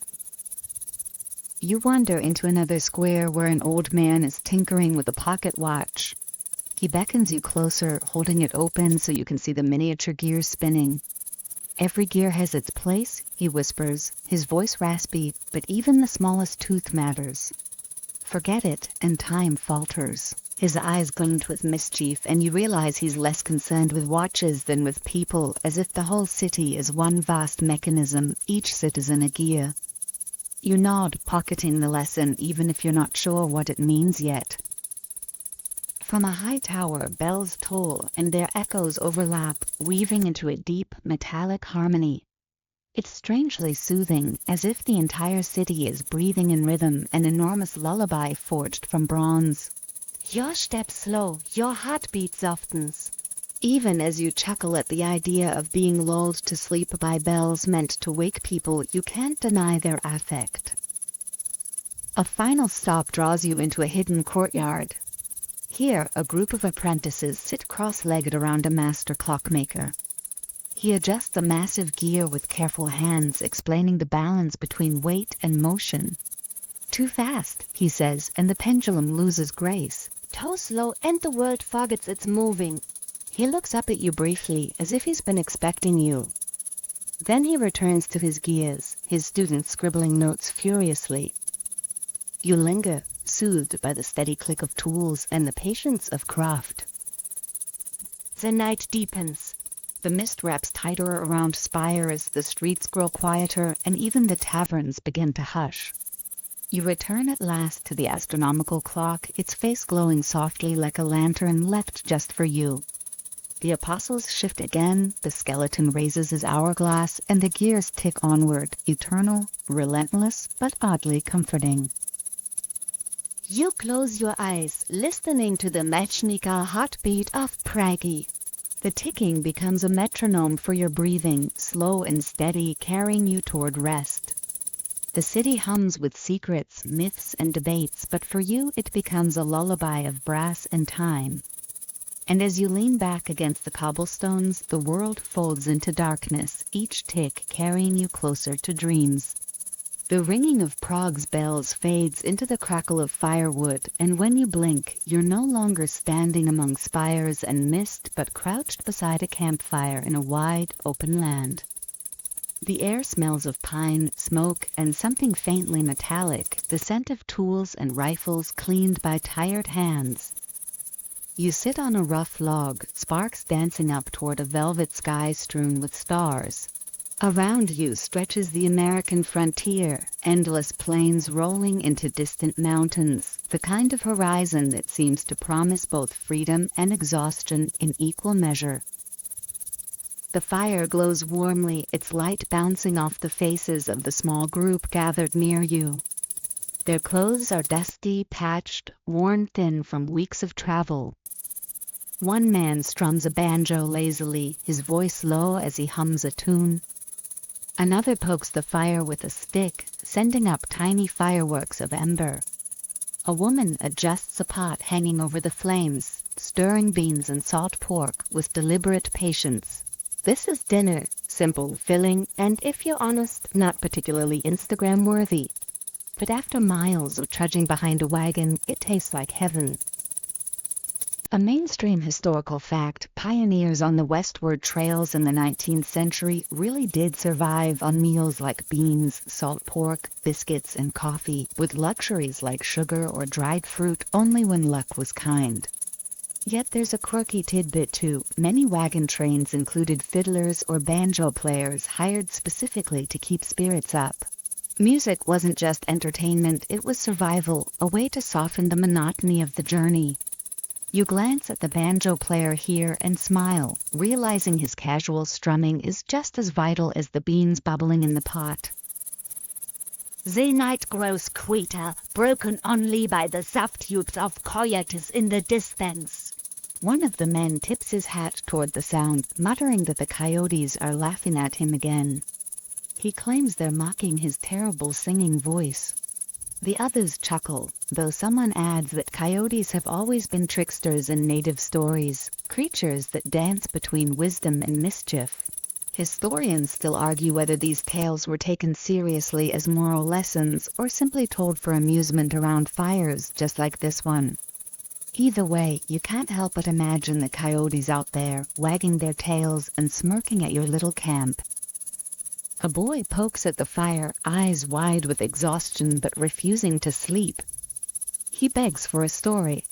The eldest pioneer obliges, leaning forward, his face lined by both years and starlight. He tells of Daniel Boone, of how Boone carved paths through Kentucky's wilderness, his rifle always at the ready. He adds in dramatic flair, wolves with glowing eyes, rivers that rose in floods, mysterious lights in the woods. The boy gasps enthralled, while the adults exchange knowing smiles.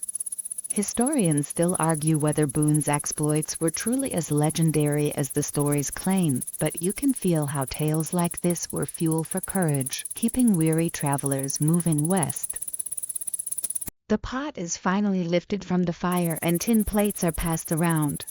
The beans are hot, smoky, and filling, sticking to your ribs. You savor each bite, knowing tomorrow it will taste the same but somehow still feel like a blessing. Someone produces coffee, thick and black, brewed in a soot-stained pot. You take a sip, nearly choke, then laugh softly. It's more grit than liquid, but out here, caffeine is worth any texture. When the meal ends, the banjo player strikes up a livelier tune. A couple stands and begins to dance, boots scuffing the dirt, skirts swirling just enough to catch the firelight. The boy claps along, trying to mimic the steps. The laughter is warm, contagious. You realize that despite hardship, despite long roads and uncertain futures, joy finds its way into these nights. Later, when the music fades, the talk turns serious. The pioneers speak of the land ahead, of mountains that rise so high wagons may never pass, of rivers too wide to ford. One mentions rumors of gold gleaming in California's streams, enough to make every man rich beyond measure. Another warns that such dreams are traps, that gold is more likely to ruin lives than mend them. Historians still argue whether the promise of gold or the lure of farmland was the greater driving force behind the westward push. But here, beside the fire, both sound equally impossible and equally worth chasing. The coyotes call again, closer this time, their cries blending like a ragged choir. The pioneers glance at one another but remain calm. Coyotes rarely pose real danger, but their voices remind everyone that wilderness surrounds them, vast and untamed. You listen carefully, realizing the halls rise and fall like song, a natural harmony woven into the night. For a moment, it feels as though the land itself is singing along. The boy finally succumbs to sleep, curled against the blanket, his breathing soft. The elders grow quieter too, their words slower, thicker. Someone shares a Bible verse, another answers with a scrap of poetry remembered from school. The stars swell slowly above the bright neck to cast faint shadows on the ground. You tilt your head back, marveling at how many constellations can be seen when cities and lamplight are nowhere near. You imagine the pioneers mapping their hopes onto these stars, each glimmer a silent promise that tomorrow's path would be worth walking. One man mutters a joke about how if they keep eating beans every night, they'll power the wagons themselves. Laughter erupts, shaking the weariness away for a brief moment. Humor, you realize, is essential. Here's firewood. Without it, the road would be unbearable.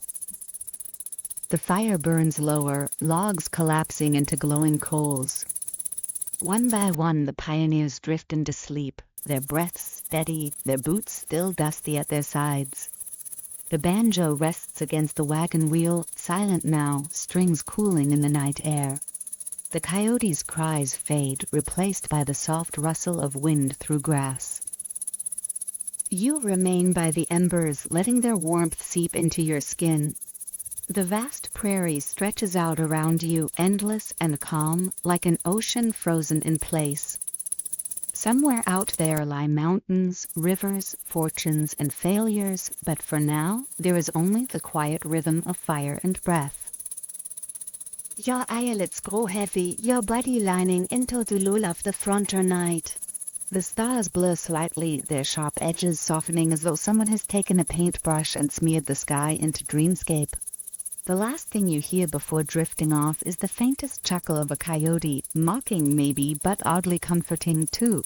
The paragraphs fade as the Kreuzlaubkeiter dissolves, and when you open your eyes again you are walking down a narrow street lit by gas lamps.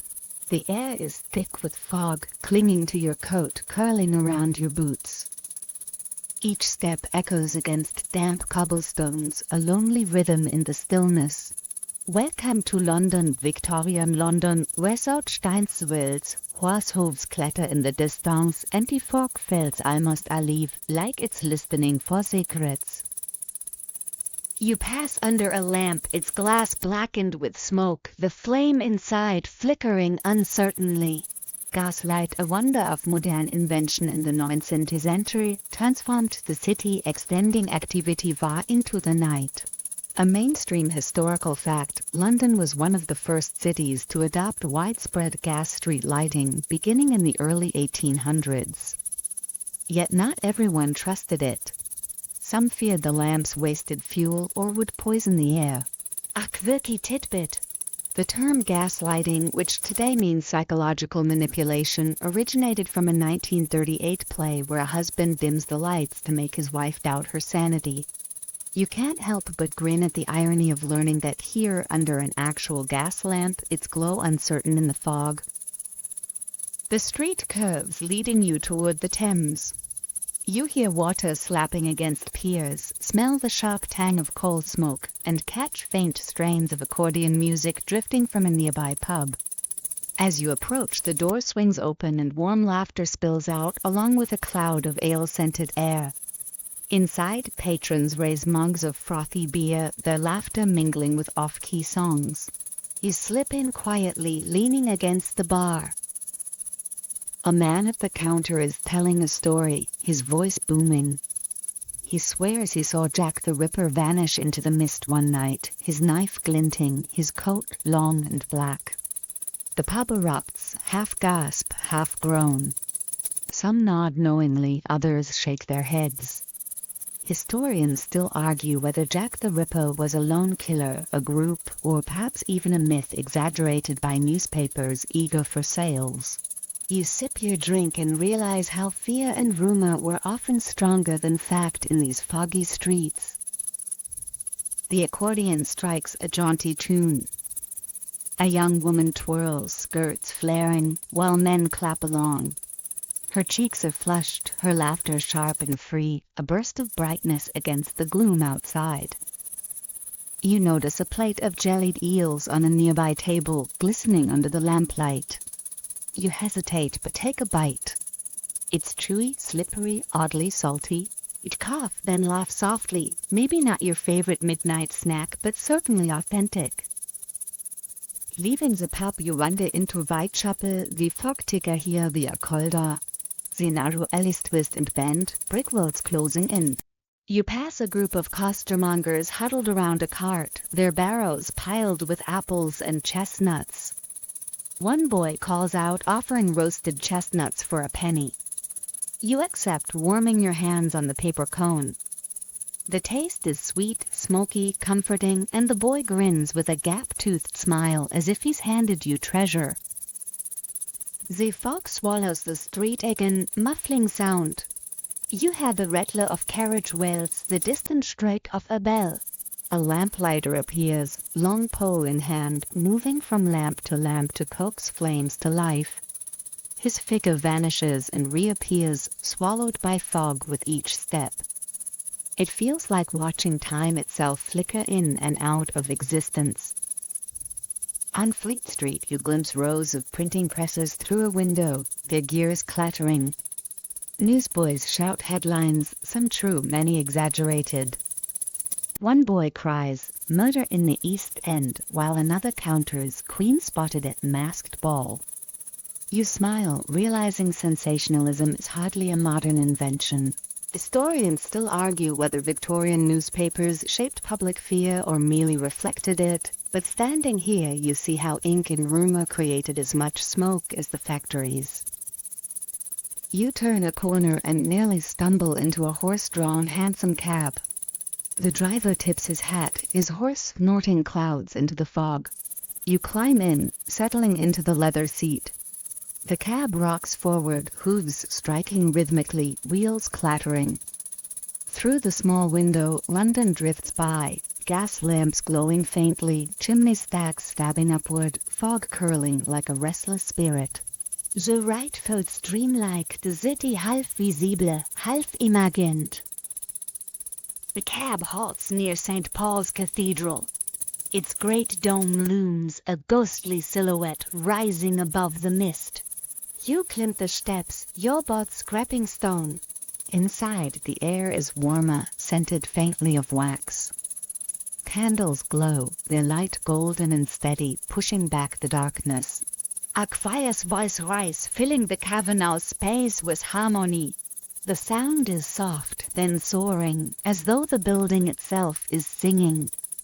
You sit quietly, letting the music wash over you, the echoes long and comforting. Back outside, the fog has deepened so thick it feels like velvet brushing your skin. Shapes emerge suddenly, statues, railings, even people, then vanish again as though swallowed whole. One figure, cloaked and silent, glides past you. You shiver but remind yourself that half the ghosts of London are really just tricks of fog and imagination. Still, your heart beats a little faster until the figure disappears entirely. The streets grow quieter as midnight nears. The vendors have packed up, the pubs have dimmed, the hansom cabs fewer. Only the fog remains constant, curling and shifting, as if guarding the city's secrets. You hear water dripping, boots striking stone, a door creaking open and shut. London at night is not silent, but it whispers instead of shouting, each sound wrapped in shadow. You return to the banks of the Thames, leaning against a railing. The river flows dark and steady, lantern light shimmering on its surface. You imagine all the ships that have sailed here, merchant vessels, warships, ferries, all carrying their own stories. A rat scurries across the pier, pausing to glare at you before disappearing. You chuckle softly, deciding he was probably the unofficial mayor of the docks. The bells of Big Ben toll in the distance, slow and deep. Each strike rolls through the fog like a heartbeat, steady and sure. You breathe with it, your chest rising and falling in time. The city may be crowded, dirty and restless, but in this moment it feels almost tender, as if it wants to rock you gently towards sleep. You close your eyes. Fog softens, the gas lamps blur into halos, and the murmur of London becomes a lullaby. The cobblestones beneath your boats fade and you lean into the rhythm of half bells and whispers. The city breathes and you drift with it, carried on its smoky lull.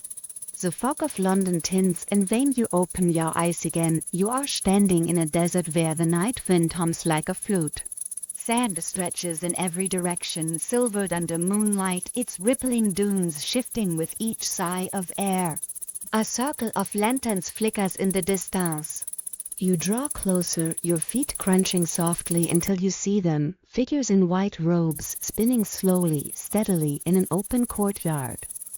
Their arms are lifted, their skirts billow outward like unfurling blossoms, and the desert seems to breathe in time with them. You have wandered into the world of the whirling dervishes. The sound is gentle at first, the thump of a drum, the sigh of a reed flute, the rustle of cloth. Then voices join, low and steady, chanting words older than empires. A mainstream historical fact, the Mevlevi order of dervishes, founded in the 13th century in Konya, Turkey, practiced this ritual dance, sima, as a form of meditation, seeking union with the divine through rhythm and rotation. But here in the desert night, it feels less like performance and more like the heartbeat of the earth itself. You sit on the sand, entranced. One of the dervishes spins faster, his eyes half closed, his face serene. Another tilts his head back, his voice rising higher in song. The stars above seem to echo their motion, turning slowly in the vault of the sky. A quirky tidbit comes to mind. Some travelers once claimed dervishes spun so long they could bore holes into the ground with their feet. It's not true, of course, but staring at the spirals of sand beneath their steps, you can see how the exaggeration began. The music swells and the air thickens with incense. A breeze carries the scent of myrrh and frankincense, sharp and sweet, mingling with the dust. You close your eyes, letting the rhythm pull you inward, your body swaying slightly without permission. You feel the hum of it in your ribs, as if your own heart has joined the circle. Behind you, elders sit cross-legged, watching with calm reverence. Their lips move in silent prayers, their hands resting lightly on their knees. One of them leans toward you, whispering that every spin mirrors the orbit of planets, the turning of galaxies, the endless cycle of life and death. His voice is quiet but steady, and you shiver, realizing the desert around you truly does feel like the cosmos stretched open. Historians still argue whether the dance was meant more as spectacle or as pure devotion, but in this moment the distinction feels irrelevant. The drumbeat grows louder, your pulse capping pace. The dervishes whirl faster, skirts flaring wider, the lantern flames flickering wildly in their draft. The sound of feet on sand is steady, hypnotic. You notice how they never collide, though the circle is tight, as if some invisible geometry keeps them apart. You think of clockwork, of tides, of the quiet math hidden in chaos. And you laugh softly at yourself, realizing you're trying to intellectualize something meant to bypass intellect entirely. A sudden gust of wind rises, carrying sand into the air. The lantern scooter shadows leaping across the dunes. The dervishes spin on unfazed, their forms blurred by swirling dust. For a moment they look less like men and more like constellations given shape, Orion, Cassiopeia, the Great Bear, all dancing together. You remember lying on the Silk Road sands in an earlier journey, listening to astronomers bicker. Here, there is no debate, only motion and surrender. One of the dervishes falters, stumbling slightly before catching himself. A ripple of laughter passes through the circle, not mocking, but gentle, forgiving. You grin, realizing even sacred worlds have their clumsy moments. Somewhere in the cosmos, you're sure, a planet wobbles now and then too. The chanting softens. The drum slows. One by one, the dervishes stop spinning, their robes settling, their arms lowering. They kneel in the sand, heads bowed, breath heavy but serene. The lens descends vast and deep, broken only by the hiss of wind. You realize your own body is trembling lightly, your hands still tingling as if charged with static. An elder beckons you closer. He pours tea from a brass pot, the steam fragrant with mint. You zip the warmth steadying you. The elder smiles, lines deep at his eyes, and murmurs that spinning is not about losing balance, but about finding a center so steady it holds even while the world turns. You nod, pretending you understand fully, though part of you knows the lesson is meant to linger, to unravel itself later in dreams. The group shares flatbread, dates, and olives, passing the simple meal hand to hand. Laughter bubbles up again, soft jokes about who spun longest, who looked dizzy. You realize the ritual is not separate from life but stitched into it. Devotion, food, humor, community, all orbiting the same fire. As the meal ends, the lanterns are snuffed one by one. Darkness deepens, but the stars above blaze brighter, their light cold yet steady. You lean back on the sand, your body heavy, your breath slow. The dunes curve like waves frozen mid-motion, the sky arch vast and endless. Somewhere far away, a coyote, or perhaps its desert cousin, the jackal, calls once, then falls silent. The last dervish hums a low note, a sound that seems to seep into the ground itself. It vibrates faintly through your spine, lulling you deeper. Your eyes blur, the stars smearing into soft trails, as if the heavens themselves are spinning now. The sand beneath you feels like a bed, cool and forgiving. And just as the circle of dancers spun endlessly into the night, you too let go, your thoughts whirling once, twice, then settling into stillness. The desert holds you gently, the stars keep watch, and sleep arrives like a final orbit closing. The desert winds fade, and when your eyes flutter open again, you find yourself wandering through a city that doesn't quite exist yet. Towers rise in skeletal frames made of glass and steel, but vines curl through their bones as if centuries have passed. Streetlights flicker, though no one tends them, and the pavement beneath your feet is cracked, sprouting wildflowers in defiance of whatever order once tried to hold them down. You are walking through future ruins, a city that has not been built and yet already has fallen. The silence is immense. Somewhere a distant hum, perhaps the ghost of machinery, echoes between buildings. You wander down an avenue where advertisements glow faintly, their colors bled and faded. A mainstream historical fact comes to mind. Archaeologists in the far future may study our skyscrapers as carefully as we study the pyramids today, digging through abandoned malls the way we dig through the ruins of marketplaces in Pompeii. And here you are, getting a sneak peek, the tourist of tomorrow. You pass a fountain cracked in two. Water still trickles, though you can't tell from where.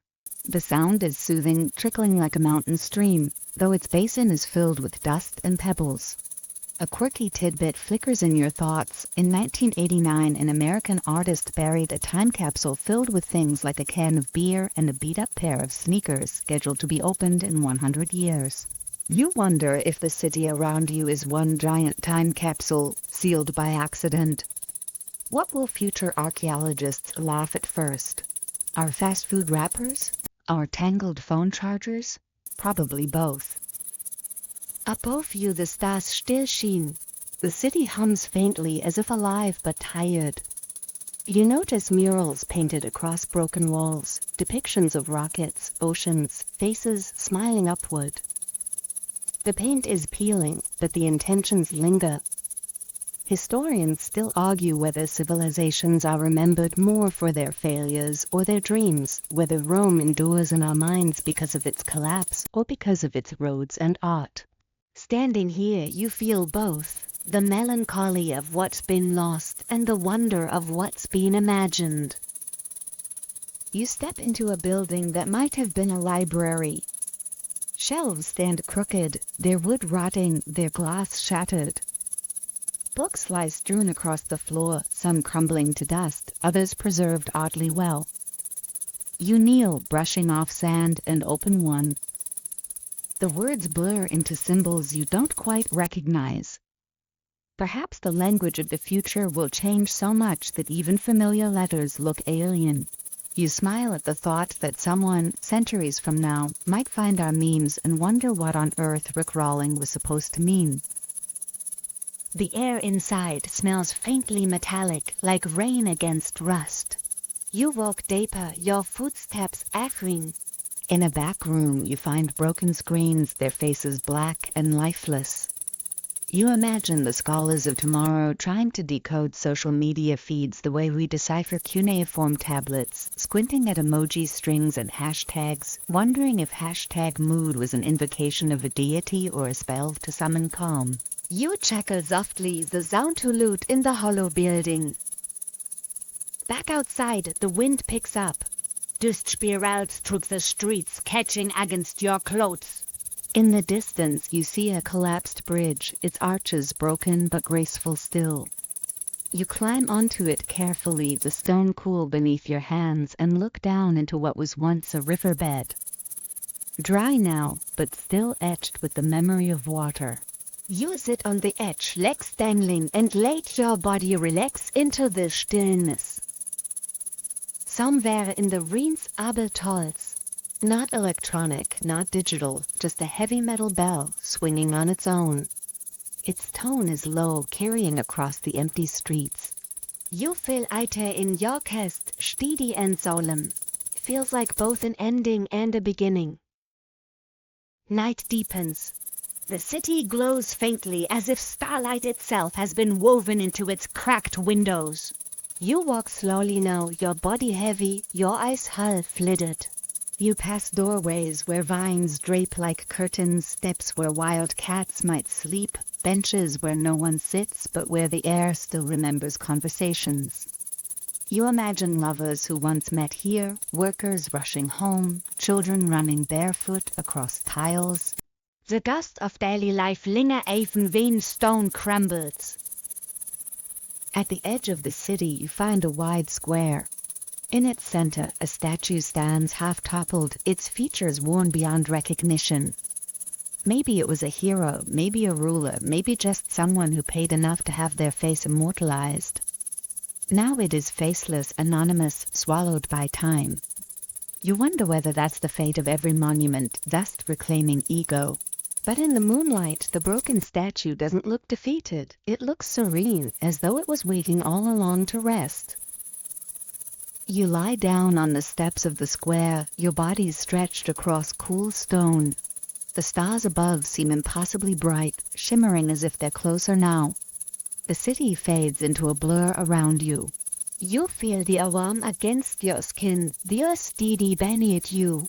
Your breathing slows, syncing with the distant hum of whatever forgotten machinery still beats faintly here. And as your eyelids drift lower, you realize these ruins are not sad but gentle. They remind you that everything ends, yes, but also that everything leaves traces, echoes, whispers. Just as you wandered through the Library of Alexandria, through Roman baths, through lantern-lit Kyoto streets, now you walk through tomorrow, leaving footprints for someone else to wonder about. You smile once more, then let go, the city dissolving into a dream, the future wrapping you in silence. And now, as the last vision fades, let the rhythm of your breath soften. The ruins of tomorrow dissolve completely, leaving only a wide, dark sky filled with endless stars. The air is slower here, almost syrupy in how it carries you. You can feel your body melting into the mattress beneath you, each limb heavy, each muscle loosened. The stories we walked through, baths and gardens, ships and monasteries, libraries and deserts, they've all been stitched together, thread by thread, until they form a quiet quilt of memory. Each tale was a step, each image a lantern, and now they flicker dimly, their light drifting away until you're left with only calm. Your mind may try to chase one more thought, one more detail, but you don't need to follow. Just let it pass, like a cloud crossing a summer sky. There's nothing more to hold, nothing more to keep awake for. The fan hums gently in the background. The room is yours, safe and still. Outside, the world continues its spinning, like the dervishes, like the stars, like every orbit that never ends. But here you can rest. So breathe in, long and slow. Exhale even longer. Let your heartbeat settle into a steady rhythm, a drumfahr gentler Ton, die ohne Stadtkarit you nicht. And now let the silence wrap you. Let your eyelids sink fully closed. Sleep comes like a tide, soft and unstoppable, carrying you far away, where the stories keep on turning quietly without need of words. Good night. Sweet dreams.